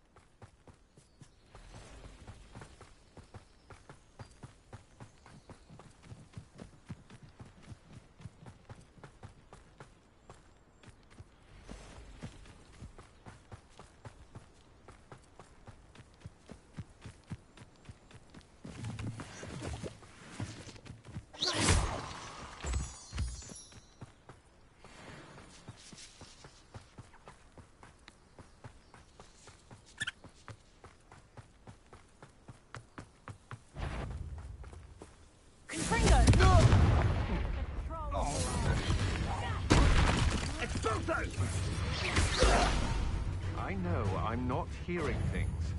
Petrificus totalis! You interfere. Incendio! Afraid to face me? How'd you see we had Incendio? Expulso! You're the one who stole our goblin helm. Well, their goblin helm. But then... Incendio! No! Rookwoods don't go down easy. Incendio! Incendio! Say you're hard to hit.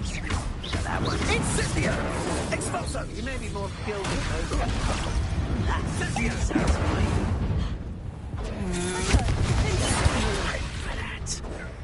Let's see what's up your sleeve this time, Merlin. Protego! Incendio! This is a fast way to get yourself killed. Expulso!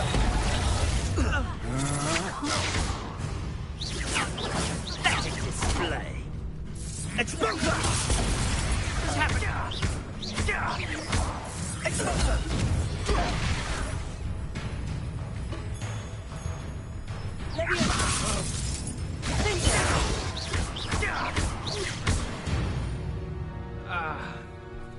I did it. And an Ashwinder, no less.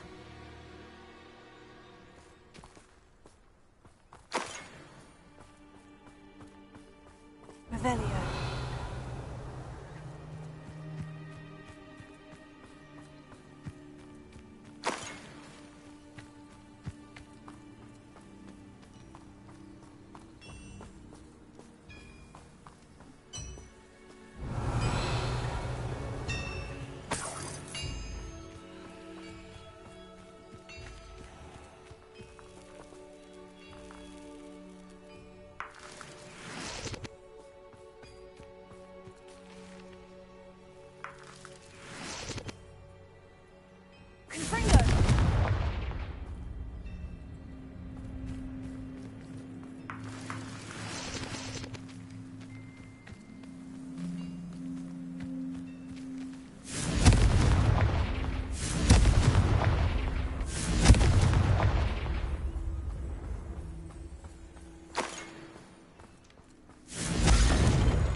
What do you have in store for me this time?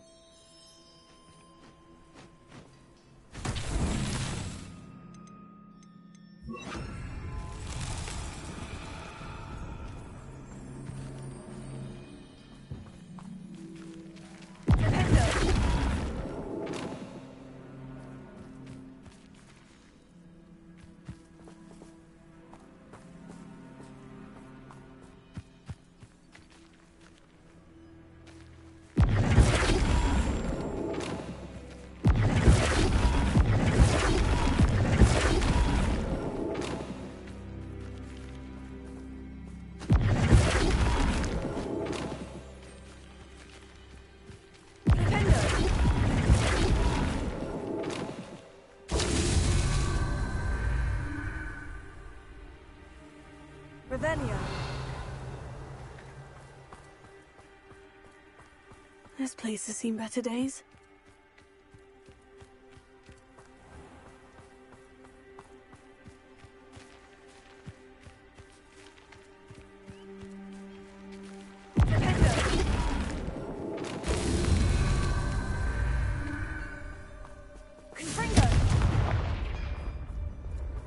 Revelio.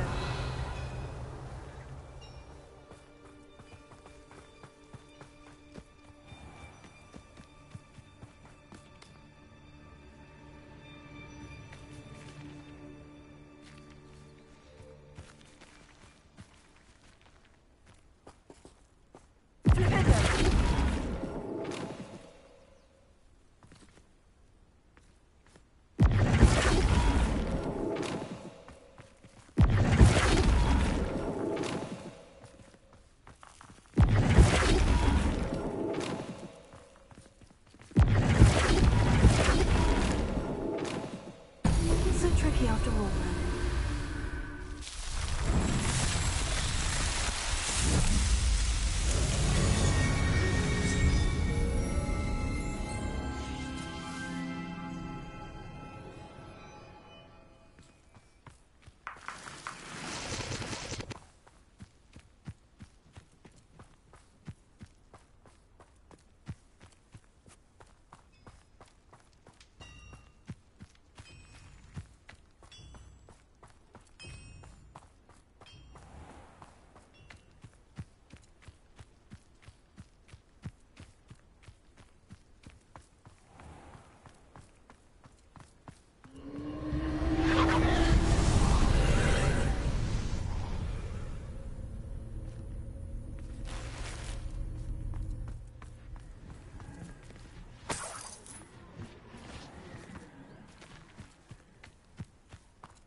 these rocks have seen better days.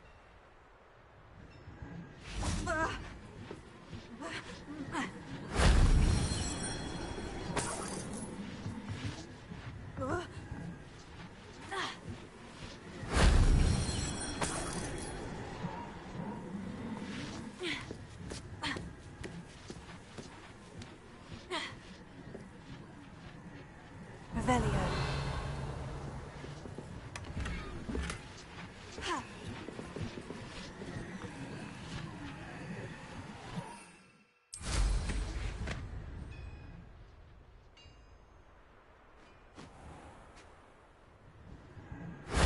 That wasn't so difficult.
I know what that means.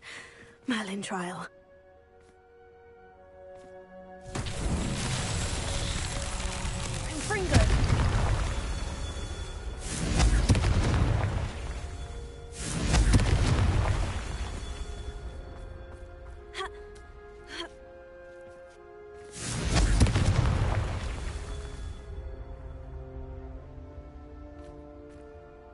Revelio.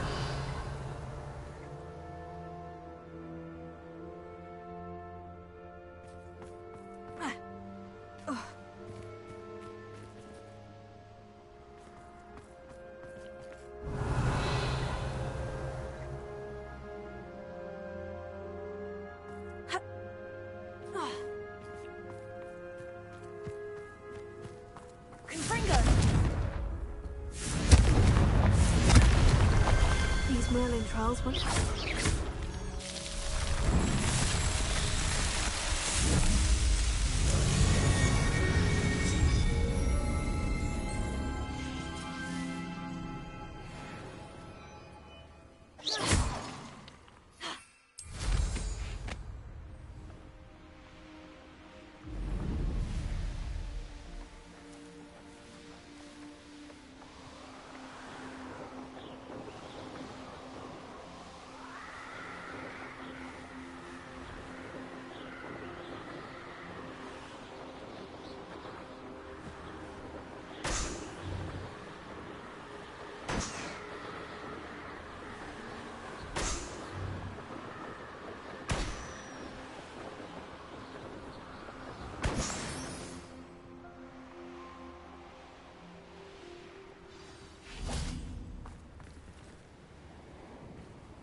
Ready to fight?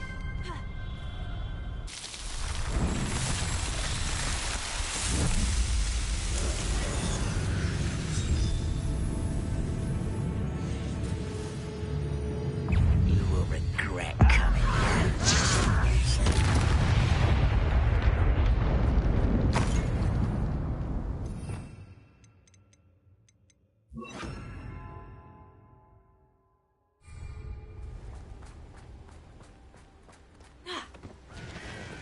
Arrest him. Eh? Confringo.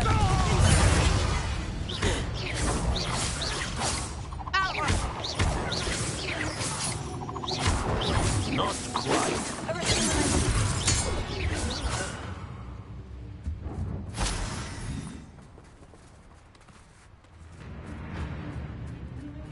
I should investigate.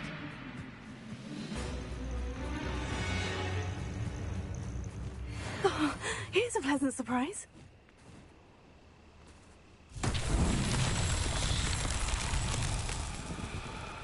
Revelio.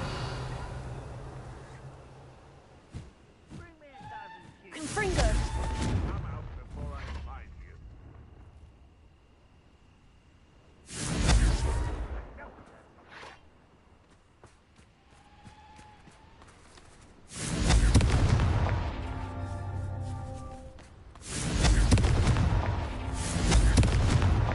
Merlin himself would be proud.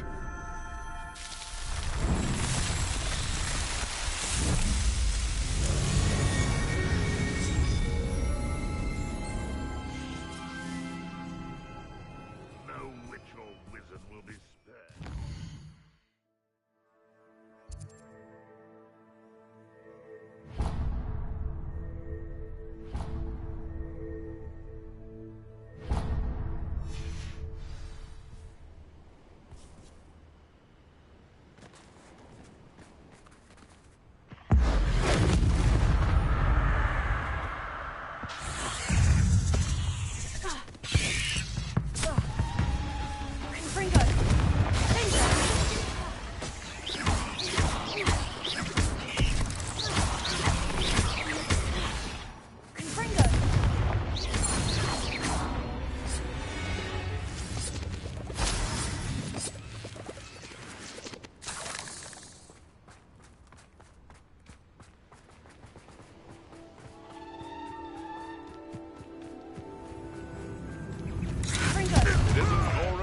world's purest guardian.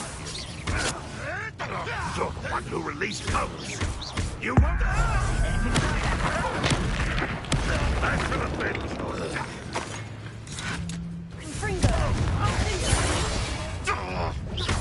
This will not be another.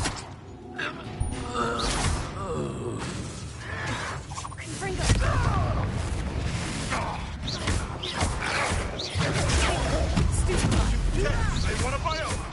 You will fall.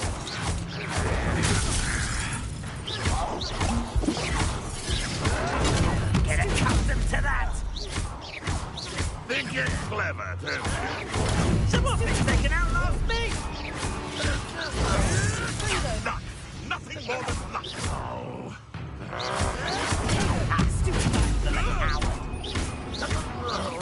Fight about as well as a I won't let that happen again.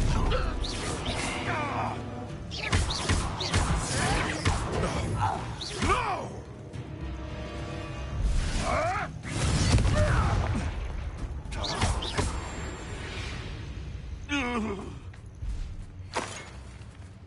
Revelio.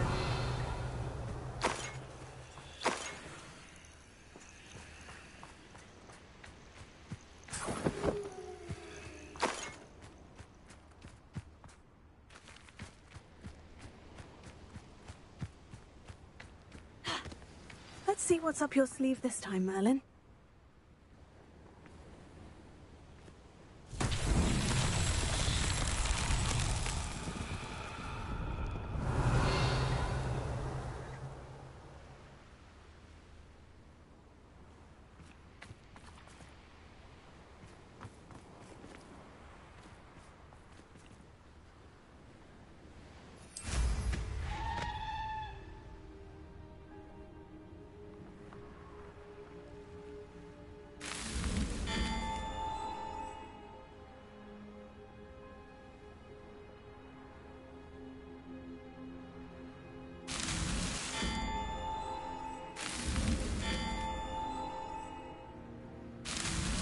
That's that. Settled.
Seems a pleasant enough little place.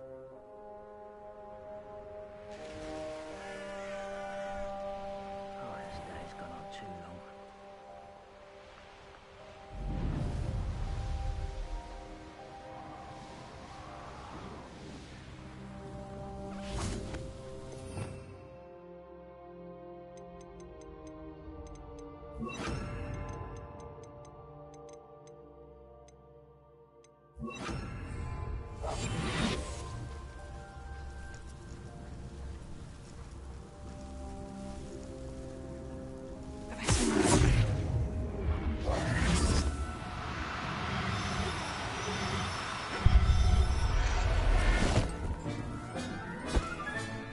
I'll look after you.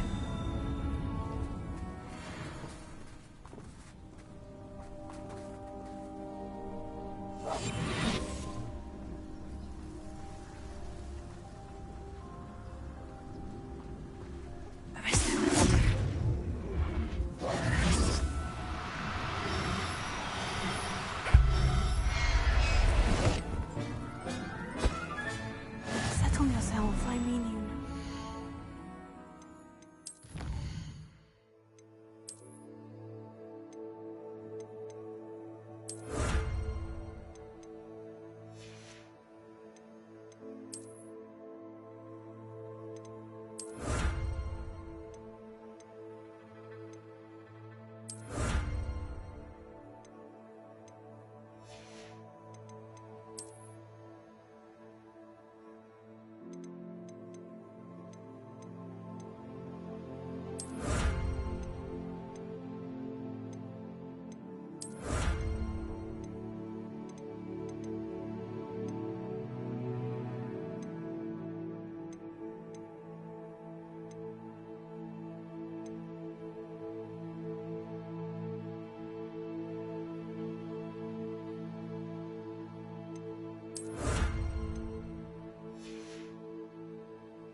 Professor Howin will never believe this.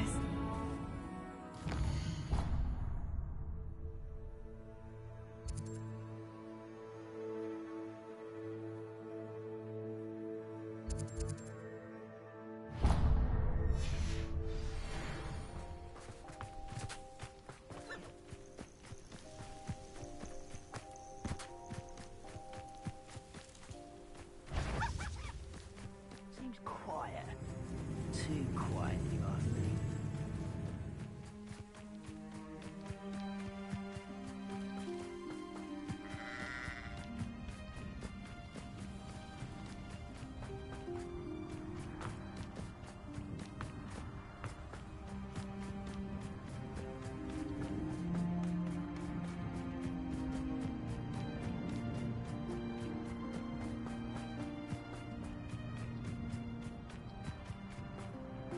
Sebastian, a lost relic from a catacomb which requires a dark sacrifice. I know how it sounds, but if this can help you, it's worth the risk. Does Ominous know about this?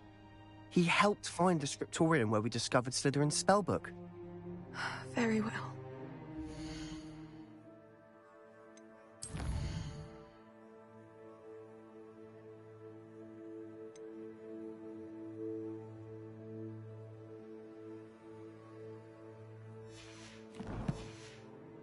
We'll be there. I'll meet you. We don't have much time. Solomon wants to leave Feldcroft. What? Leave? Never mind. You need to stall him. Buy us time, Anne. Please. I shall do my best. I'll be in touch. Solomon can't take Anne from Feldcroft. Where would they go? When would I see her? Sebastian. Don't think I've forgotten about your goblin friend. I haven't. But I appreciate you setting our earlier discussion aside for now. Of course. I can't believe my uncle wants to leave Feldcroft. Anne's going to stall him. She must. We need time. Time? For what? I've learned more about the relic. I cross-referenced Slytherin's spellbook with everything in the library on relics and dark sacrifices. That's when I realized something. I believe the relic will only work inside the catacomb.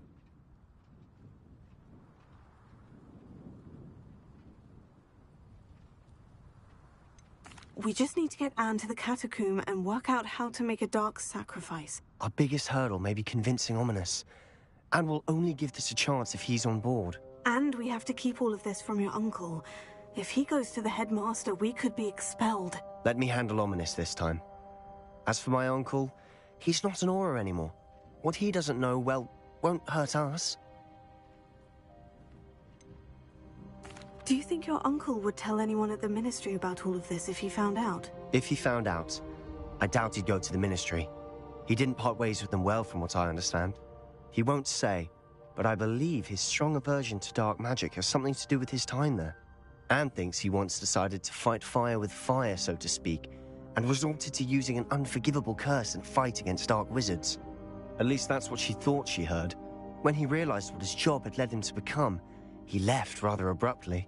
So, I'm not sure he'd go to the Ministry to report on his own family using dark magic now.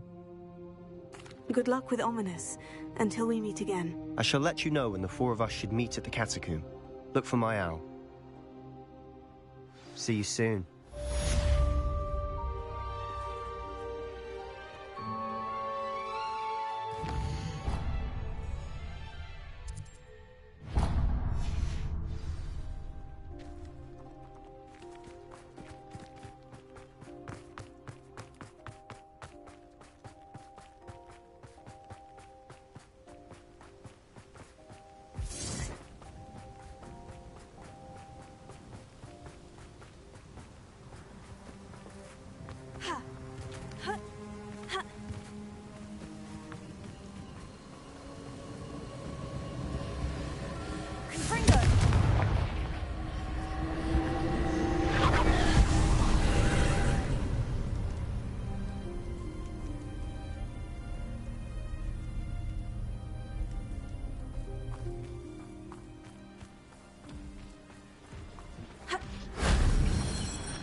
wasn't too hard.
This could prove dangerous if I'm not careful.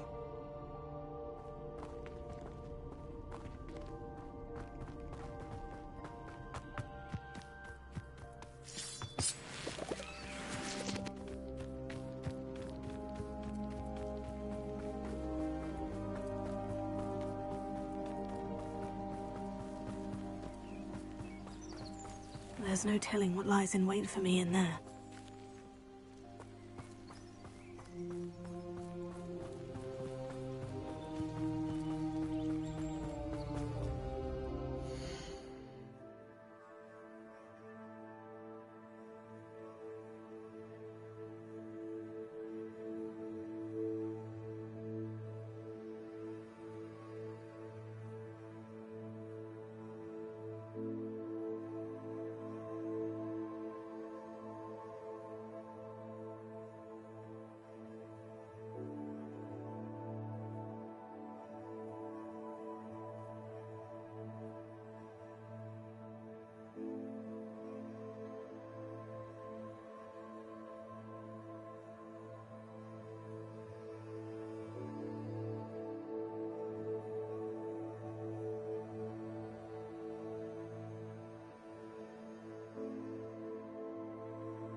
Only following orders. Leave your accusations in someone else's direction if you don't. An intruder!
Hello. Pardon me, sir.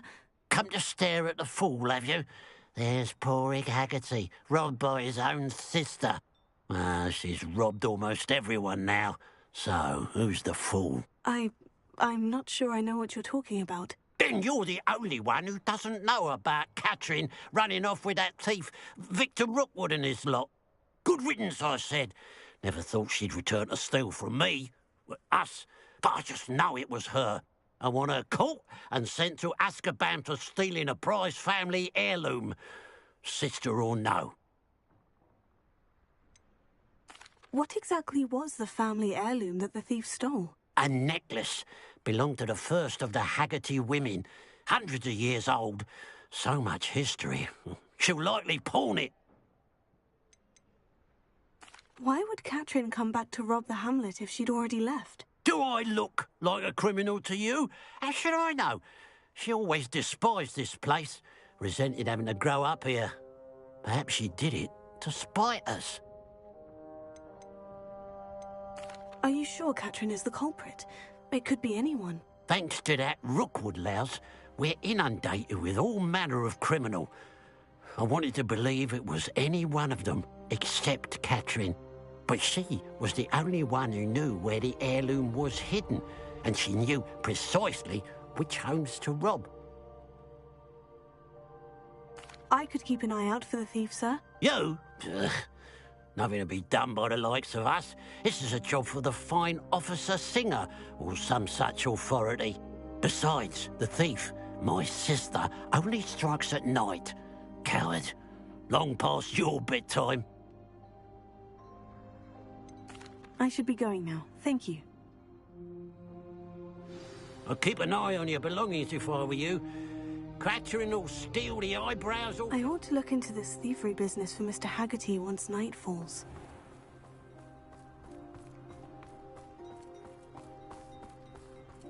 Hello. It's good to see you, my friend. If it wasn't for you, I might still be caged up by those dreadful ashwinders. It must lead to something grand. Excuse me, madam. I thought I heard you say something. Yes, indeed.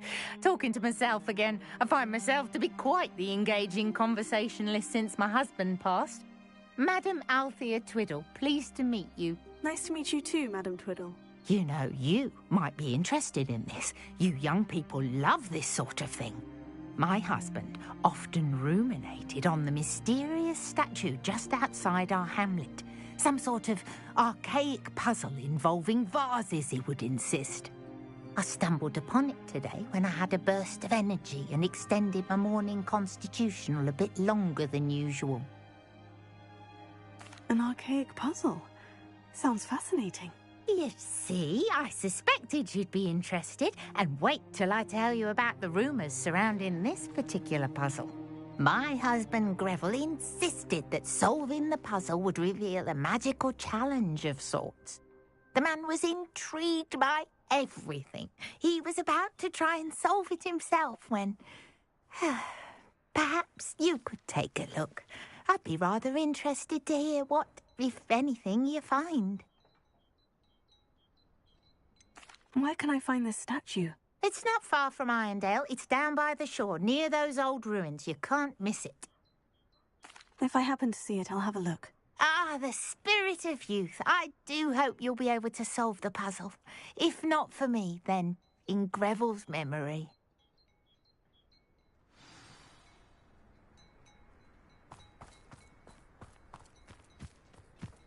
I should look into the statue Madam Twiddle mentioned. It's you! Oh, I can't thank you enough.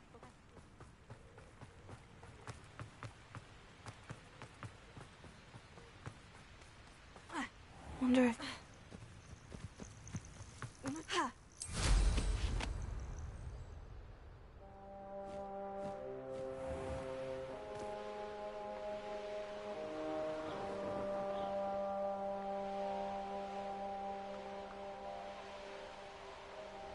This looks like the statue Madam Twiddle mentioned.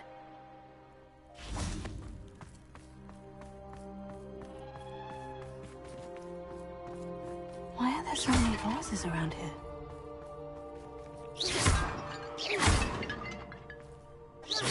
I suppose I should try to find all the vases.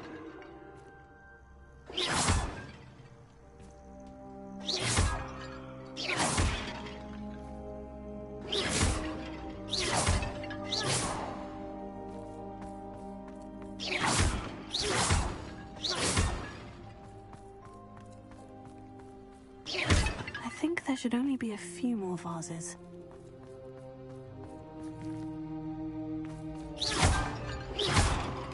Confringo!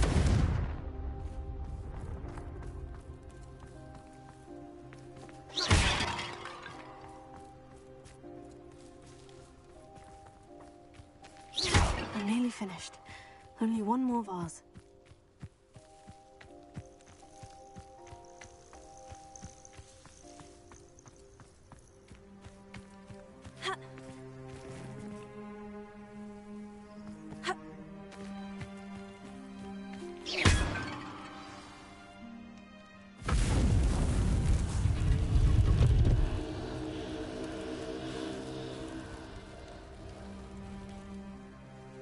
That's it. I should tell Madam Twiddle about what happened.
don't think they felt that in London.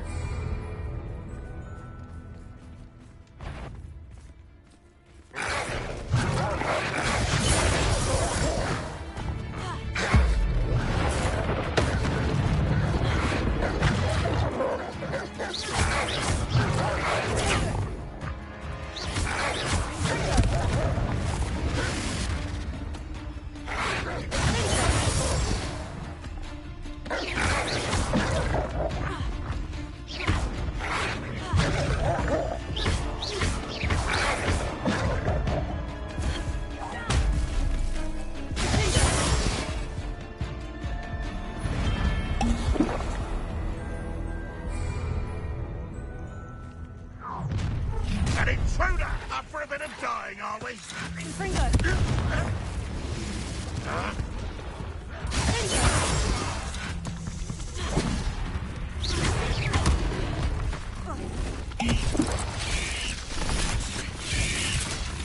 You don't believe you can defeat?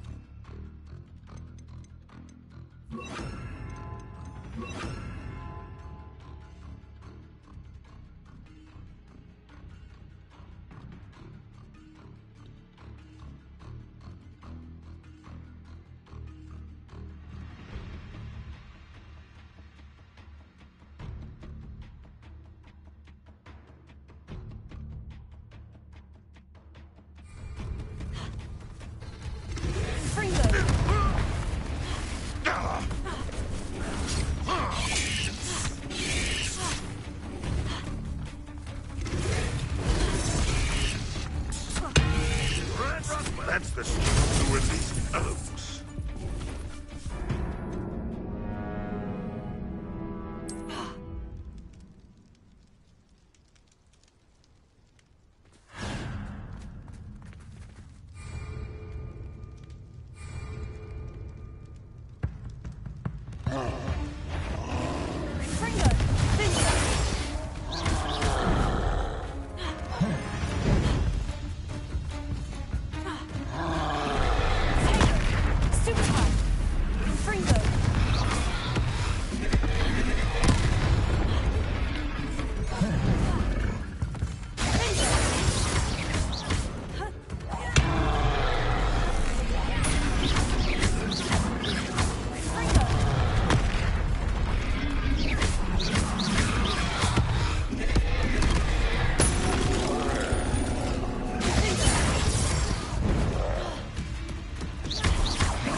Up for a minute? Enjoy suffering, do you?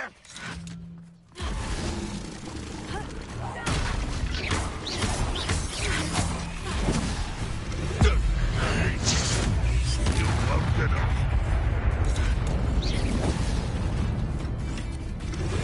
You won't be able to stop Ranrock's violence.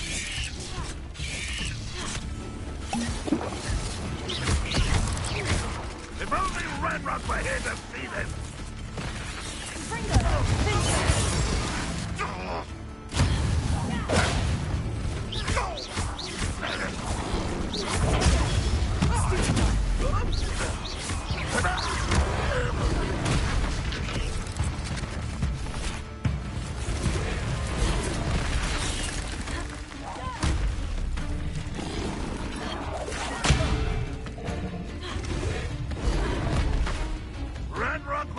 us to victory!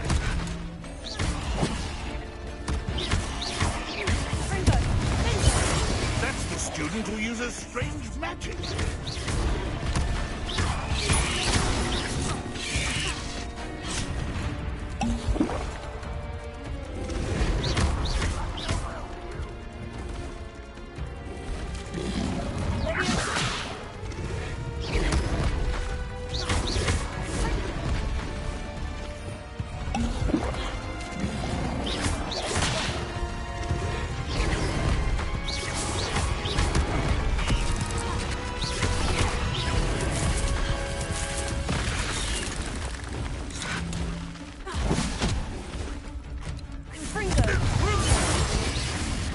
Not your best.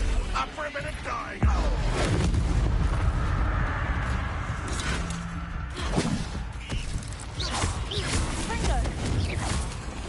Why have you not run away? Intend to die, do you?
stop by.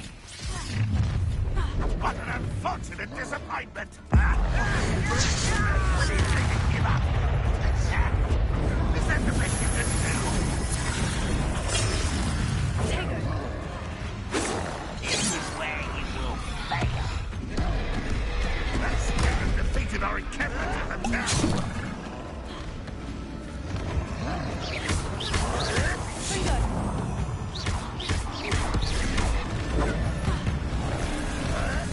You won't defeat us all! I'll bury you in the deepest vault.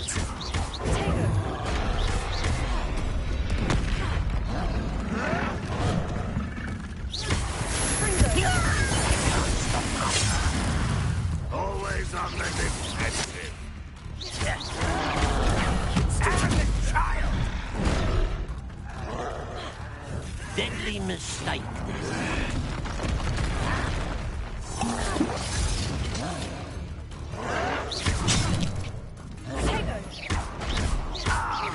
An utterly pitiful display. You seem tired. I've never seen a wizard just as very weak. Think you're clever, don't you? You seem fond of I was right on you.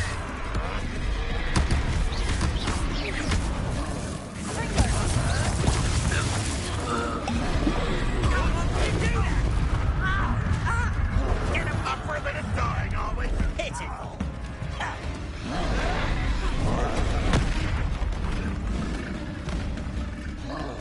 You're weak, human.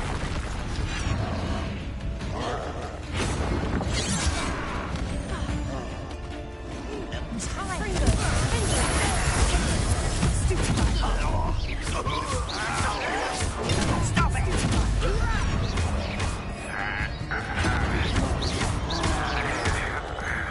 Don't do that again, I beg you! I can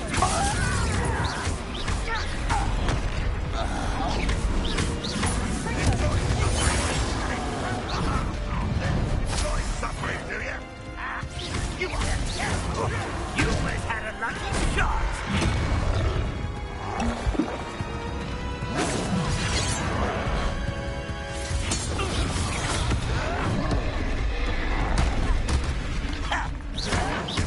Don't have time for this!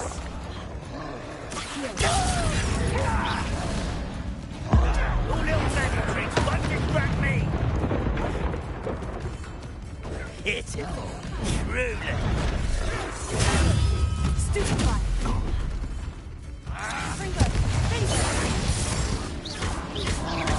You're like a love bubble burning fire fingers. Impressed?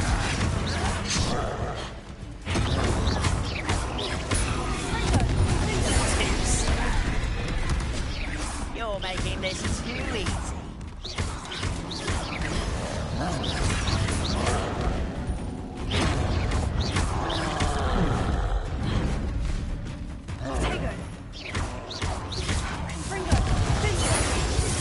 Best the likes of me.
Looks rather dark in there. Never stopped me before.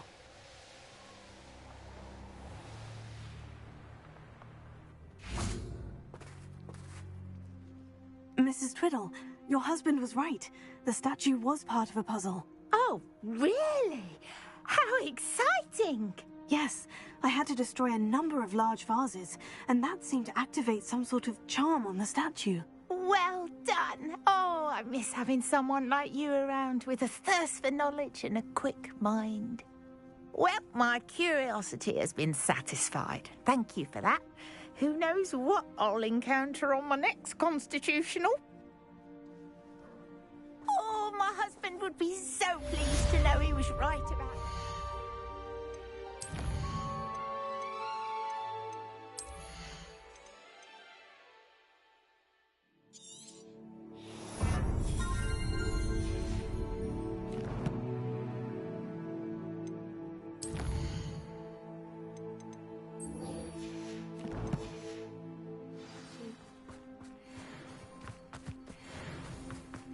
Hello. It's good to see you. Absolutely shameless.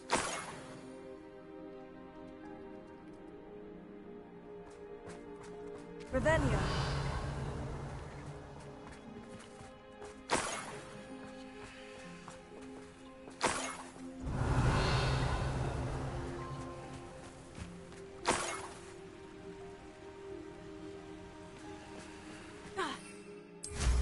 Now that it's night, I ought to look into this thievery business for Mr. Haggerty.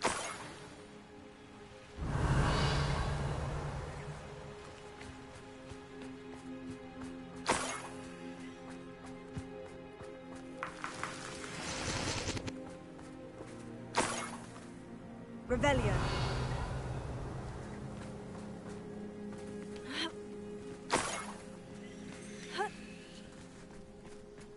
More gold. I must be getting closer.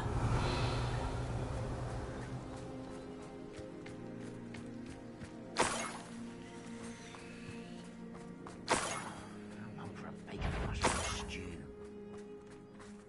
Quiet as a somewhere a moment. I shall avenge your death. You fight about as well as a puffskin. I won't rest until you're...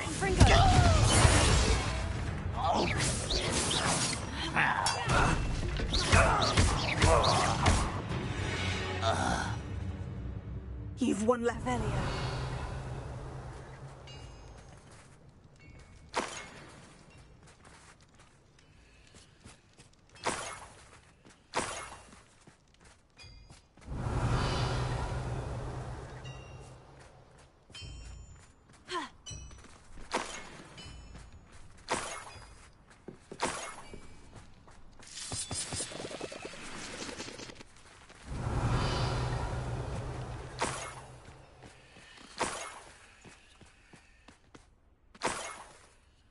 Revelia.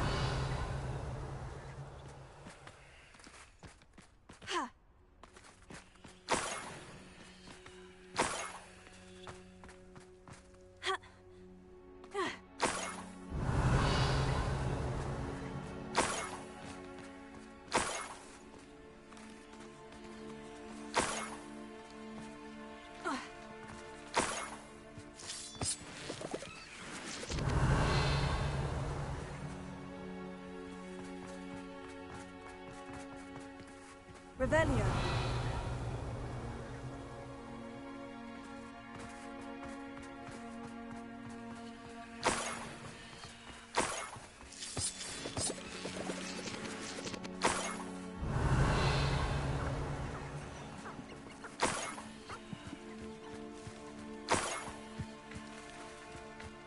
This looks intriguing.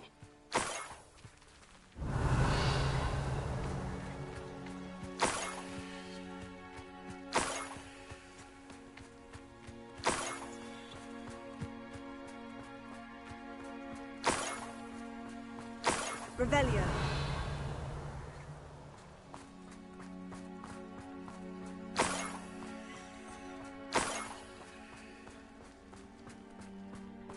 Up with way.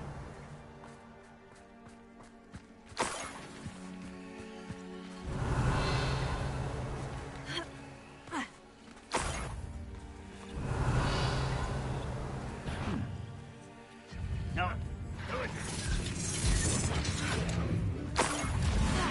Are you sure you're not a...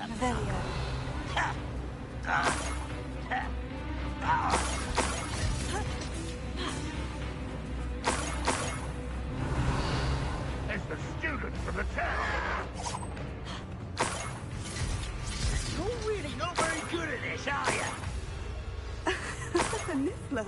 It wasn't Catherine Haggerty after all.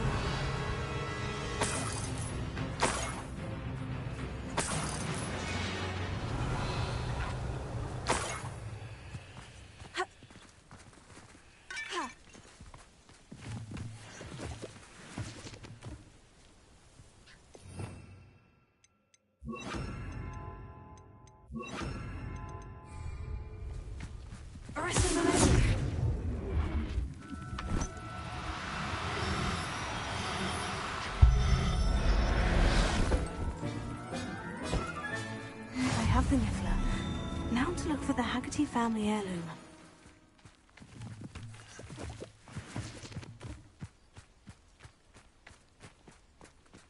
Revelio.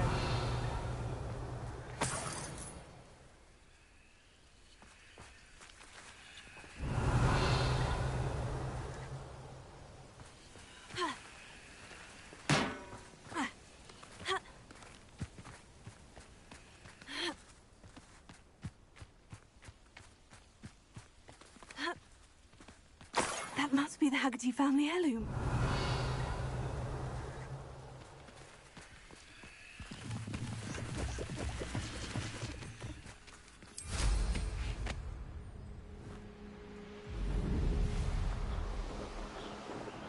An intruder!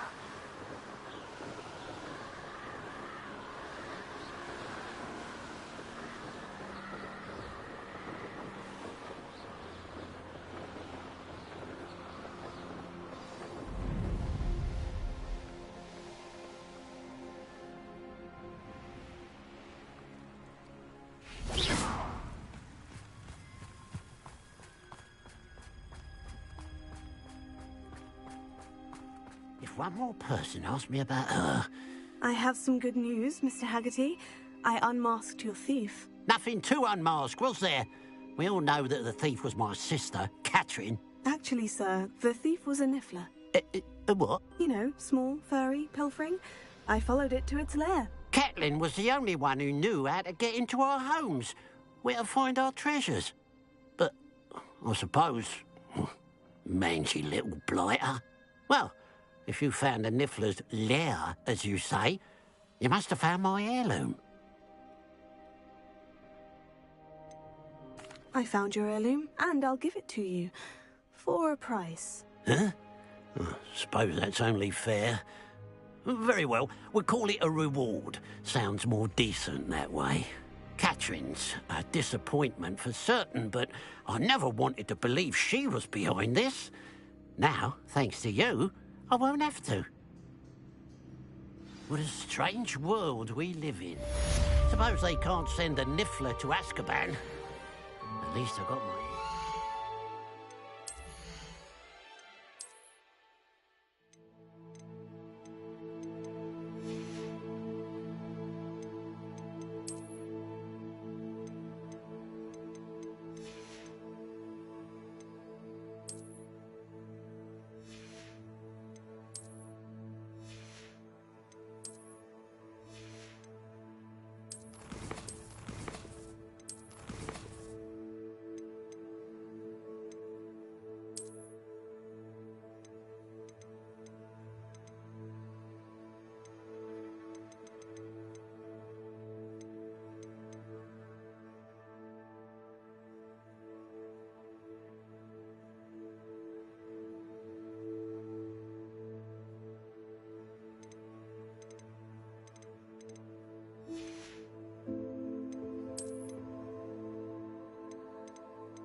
Revelio.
Dick thinks you should be proud of all the potions you've...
think you've made marvellous improvements here.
That's just pitiful. Arrest her.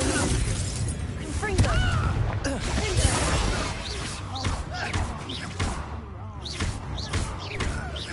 You little coward. Could it be a mermaid?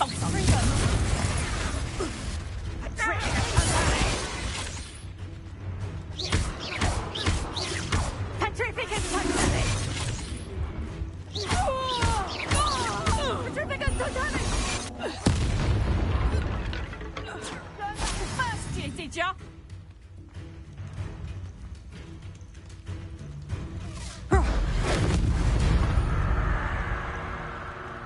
Wait till Sebastian hears about it.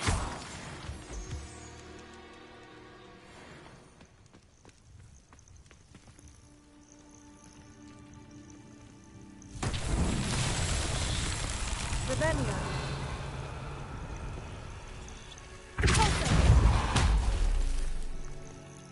Confringo. Rebellion.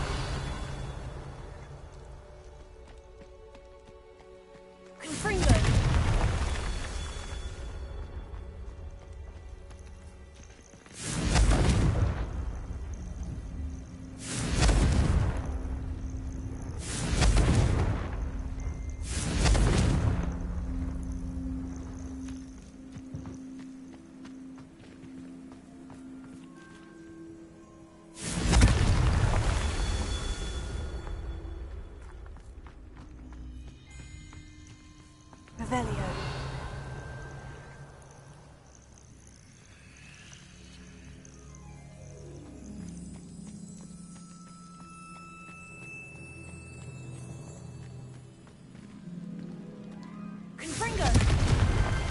so tricky after all, Merlin.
If only Professor Fig could have seen that.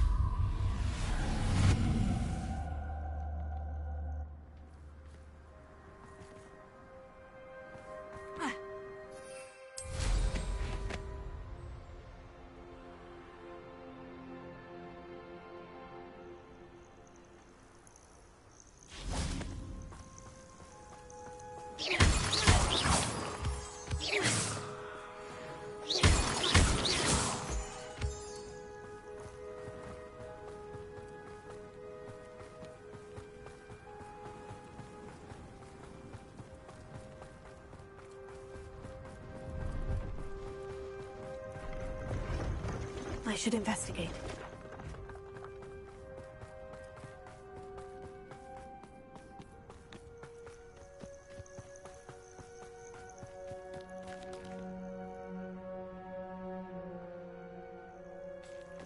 Revelio.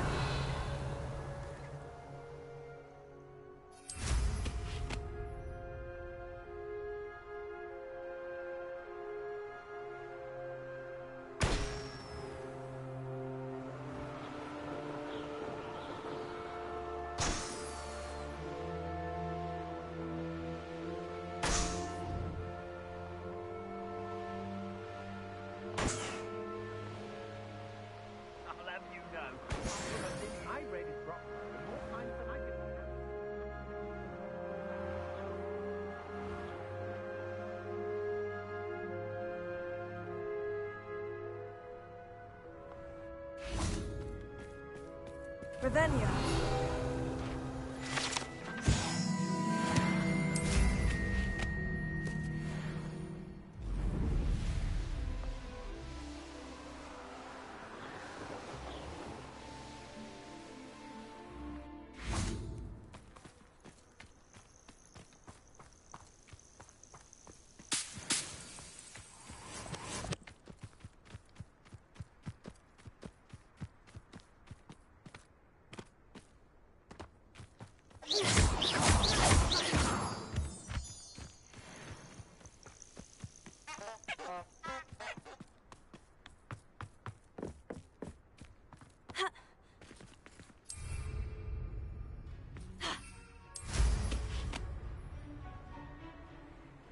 I know what that means.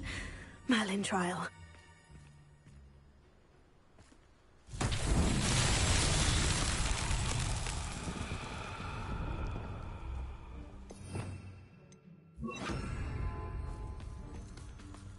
Lumos.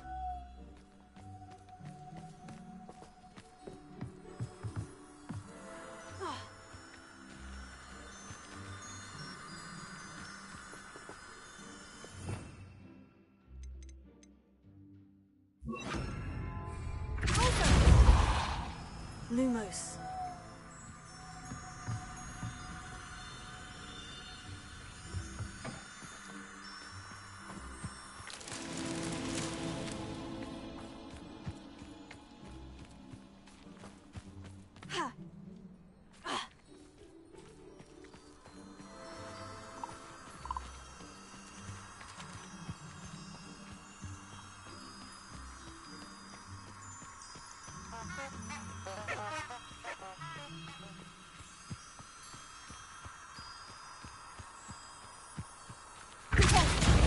Lumos.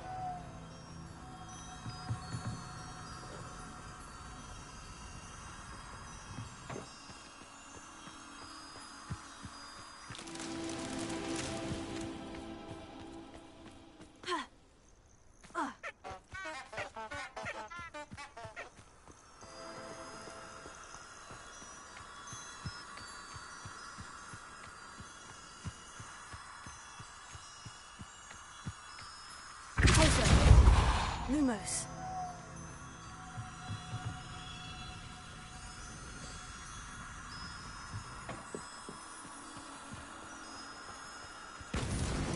These Merlin trials won't get the best of me.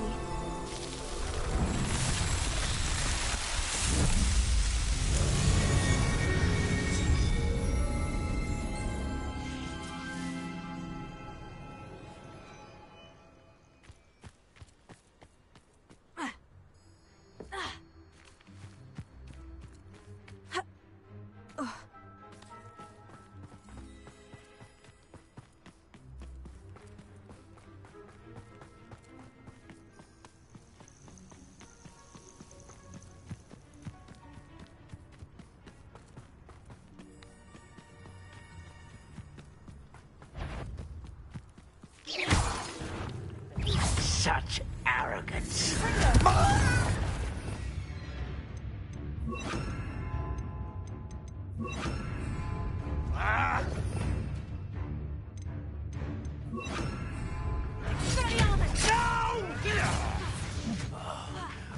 You're that hippogriff thief.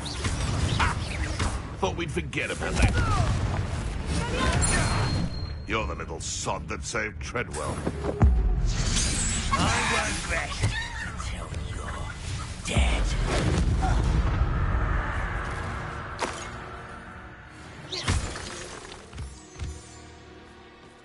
Revelio.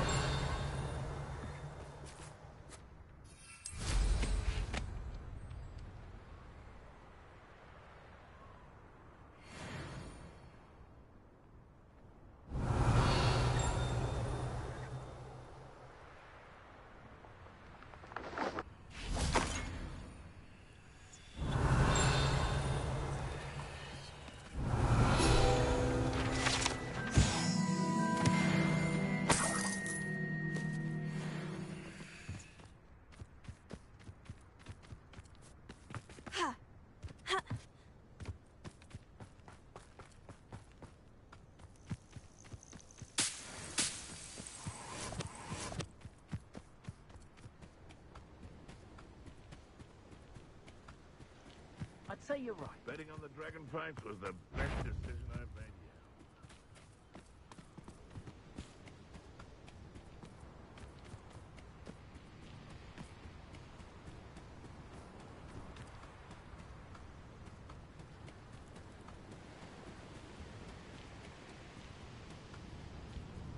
The course looks rather deserted.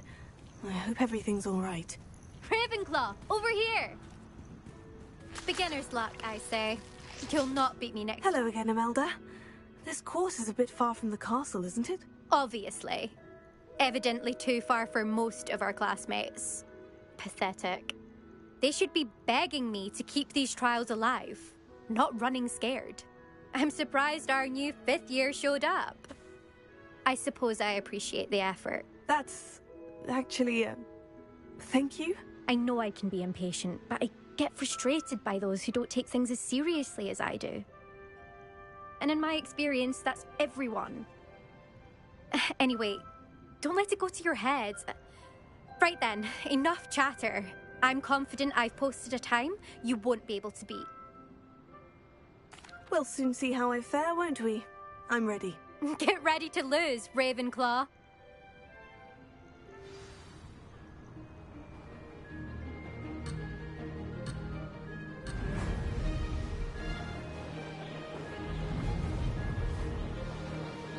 This is going well. Now that's more like it.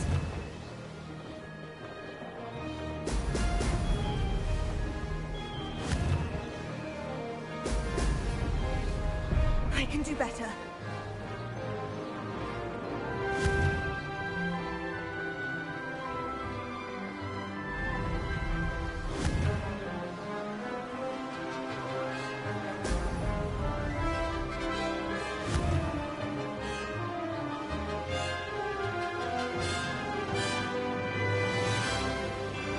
Brilliant flying, if I do say so myself. Brilliant.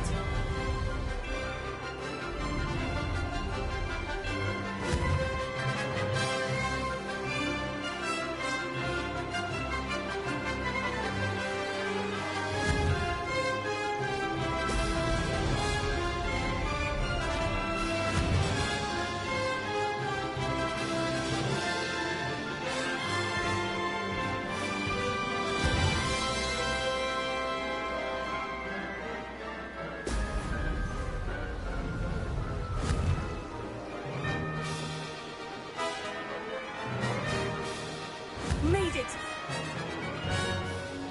Brilliant!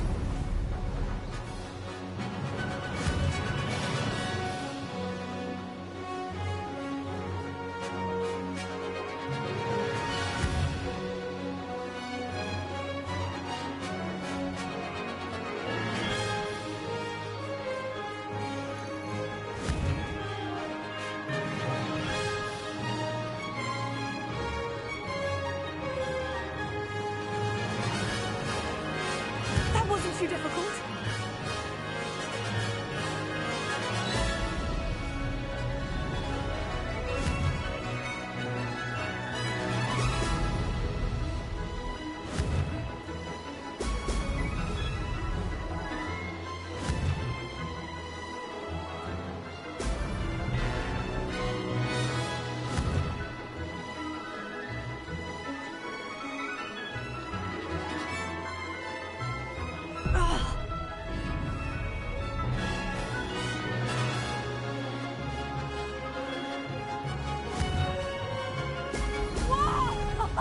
This is going well.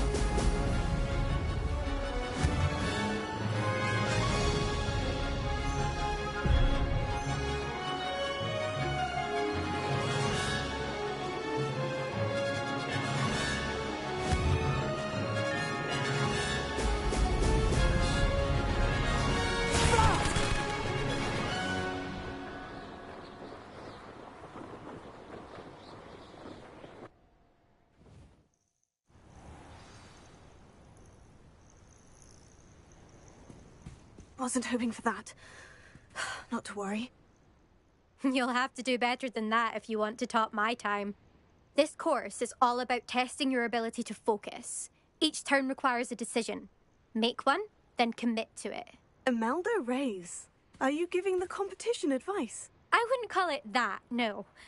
Just chatter between friends. That's all. Now, care to try again? I'm ready. Thank you, Imelda. Of course. Get out there.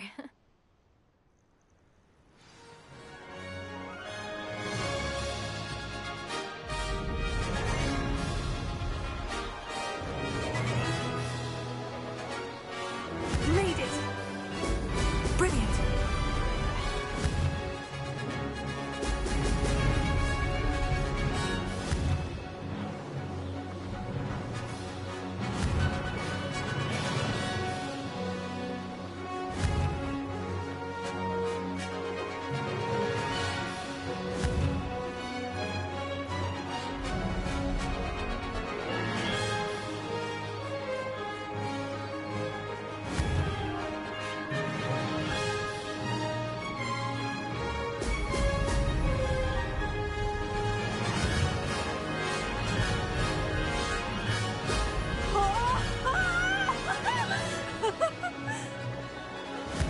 too difficult.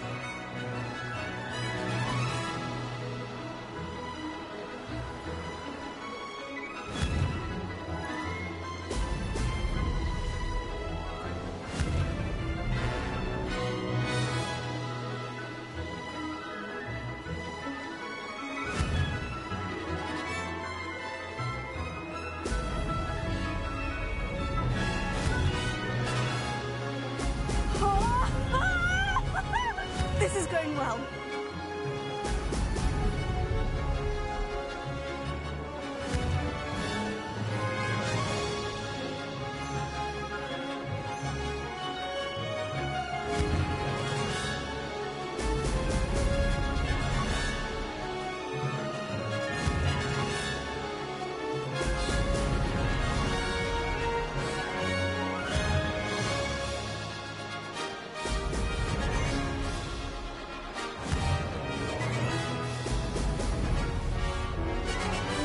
Brilliant flying, if I do say so myself.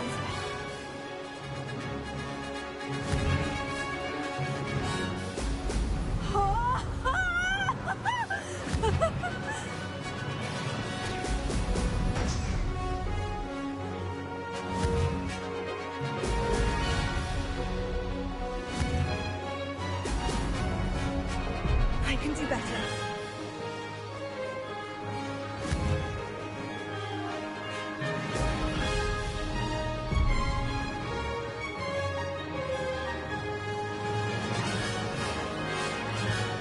Made it! Brilliant! No success there.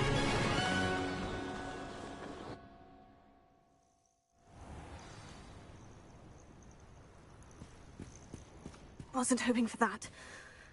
Not to worry. You'll have to do better than that if you want this. Imelda Ray. I'm ready. Thank you, Imelda. Of course. Get out there.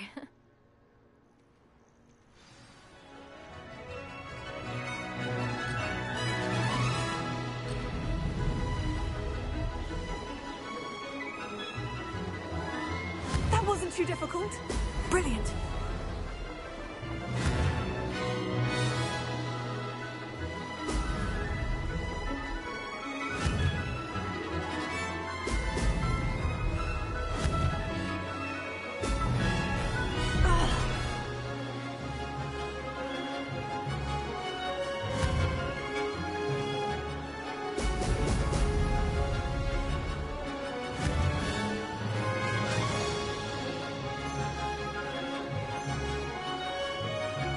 Brilliant flying, if I do say so myself. Excellent.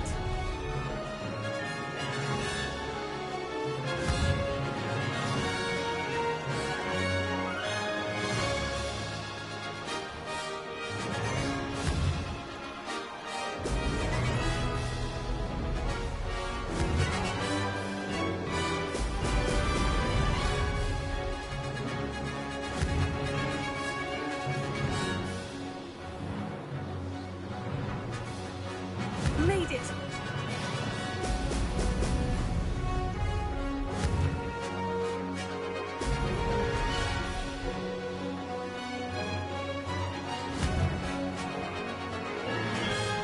Brilliant!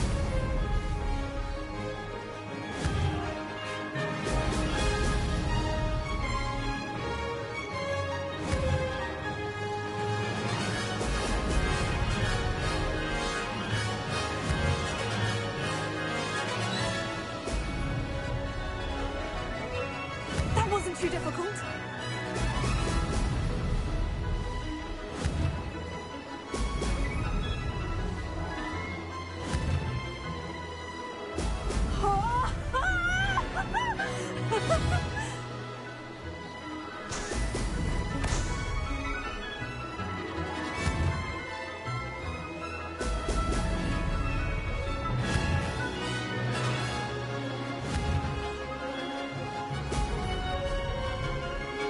Blast! This is going well.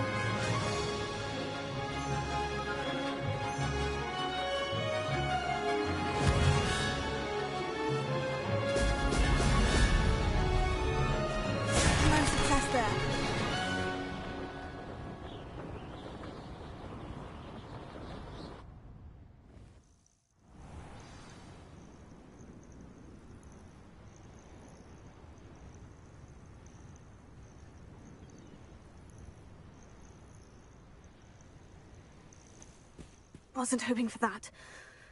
Not to worry. I'm ready. Of course. Get out.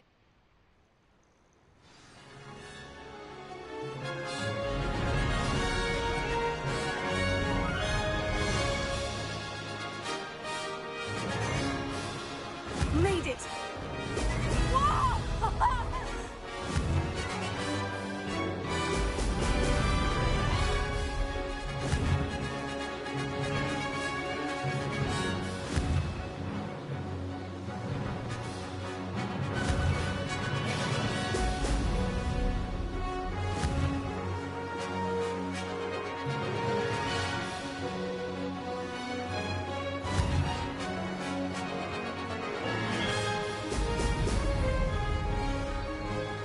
Brilliant flying, if I do say so myself. Brilliant!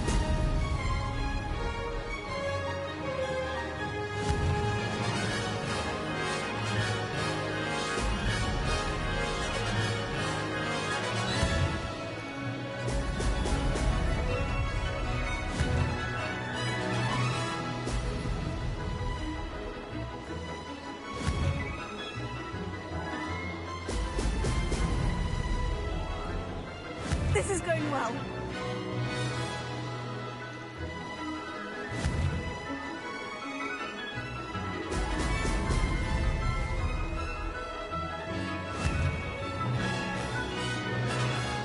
Brilliant!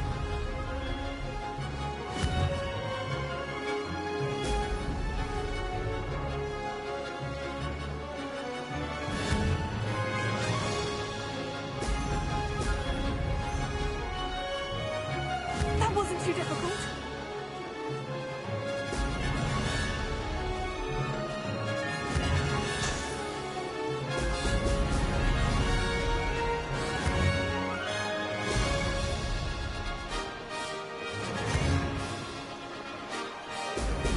Brilliant!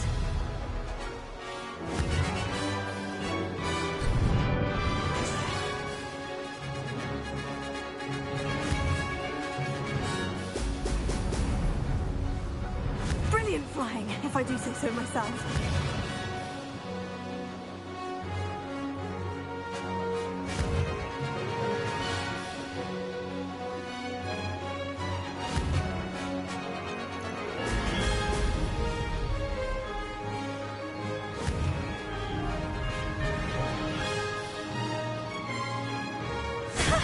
Good, I've got this.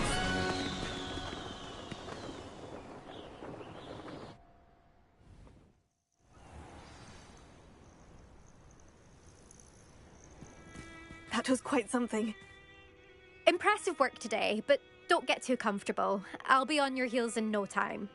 My family's not going to believe the news when I tell them. They're almost as competitive as I am. Almost. Do you get your competitiveness from your family? You could say that. My grandfather played Quidditch for Puddlemere United. And my father, well, he was a chaser for Slytherin, but had to stop after a curse took his knees out. Said it was the Gryffindor beater. And me, I fell in love with flying the first time I saw the ground disappear beneath my feet. Something about the freedom you feel on a broom. I've not been able to stop since. Will you keep running these courses? I'll race them myself. Don't want to get rusty. But I won't be dealing with time trials. You're welcome to run them too. Anyway, hope we find time to fly again soon. I take it you want to play for a team, but which one? And which position? I'm my father's girl. A chaser through and through. You'd know that if Black hadn't cancelled Quidditch this year. As for a team, it's the Holyhead Harpies I've always dreamt of. When I'm finished with school, I'll try out. If for some reason I don't get accepted, I don't know what I'll do. Herbology, perhaps? Because if that did happen, you might as well pop me and call me a mandrake. I'd never stop screaming. It's been fun competing against your records, Imelda. It has been fun. Glad you're here. 5th year. Not bad for a Ravenclaw. You take care of yourself.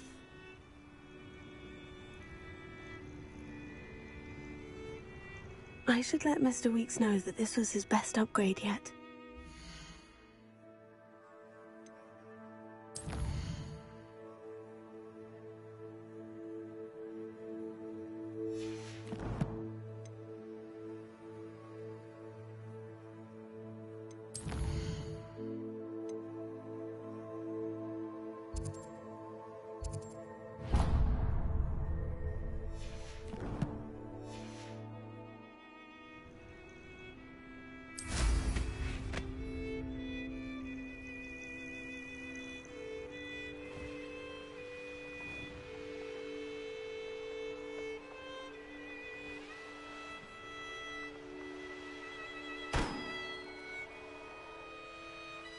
This looks intriguing.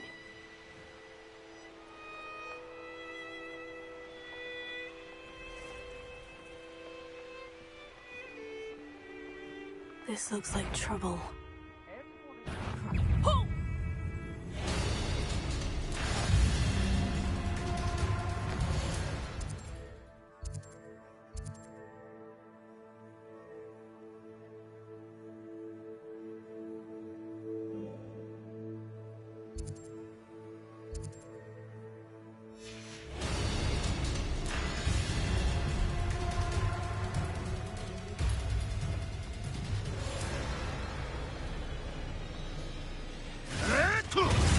Likely there's a stronging table.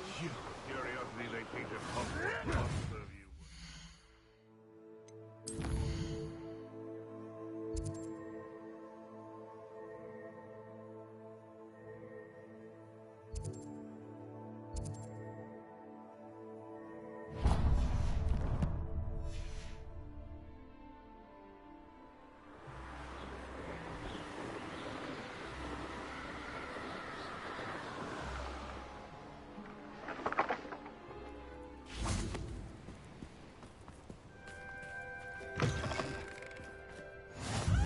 Handy resource indeed, your field guide.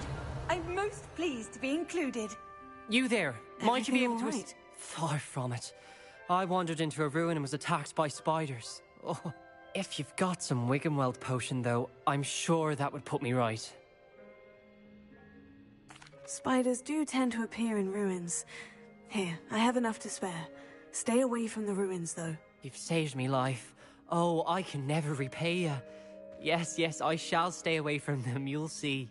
Must stay away from ruins with spiders. Ruins with spiders. Oh, and thank you. Please accept this token of my appreciation. I know a Merlin trial when I see one.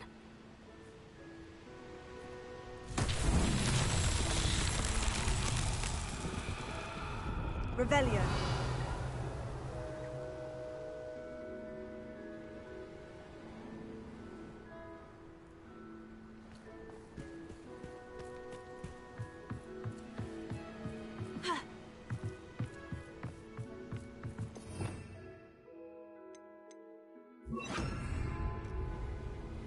Reparo.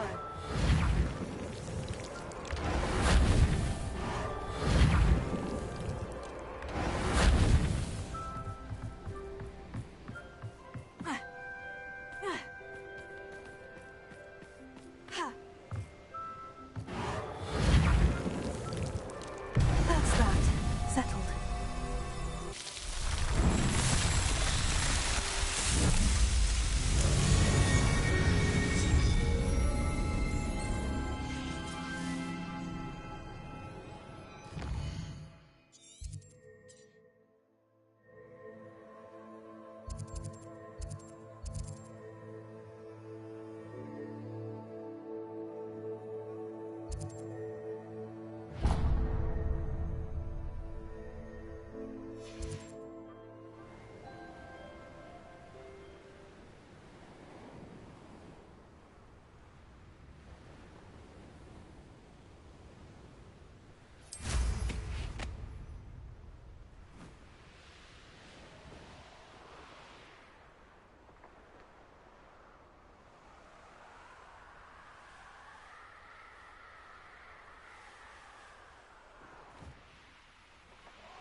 Here's one of those tables Professor Shah mentioned.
Does it get any more cozy than Hogsmeade?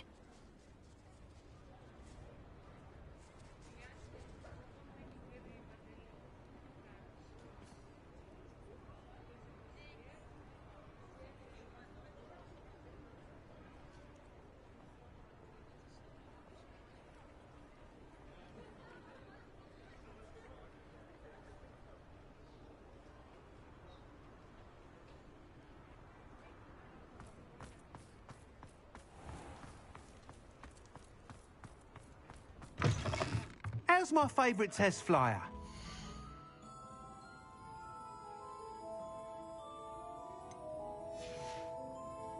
Thanks for stopping by.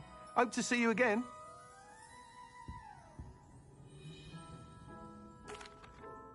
Hello again, Mr. Weeks. I set a new record at the South Course. Fantastic!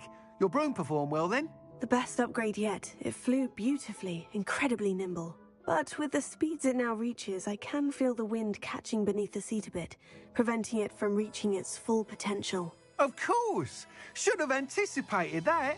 Exactly the kind of report I've come to expect from you. At last, I think I know what needs to be done for my final upgrade.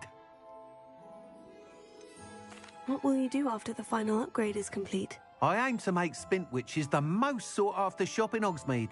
And I wouldn't mind getting back on a broom myself, just for the thrill of it. Couldn't be more pleased we made headway with the upgrades, proved the naysayers wrong, made all the hard work worth it. I shall look forward to speaking again. I'll be sure to send you an hour when I'm finished. Thank you again for your help. Couldn't have done this without you.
Good for Mr. Weeks.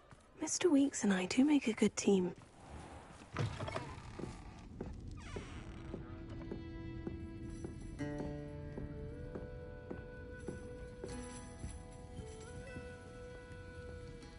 Oh, I do hope Mary and her neighbours aren't harmed. Revelio.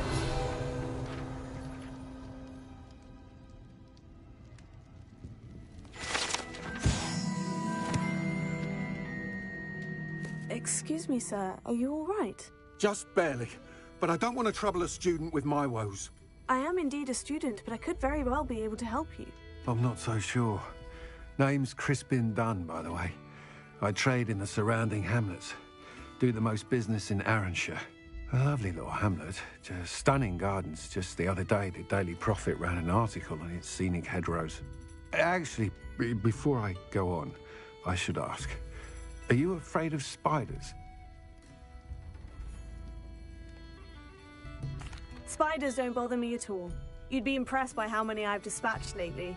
Lucky you. The hamlet's overrun with the vile things, and they're acting abnormally aggressively. I'm concerned about my customers, of course, but it appears that most of the hamlet's residents fled to safety. It's my friend Mary I worry about. I haven't heard from her, and I fear she's trapped in her cottage. Understandable. But why don't you check on her yourself?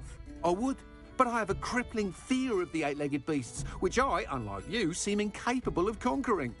I don't know what to do. Can you think of anyone who can help Mary?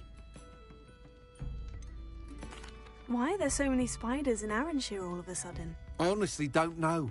I've never seen so many spiders in all of my life. It's almost as if someone's breeding them.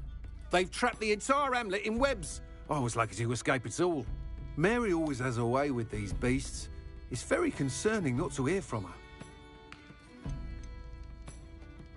Why is it you can't conquer your fear of spiders? When I was a small child, I was being tormented and chased by a group of local bullies and slid into the hollow of a tree to hide.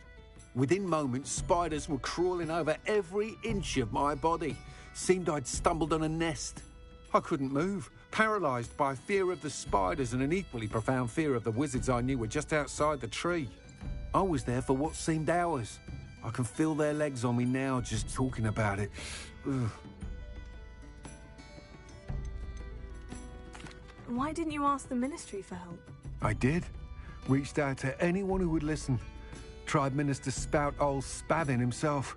But evidently they have their hands full with who knows what else. It seems this little hamlet has to fend for itself. I'll try my very best, Mr. Dunn. Please do. If you can think of anyone that may be brave enough to help, I'd appreciate it. Thank you. They'll find Arranshire southeast of Hogsmeade, just below the train station.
Sometimes it seems all roads lead to Hogsmeade.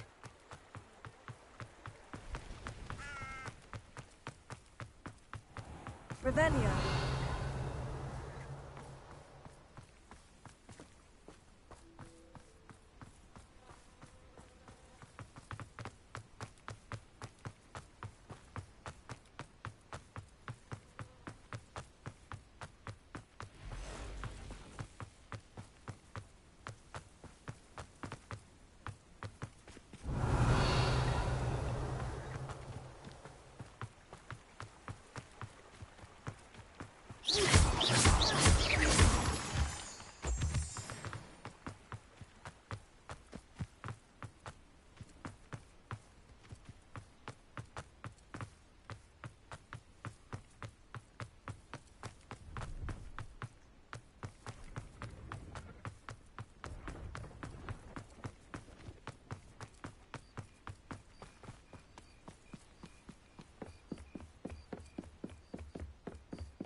This must be Arranshire. I'd best keep an eye out for spiders.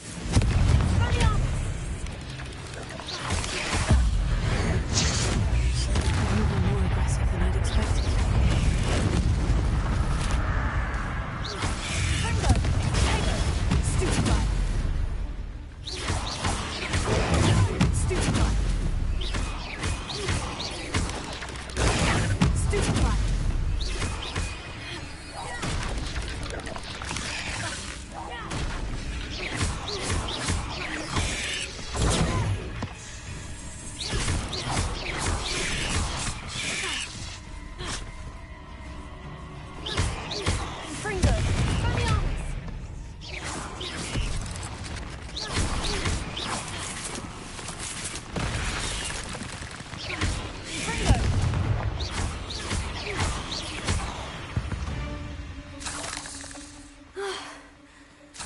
That's the last of them. Revelio.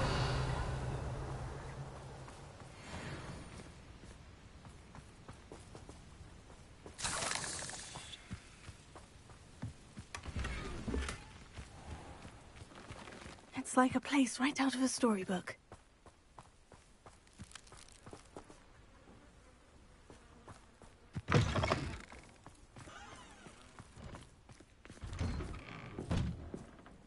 Oh no, this must be Mary. Poor woman.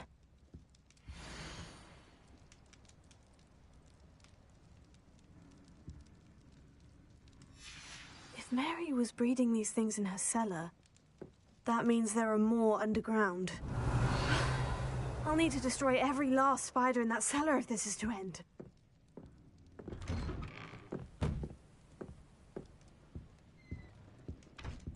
Confringo!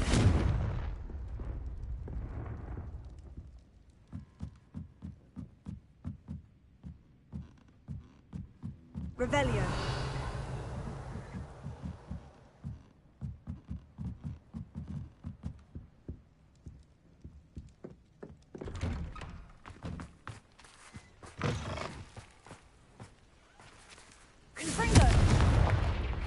I'm truly awed by what we've accomplished.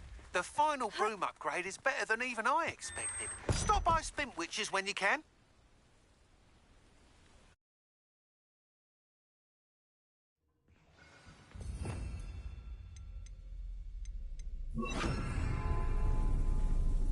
Revelio.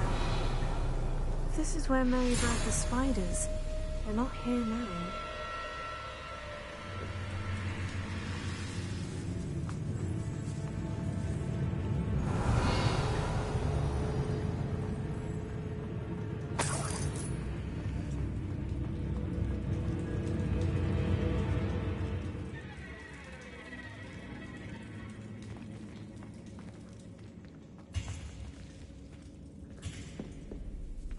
Well, this isn't a good sign. These spiders have gone somewhere. Revelio.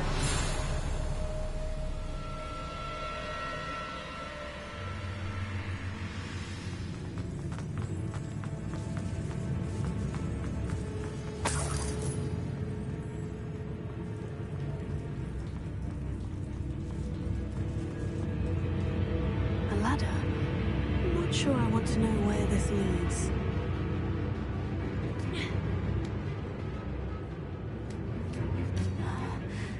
Best be ready for whatever I may find down there.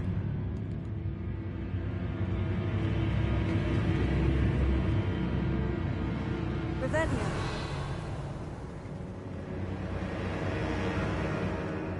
Thanks, Axe. I need to find and destroy all of these before the situation gets even worse.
That's one egg sac destroyed. I should get the rest. These eggs must be destroyed.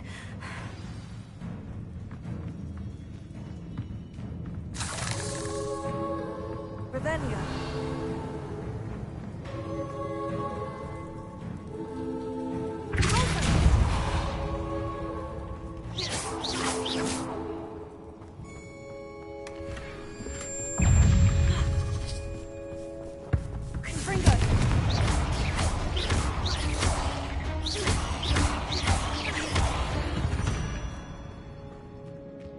There's a victory that came none too soon. Revelia.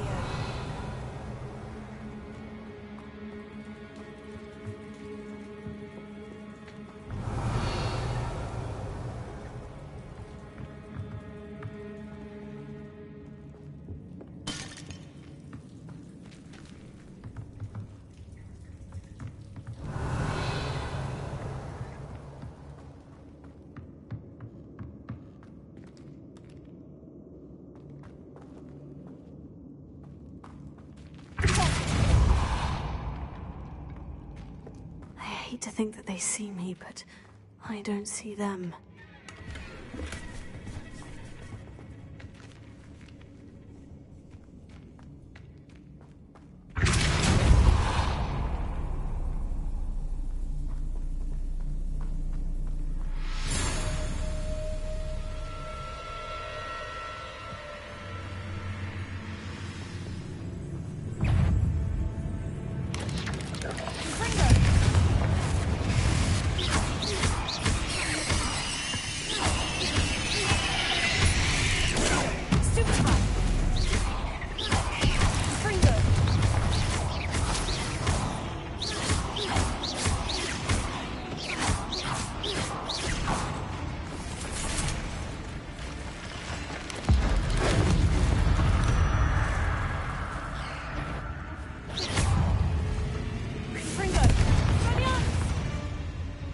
Revelia.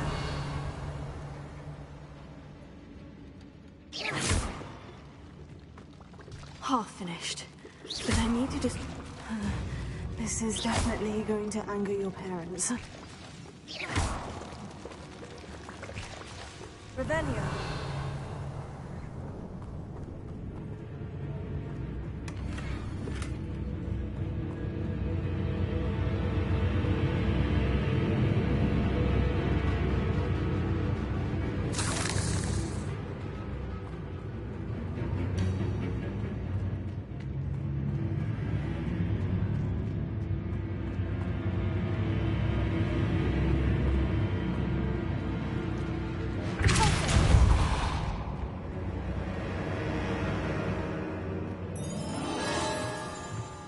Revelia.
Revelia.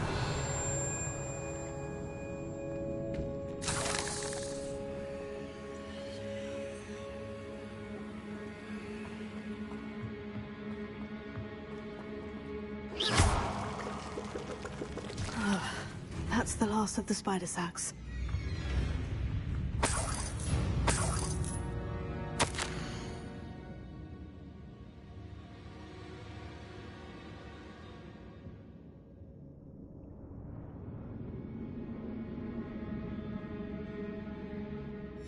I suppose I know what happened to Mary Portman now. She was breeding the spiders.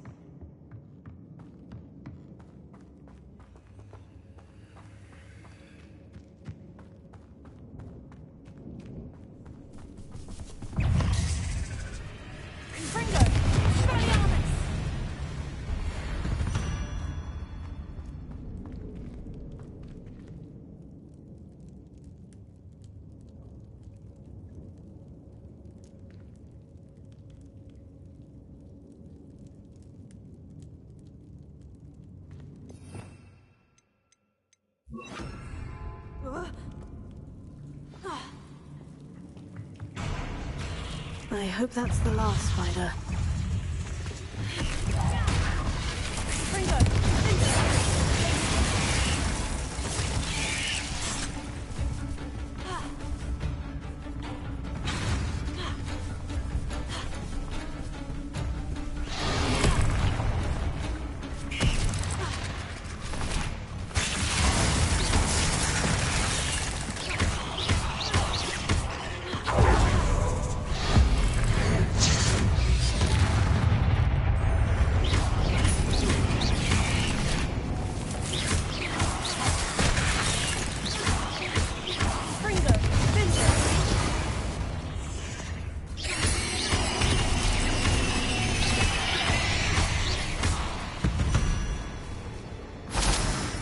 Revelio.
No, wait, that's the last one.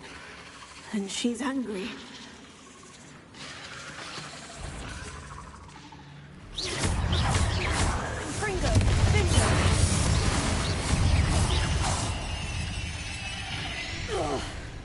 I'll be having nightmares for the rest of my life after that.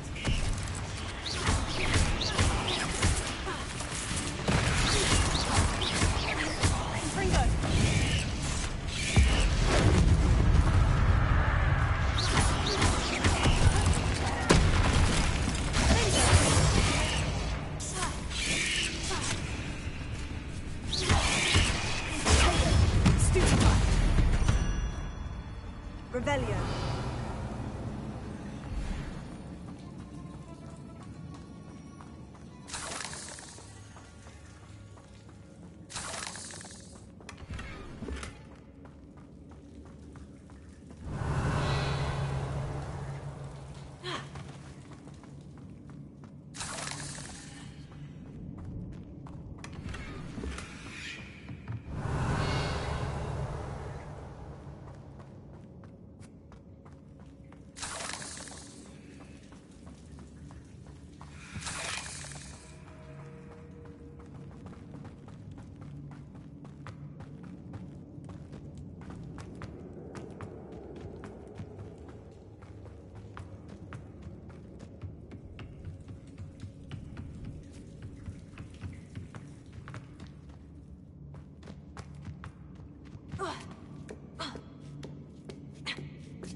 Hogsmeade, here I come.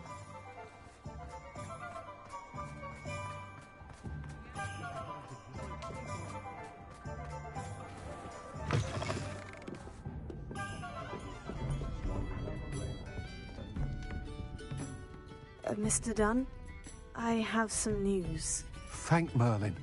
About my sweet friend Mary. It seems poor Mary was breeding spiders in her home for profit and vastly underestimated their propensity to multiply. Oh, Mary. What untoward scheme were you involved in? If she needed financial assistance, she could have just come to me. She didn't deserve this. Few do. I am sorry about your friend, but you'll be relieved to know that I cleared out the spiders. It's safe to return now. You? You cleared out the spiders? I can't believe it, but I'm certainly relieved. I imagine the first order of business will be to help the amulet rebuild. I suppose I have nothing to fear from dead spiders. That's the spirit. I wish you the best of luck. Thank you again for all you've done. I shall keep you apprised of the hamlet's rebuilding. Glad I could be of help, and I look forward to visiting your shop the next time I'm in Arranshire. To dearly departed Mary.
What are you up to now?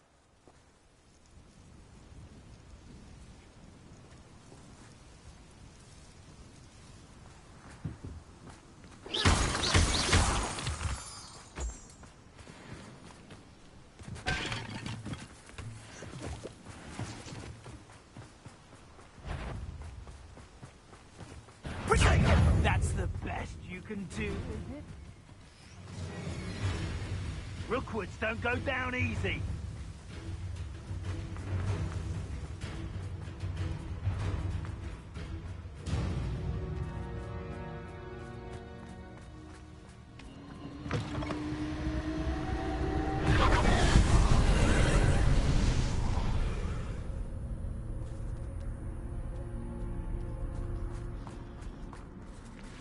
Alohomora.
closer.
Shame I didn't have an audience for that one.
I should investigate.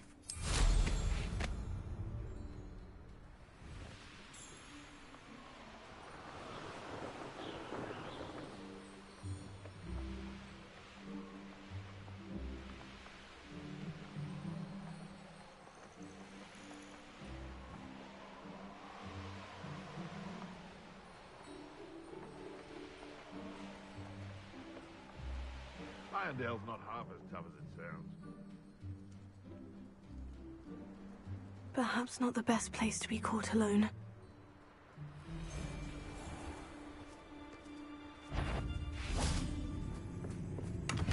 Someone's going to report trespass. Confringo!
go.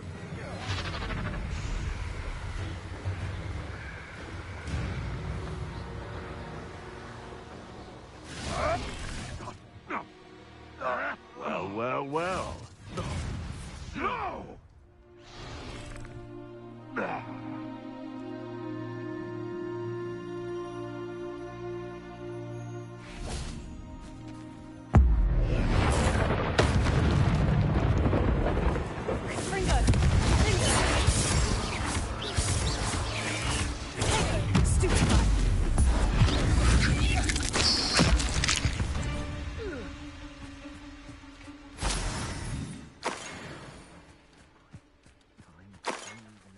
Revelio.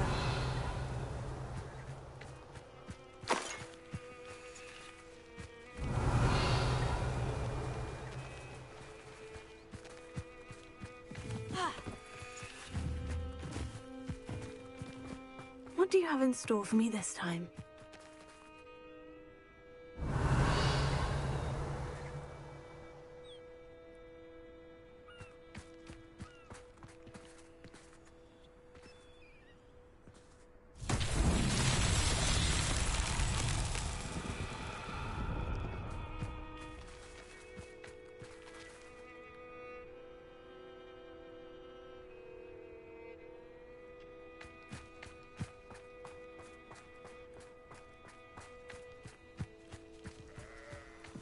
Revelio.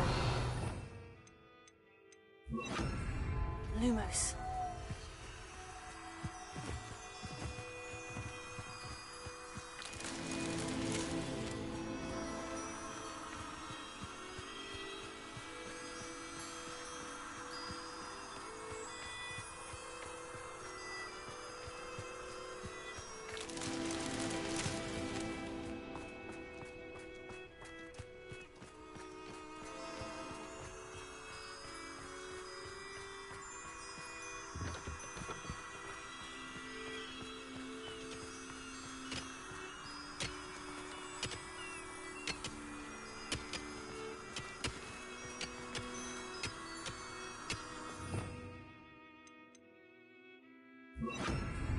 Prepare.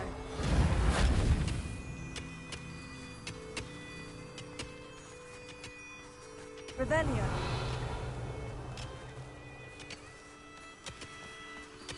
Lumos. Merlin himself would be proud.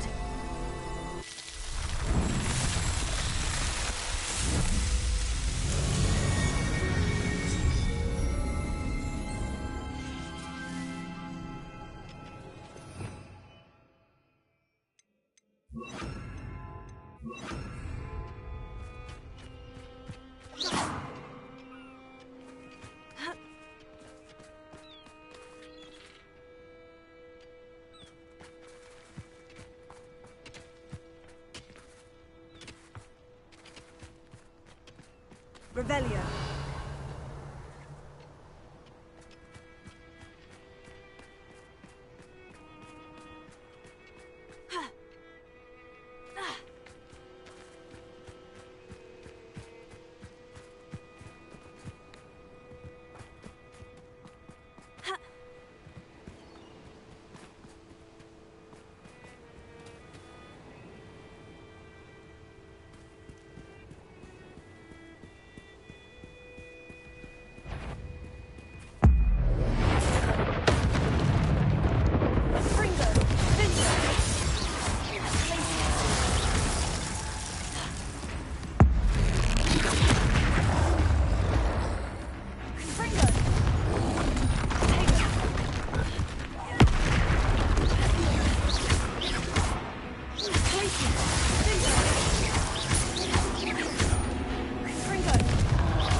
told you're a deadly great spider.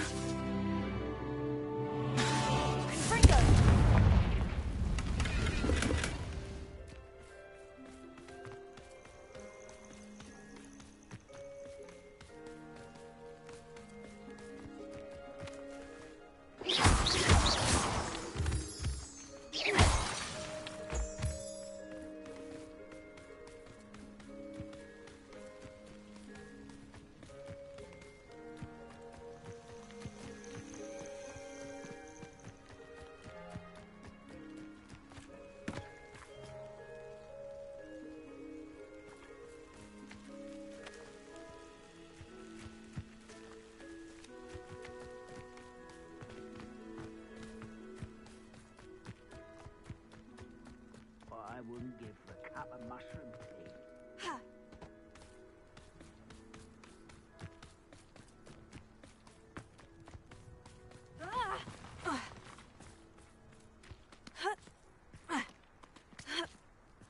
Oh, here's a pleasant surprise.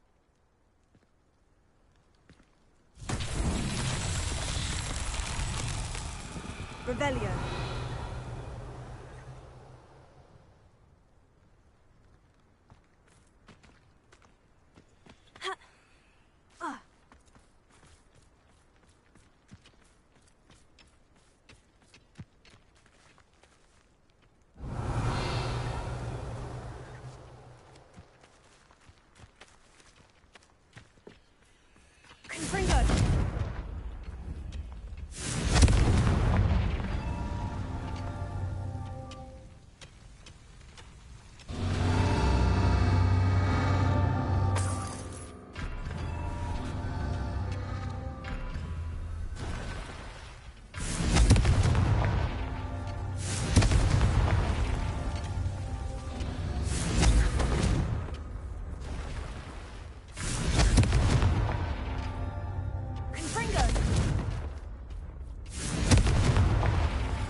Not so tricky after all, Merlin.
Does it get any more cozy than Hogsmeade? My father always taught me to keep my wand. You're back! Oh, hello again. Couldn't have perfected the broom upgrades without your help. As always, I have a special prize for you. I truly enjoyed working with you. Thank you for believing in me.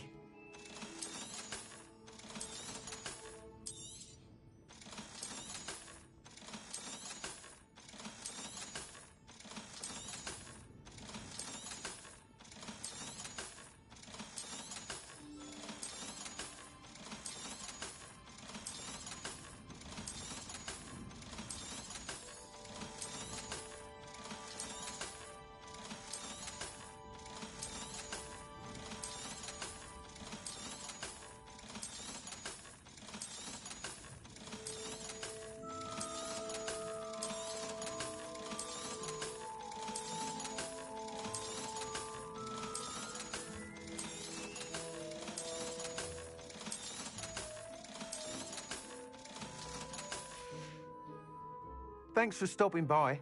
Hope to see you again.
Abandoned long ago, no doubt.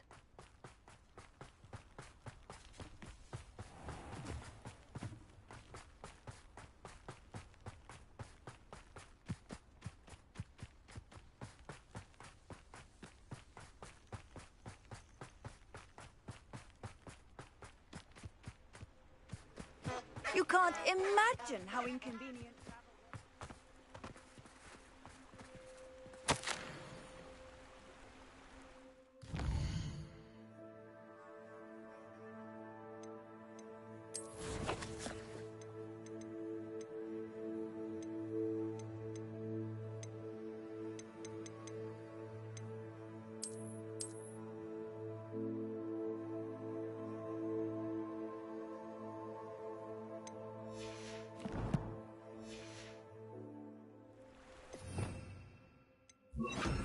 Lumos.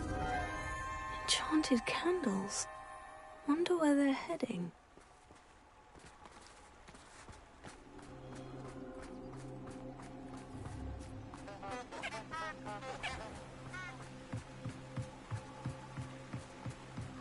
The candles seem to be leading into the Forbidden Forest.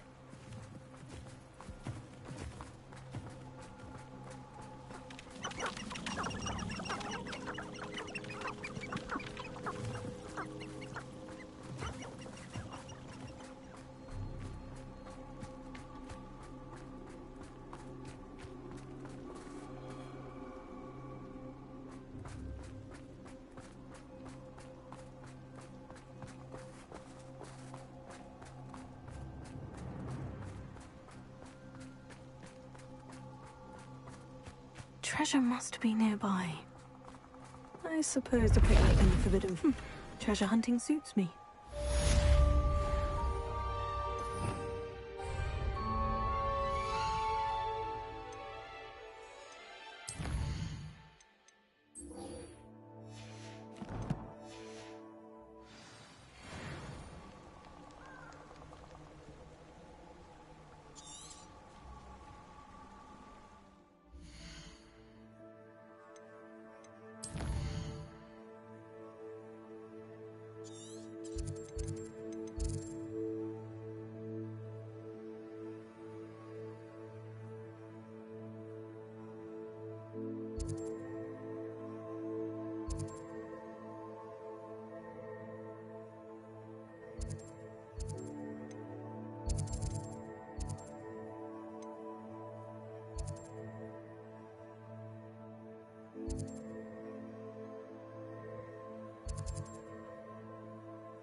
Nice to see you, my young friend. Wonder who lives here.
Revelio.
Off on another adventure, are we?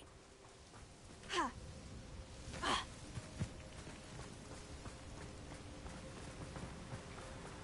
Protego! Compringo! Forever. Compringo! Incendio! Incendio! You'll need to be quicker than that.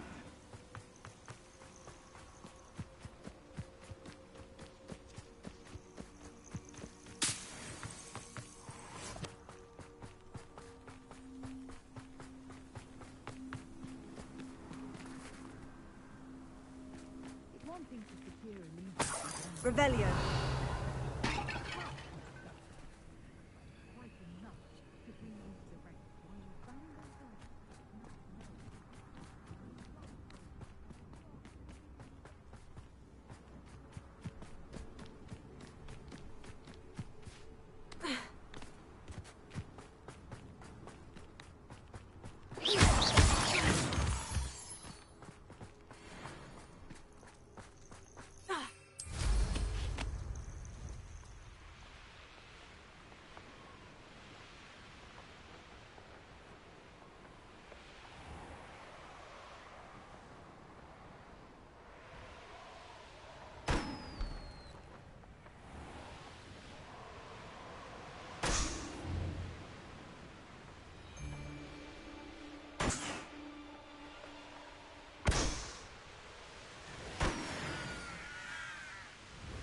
Tell you what I'm thinking. I'm thinking we could steal some beef. Oh, well.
intruder!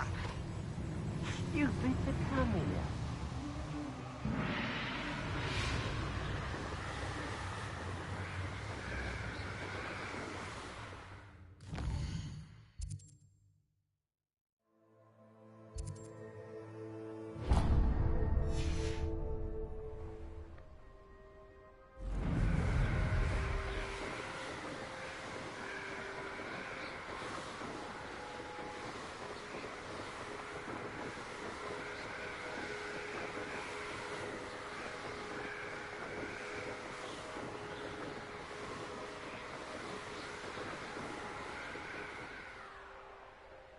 Knowing our meat, he's likely studied here.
I know what that means. Merlin trial.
won't get the best of me.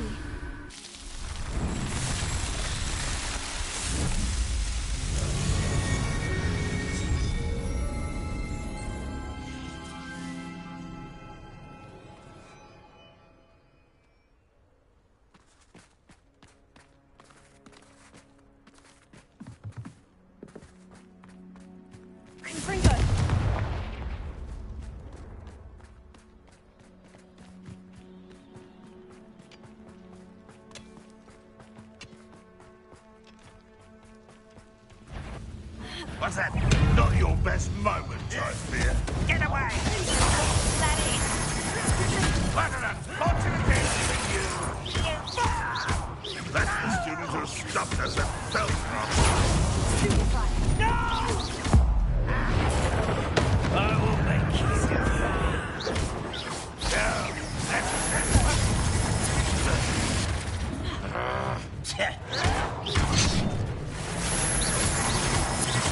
I won't rest.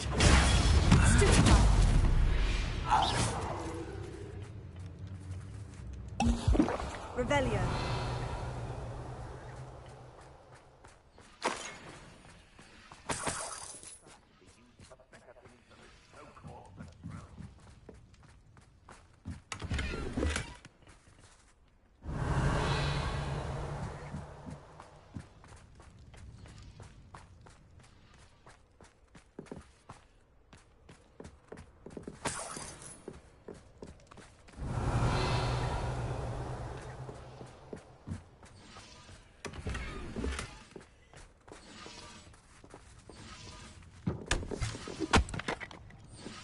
Most goblins in my family worked in the mines at one time or other.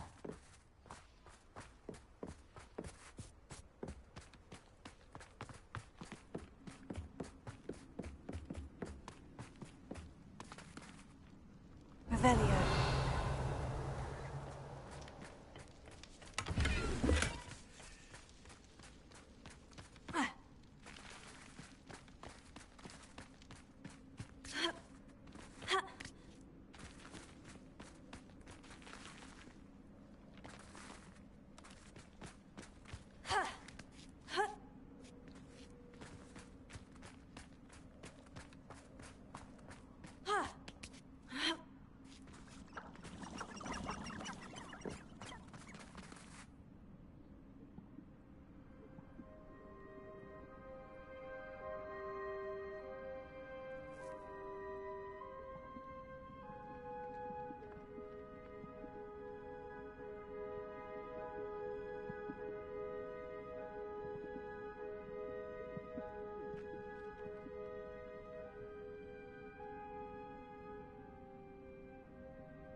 I've always said that travel broadens the mind.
Could it be a Merlin trial?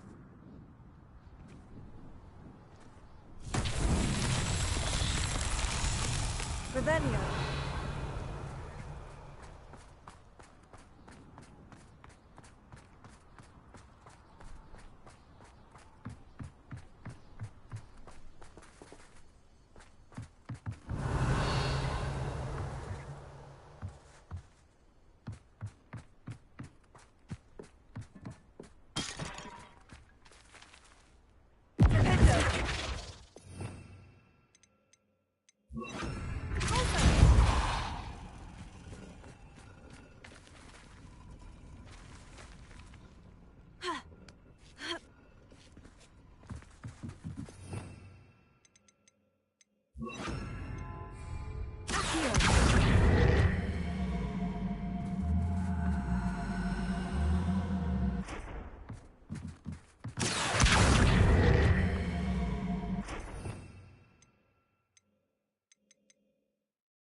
Wingardium Leviosa.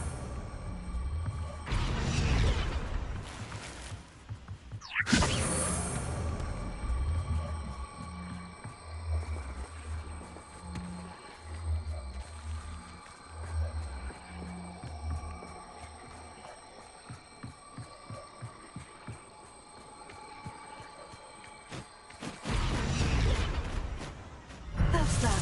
Settled.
Handy resource indeed, your field guide. I'm most pleased to be...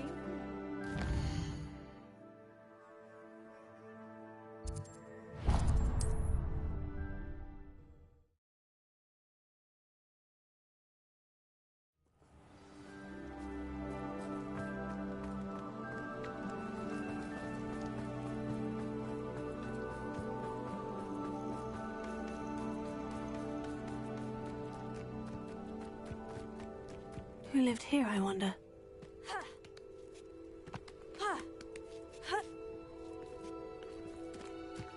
I know a Merlin trial when I see one.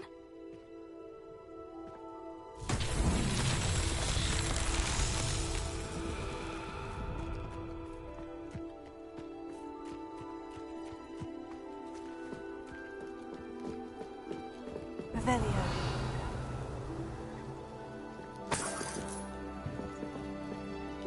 Confringo!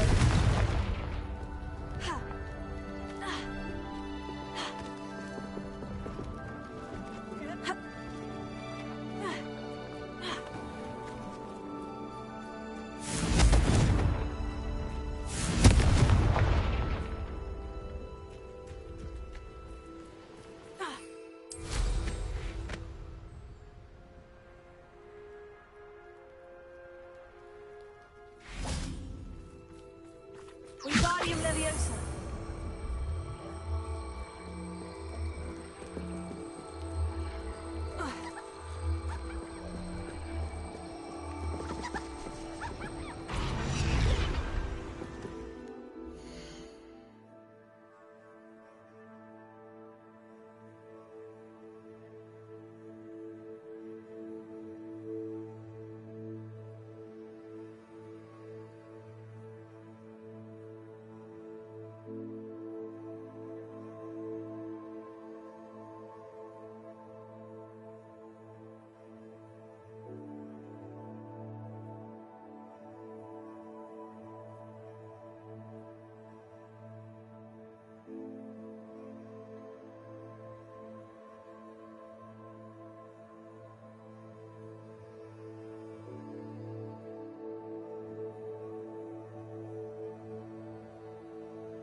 Wingardium Leviosa.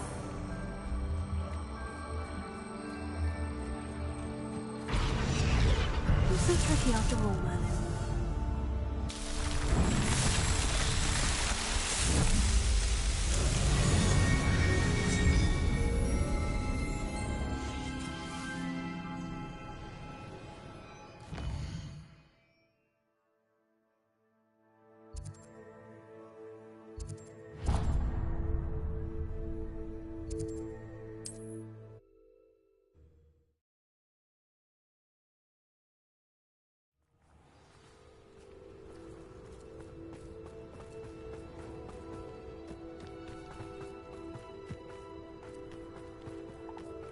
Not sure how I'd fare in a little place like this. Pardon? Were you calling to me? I was. I'm Marianne Moffat. Pleasure. At the moment, I'm having a great deal of trouble trying to find a particular Diricol. Ah, yes. The magical bird can disappear when it senses danger. Peculiar things, aren't they? Did you know that Muggles call them dodos? Such a funny name. I'm worried about a large albino Diricol known as Gwynaira. She's a local legend, so of course poachers are after her. If I had her, I'd treat her like a queen, and I could use her molted feathers as fashion accessories. Seems you're more concerned with the feathers than the bird. But she'd be safer with you than with poachers. Indeed. They'd pluck her feathers and likely kill her when they were through. I can't seem to rescue her, and I'm worried the Diricols don't trust me since I've been hanging about their den. Why are you fixated on Gwynaira and not rescuing all the Diricols? Gwynaira is special. She's more attractive to poachers with her lovely plumage. They'll try harder to take her. The other Diricols seem to have managed evading poachers quite well on their own. Can you tell me what the Diricol den looks like? It's down by the shore, on a sort of overhanging cliff. You'll recognise it by all of the Diricols lolling about. I'll keep an eye out for a large white Diricol. Oh, thank you. Those gorgeous feathers.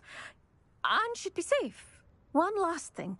She seems to spend her days in hiding. I've only ever seen her at night.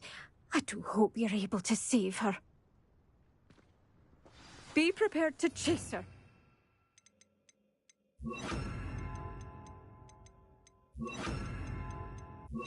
Sometimes wonder if she actually enjoys the pursuit.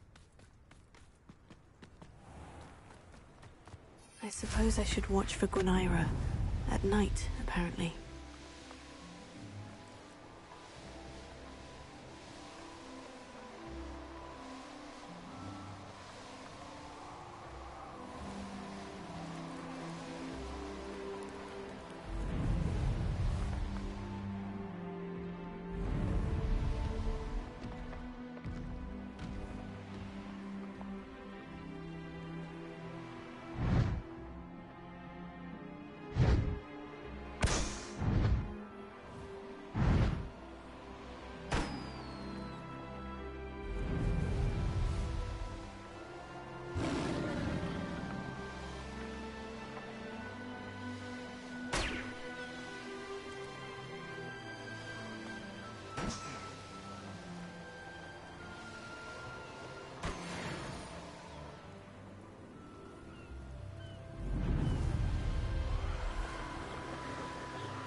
Here's one of those tables Professor Shah mentioned.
Lumos.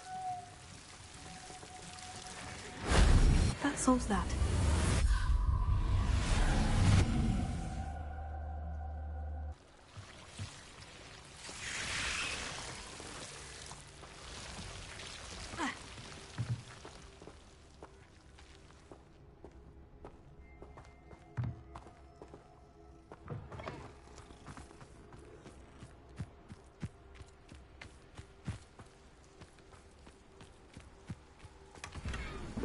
They know the lies and falsehoods no one might hear in Rookwood.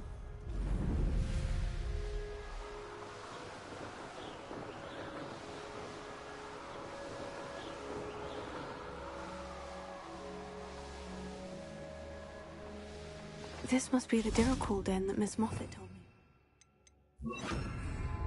Now, where is Gwenira?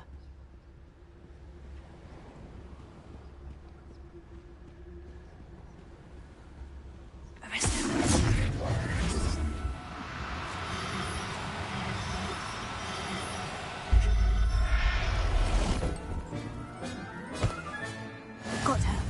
Now I need to let Miss Moffat know.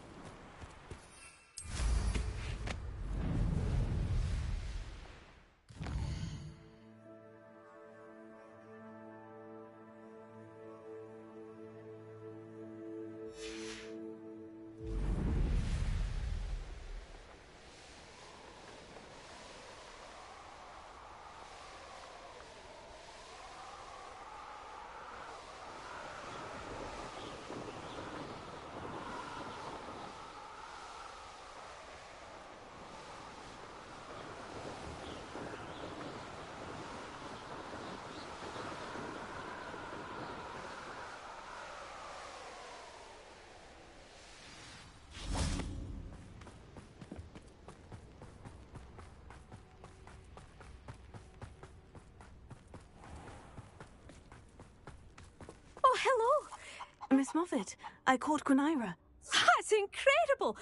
Was it terribly difficult? She was difficult to track down, but I managed in the end. Believe me, I know. Well, may I have her now? Actually, I think she'll be safer with me. But it was my idea to rescue her. I'm the one who fell in love with her beautiful plumage. Oh, the cheek. Now what shall I do? Without her feathers, I can't finish any of my fashion designs.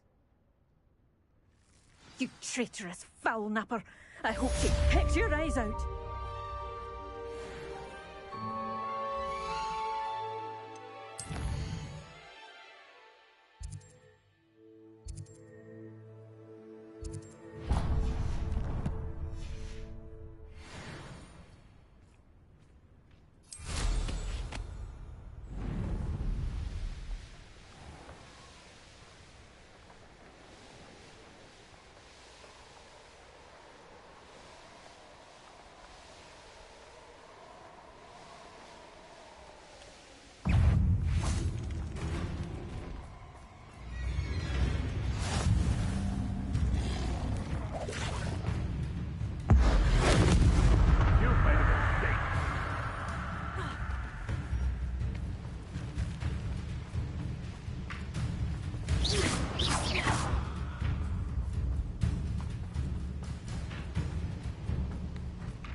This could prove dangerous if I'm not careful.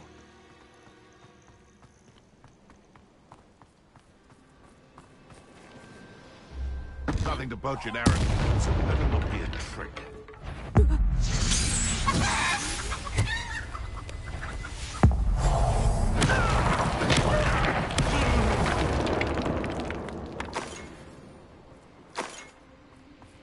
Let's see what's up your sleeve this time, Merlin.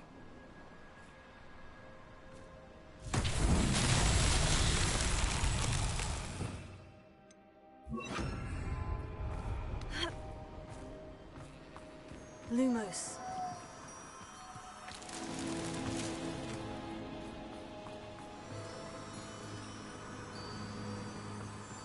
Revelio.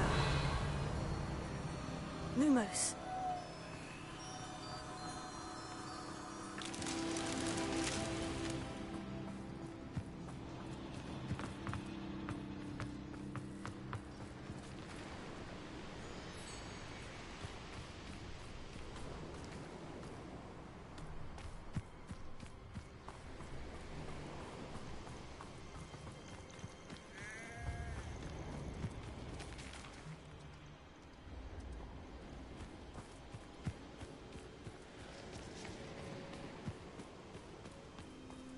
Lumos.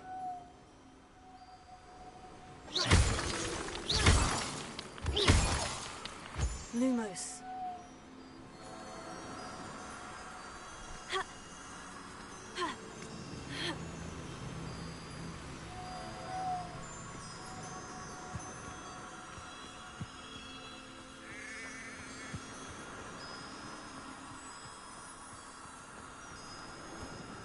Revelio. Lumos.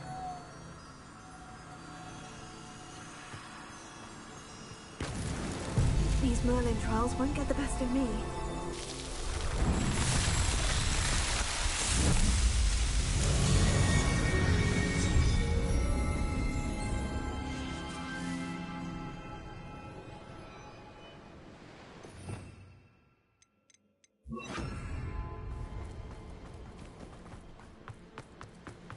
This looks intriguing.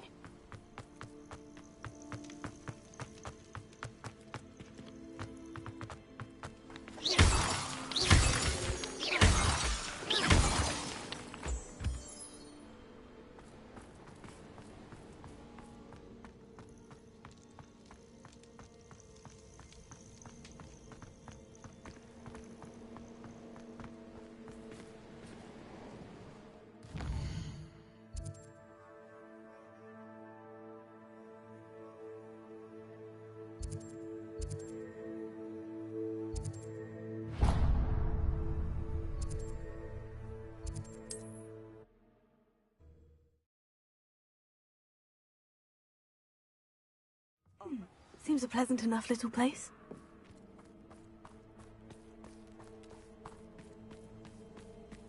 Ah, that naughty boy runs after anything shiny. Hello, madam. Is everything all right? I'm simply beside myself since Rococo ran away. He's my pet Niffler. I'm sorry to hear that your pet is missing. Thank you. I appreciate your words. I mean, I've had him for years. He's lovely company. Whilst on our morning constitutional the other day, south of here, he and I stumbled upon Henrietta's hideaway.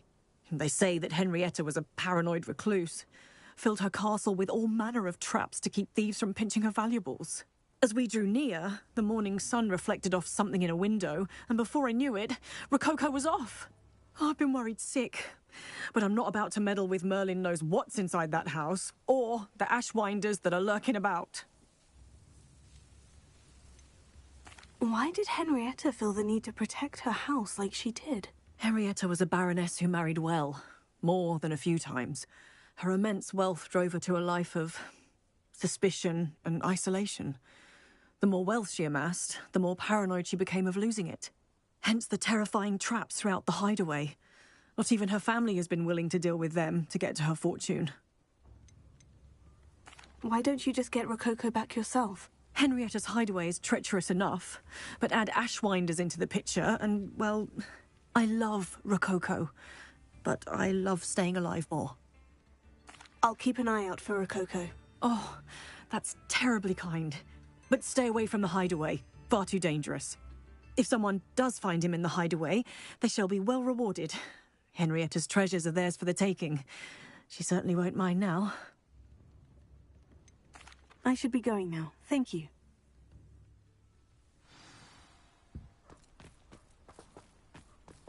Revelio. That hideaway does sound intriguing. Perhaps I should investigate, for Rococo's sake. Ha!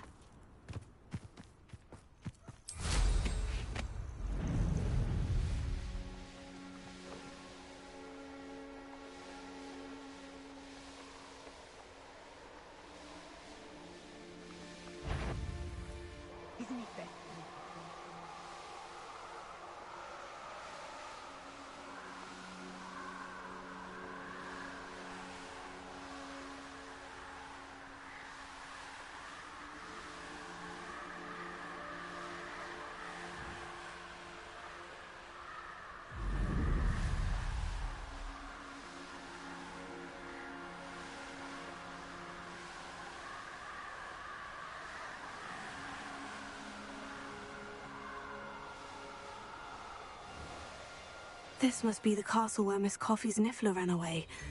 Now, to find a way inside. I don't trust Ranrock. You're the... Ashwinders. Better find a way around them. I've never seen that.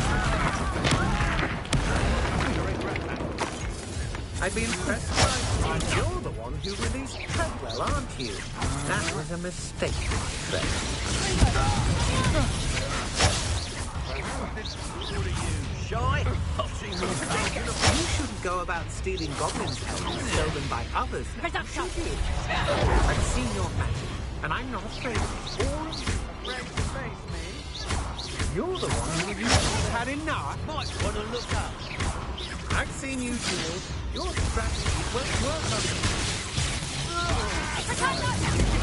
Did you learn that in your fancy school? Fringo! Fight for me!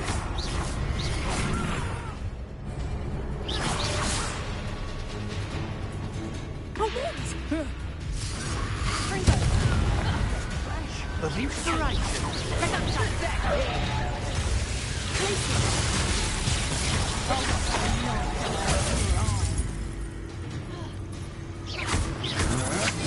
To your knees. Potato! Expulso! Quite conductive, aren't we? Now, this has become...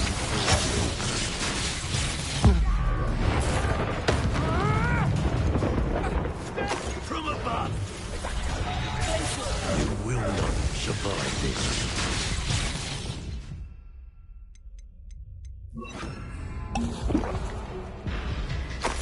Expulso! What are your thoughts on electricity? Let's see what you make of my...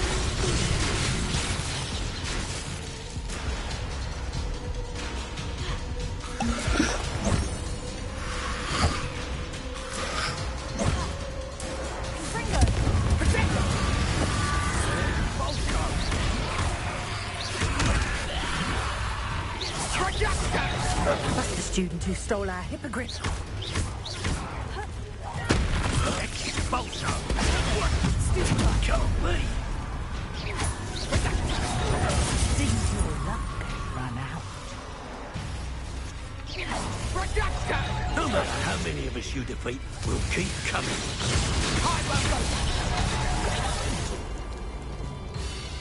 You think potato! Might want to look up. I'd quit now while you're still alive. It's the student who released Treadwell. It's not best. Right. You disappoint me.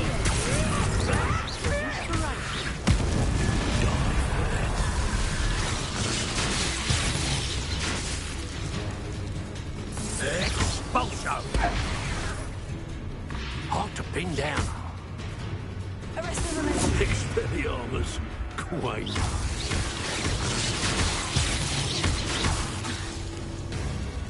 Quite conductive, aren't we?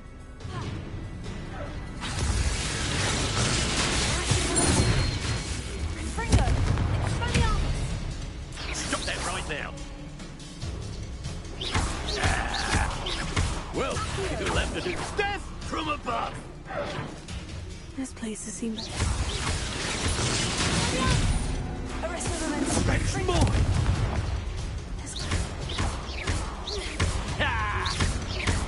Barely felt anything. It's on.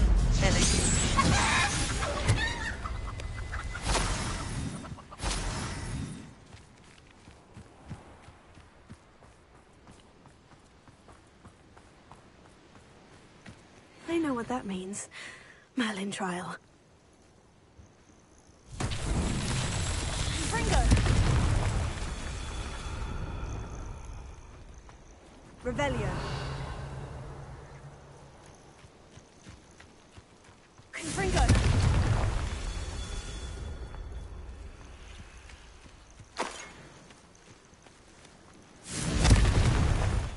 Revelio. Confringo! Revelio. Confringo! That's that. Settled.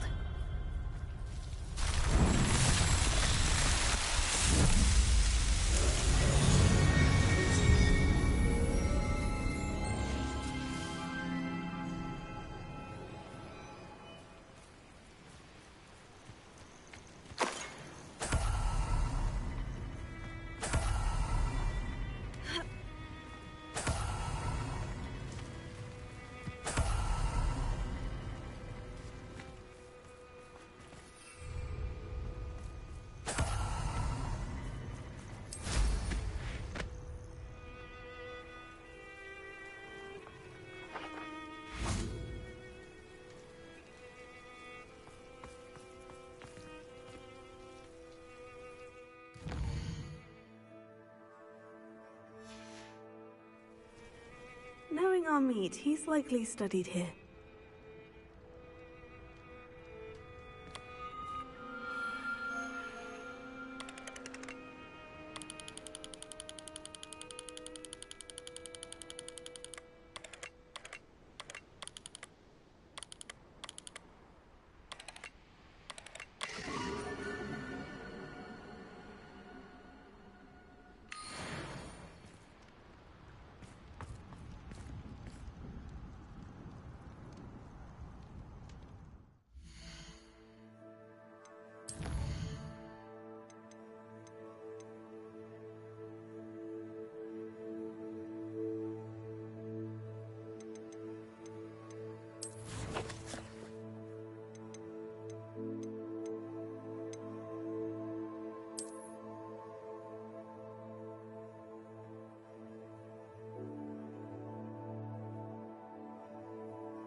Castle.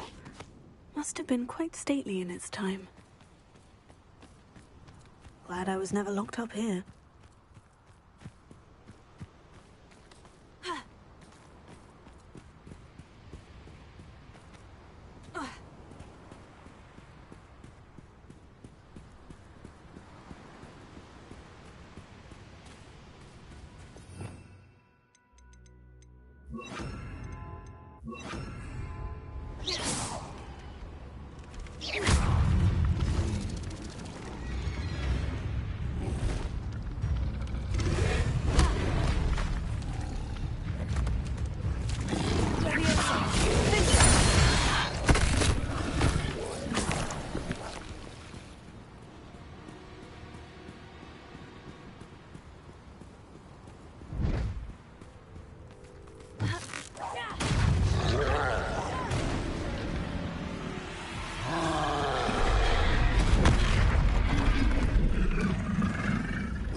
Abandoned long ago, no doubt.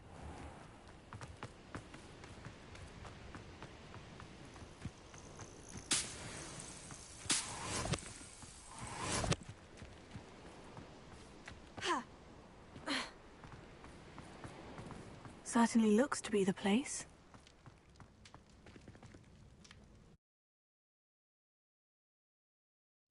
I hope the Ashwinders haven't done anything with Rococo. Where in Merlin's name am I?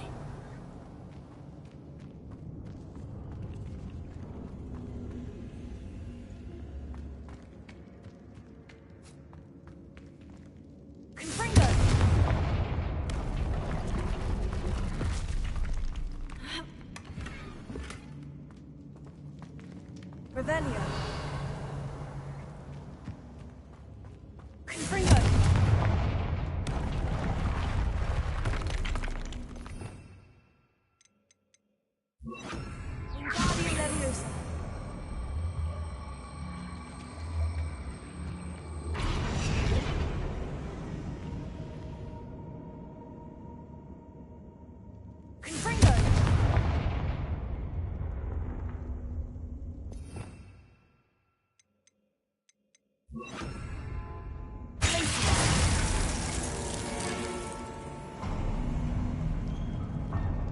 There we go.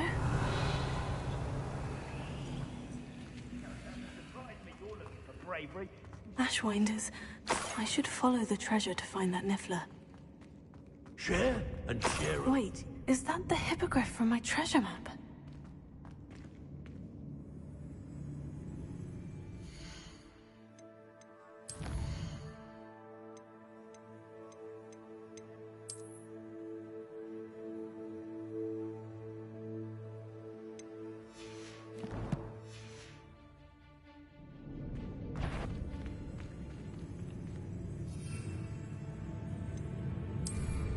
Is that you, Royland? Get over here! And a child! Expulsor! You're the one who freed our hippogriff. Don't no match for me. Rookwoods don't go down easy. It's not Treadwell's little saviour.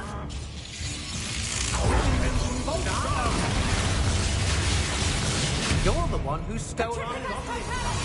Well, their goblin helm, but then it was ours. I'm just warming up. That'll be a shot. Oh, my ears. The ringing. Flash of inspiration. What a dreadful lot. To your knees. Might want to look up.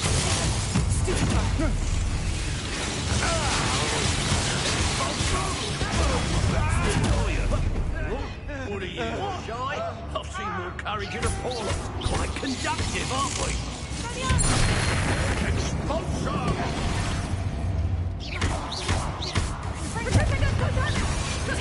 Get yourself out there! From above! This is your bird.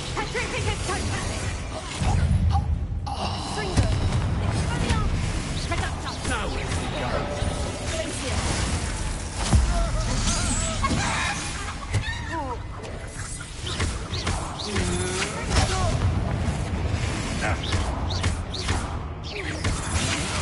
You're no match for me.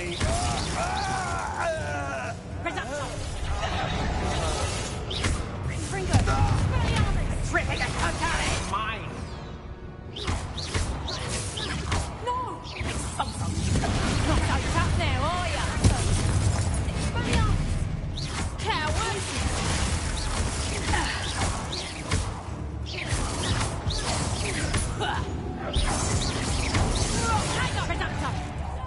You little coward! What shall you do now? Finite! Petrificus totalis! Expelliarmus! Petrificus totalis!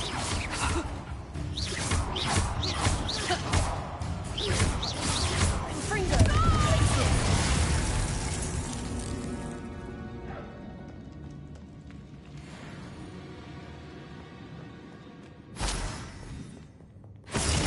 Treasure. That Niffler's certainly leaving quite a trail. Petrificus totalis! Confringo!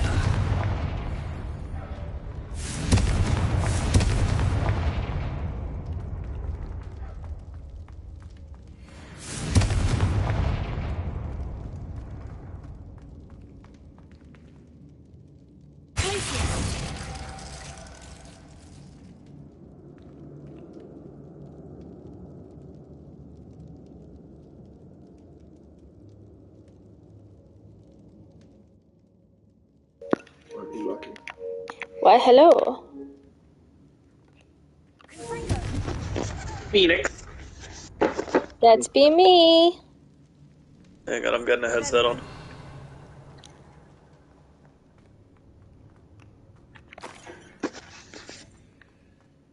Beep. I'm here. Hey. How be you? Good, you? Yeah, all good. Excellent. That Indeed, is yeah. good. That is good. Have you finished that yet? I'm very close. How close is very close? I'm on the last few missions, I think, but Nice.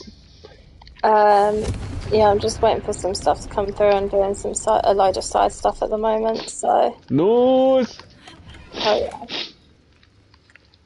Well, I'm a sniffy boy, otherwise fine. I can hear that. Are you sick or? Of course it's sick. Gotta be full of something. Might as well be snot. Snot or mucus, I don't know. What do you prefer? Neither, to be honest.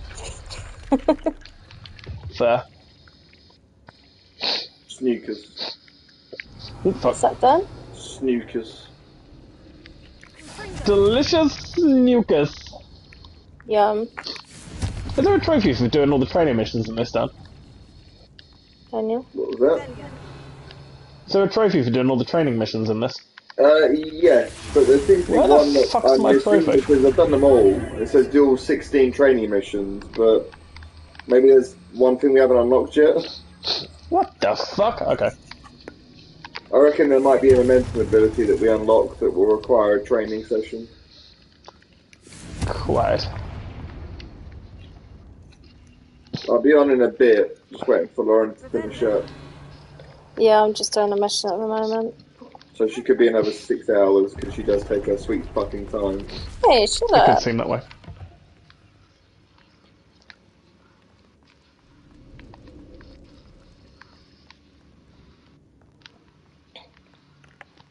Silent takedown! Oh, that's fucking brutal. Cool. Excellent. So, everyone had a good day? No one too Yeah. tired from the little late nights? Well, Arthur decided to keep us up till what time was it done? 2 o'clock. Yeah, 2 a.m. What a little shit stain. I know, right? Little git.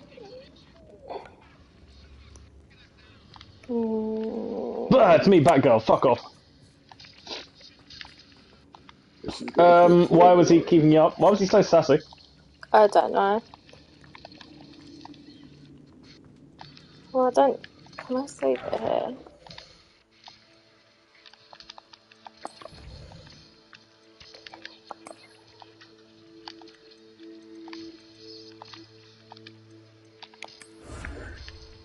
So what was he doing? Just barking? No, he had like the zoomies. Really? Yeah. Do you take him out daily now, or? Done. Do we go take him out daily? Sometimes. He had a long walk on Sunday. Yes. Are you comfortable with that safe? Yes.